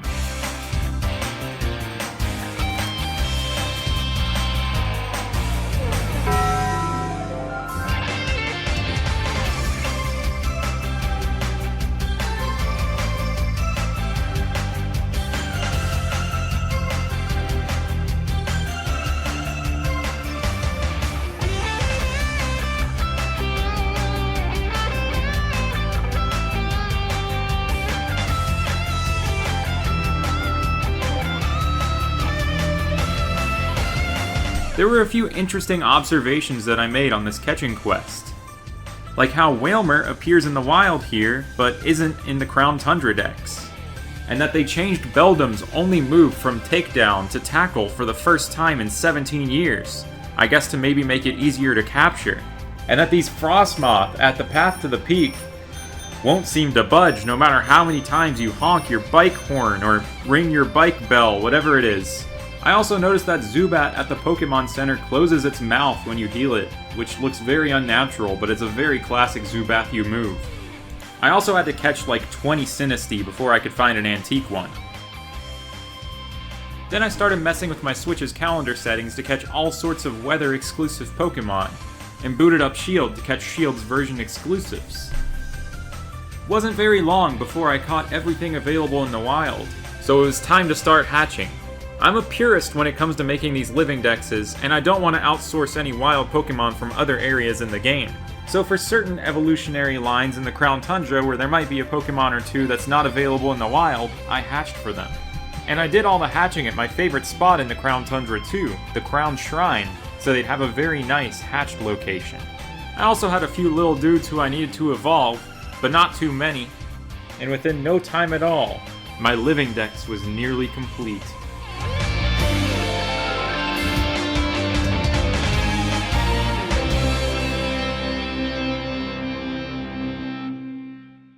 I'm now missing one Pokemon, Spiritomb. And Spiritomb is found at Balamir Lake, where a gravestone tells you, "Spread my voice," which is a perfect direct callback to how Spiritomb was first encountered in the 4th Gen games. So I went online and talked to all sorts of passerby all around the Crown Tundra, including one passerby who looked a little bit weird, like she wasn't supposed to be there. After speaking to enough passerby, Spiritomb appears. After receiving some sausages from the legendary Capentoots, I caught Spiritomb, the final Pokemon of the Crown Tundra dex. And it was time to see what the reward was, since I never looked it up beforehand.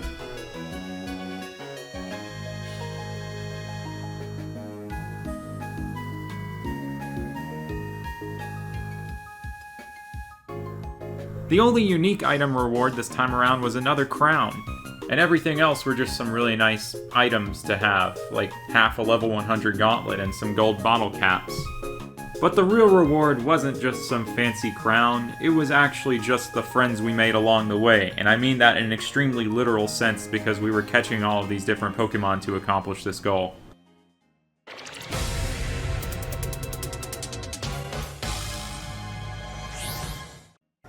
November 10th.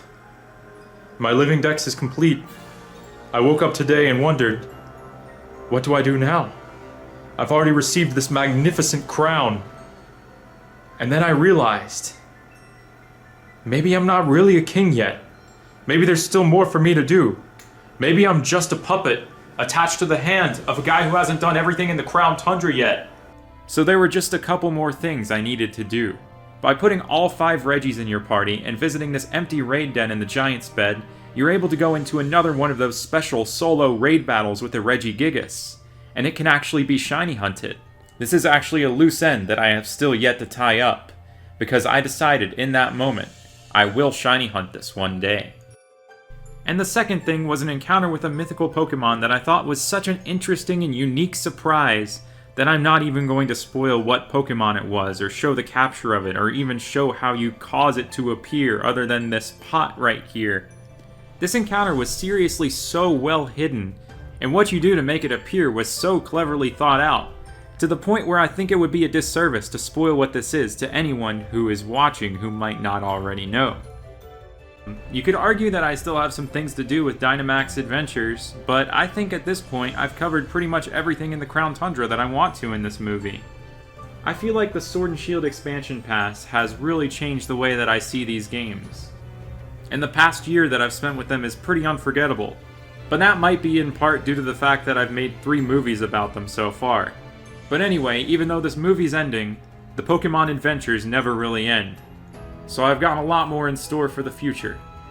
Thanks so much for watching, and I will see you next time.